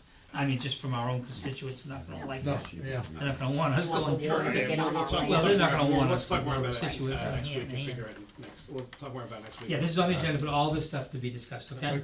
But are we gonna start the legal thing moving? I think that's really crucial. So should we discuss that on the 6th then, right? Unless you wanna. I mean, do you want me to explore some options? I could talk to council, and I could talk to other councils too, that we've used for special. I think we ought to talk to Dorenzis, and he can tell us who we ought to be working with.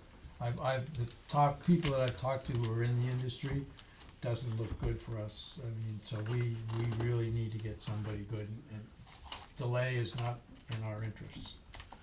So how do you wanna do it? You wanna ask Lorenz if he has any suggestions? I And get will- your own other suggestions? Yeah, let me Or what do you wanna do? research. Yeah, I think, right, I think you should come to us at our next meeting when it's on the agenda with as much information as you think we need to know. But I also, I mean, to be Fine. clear, I also think that it's important to look at two different levels to this. we're neighbors, right? I mean, it's important that we have dialogue. There's a lot of other things we need to be talking about, and we need to see how that all plays out. Because there's other harbor operational issues that we need to work out. I mean, that line exists, right? And that yellow line, by the way, which kind of gets blurred, is the town border. So, practically speaking, in the conversation we've already had, they understand that partnering with Cohasset will be a whole lot better than having some kind of a battle. It just makes it more effective. The other is that we have state legislators. So I know that Joe Mosquito's been out. She understands it. She physically has been there. I haven't personally talked to Panacotta about this, but the state legislators and regulatory levers to pull. You mentioned eelgrass, Jack. That's a real important aspect. There's eelgrass there that stops them. Right. I mean, you can't damage that stuff. That's a huge, So huge as town byproduct. manager, you have to go out tonight and plant eelgrass. I know. I think this, I just ordered some from Amazon. CSCR has actually already documented. I think we've all been to various state of the harbor. There's a lot of eelgrass out here. So, there's a lot of other permits that have to be obtained. It's not gonna happen tomorrow. Right, before, I mean, even if they adopt regulations tonight, there's a whole permitting process for them, and there's a whole state permitting process too. Hopefully that it is, because from what I understood from somewhere, that they were planning, in fact, it was on their somebody sent me from Situate that they were planning, this was from Situate, on doing licenses in January and planning some of this in March or April. So if that's coming from Situate government, we need to understand that and then we have to lay out how we're gonna respond to that. I would think we'd be out there measuring whatever pollution potentials is going on out there and so forth, or somebody should. I think there's a lot of conversation to be had. I think as you just look at the list of people who already use this, and CSCR is one. Yeah, well, this would be good. So this is on the agenda for more thorough discussion. This will be, already we're filled up on the 6th here with. The 5th is full. All right? That's my update. And that's,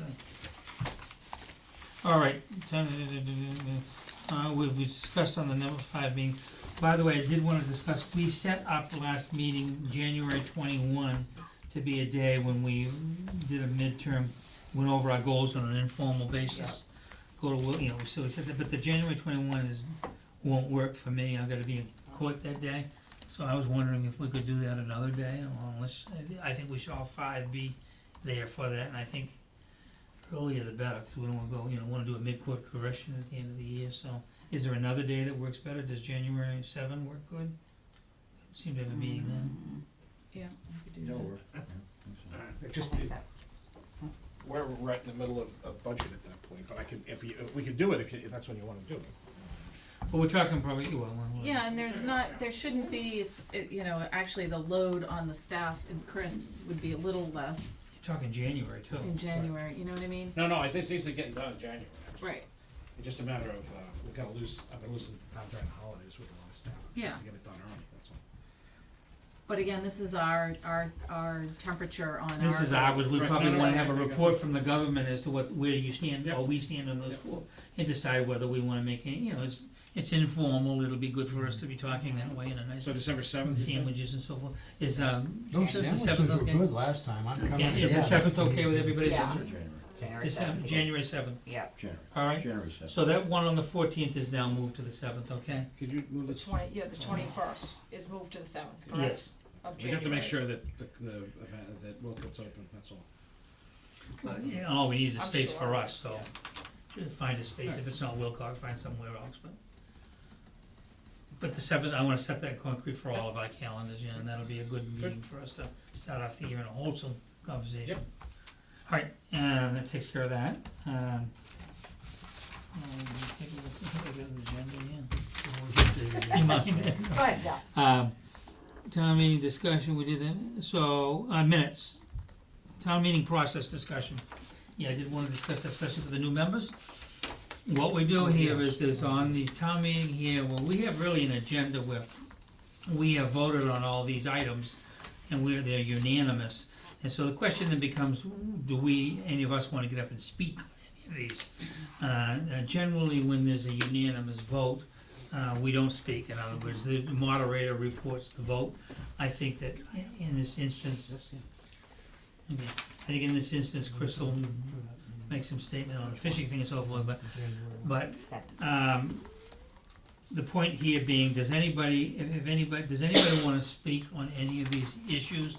And I think the idea is as though it's kinda generally frowned on, and Dan frowns on it, because we've had plenty of chance to express ourselves as his view. He doesn't like the town meeting where the selectmen get up and start to talk Right. again, It's you the know? town's Yeah, this is running. town meeting and he's moderating it. So generally, if there was a 3-2 vote on an issue, then, you know, I as chair would get up and, I could even give the 3-2, and that takes care of Yeah. that. Or I could do the 3 and someone else do it, but we don't have that issue now, we're 5-0 on anything. So I'm not seeing where we don't need to speak on anything on this. So does anybody have a feeling that they need to speak on anything? And I'm gonna not give Not Dan after any- that, I'm not gonna Tia. ask Dan No. for anything. No, I Well, totally anybody's free agree. to, I'm a big believer that, Yeah. and you're free also as selectman, if you feel like getting up and you go to the side though, to speak as a citizen on an issue, you know, blah, blah, blah. So I'm not gonna tell Dan to reserve any time where he specifically calls on any of us, okay? We wanna get out of there soon. And we'll get through that unless needed, and Chris, you will speak though eloquently about some of these things that we want, That's particularly the fishermen, The that lobster, they're yeah, the treated right. properly in Yep. this discussion. I made okay? notes. I understand. Alright, that's what I had to say there. And are you gonna, or Steve gonna wanna speak on Article 5, on behalf of the Affordable Housing Trust, or not? No. Just have Russ speak? Yeah, I think, cause it really is a CPC action, so if Yeah. Russ is up Yeah. for speaking, He is, I thought. I think he wants to. Yeah, He good, definitely. yeah. He's doing well. He's doing great, yeah, saw him the Saw other him. day. That is good news. I'll get the sympathy vote too. Yeah, that's right, I think he's counting on it. Actually, yeah. Me too. Okay, minutes for 10:10 and 10:15. Make a motion to approve the minutes of 10:10 and 10:15, 2019 Board of Selectmen. Second. Any discussion? All those in favor say aye. Aye. Opposed, nay. Topics that's unanimous, Tracy. Topics, I have no new topics unanticipated, because we discovered everything under the sun and discussed it today. Now, the only other issue before us possibly is, do we wanna stay another 20 minutes so we can say that we had our first 2-day meeting together? You can do that. Have we done that for us. already? You can keep the meeting open if you want. Yeah. Do I have a motion to adjourn? So moved. Second. All those in favor say aye. Aye. Opposed, nay. This morning is adjourned.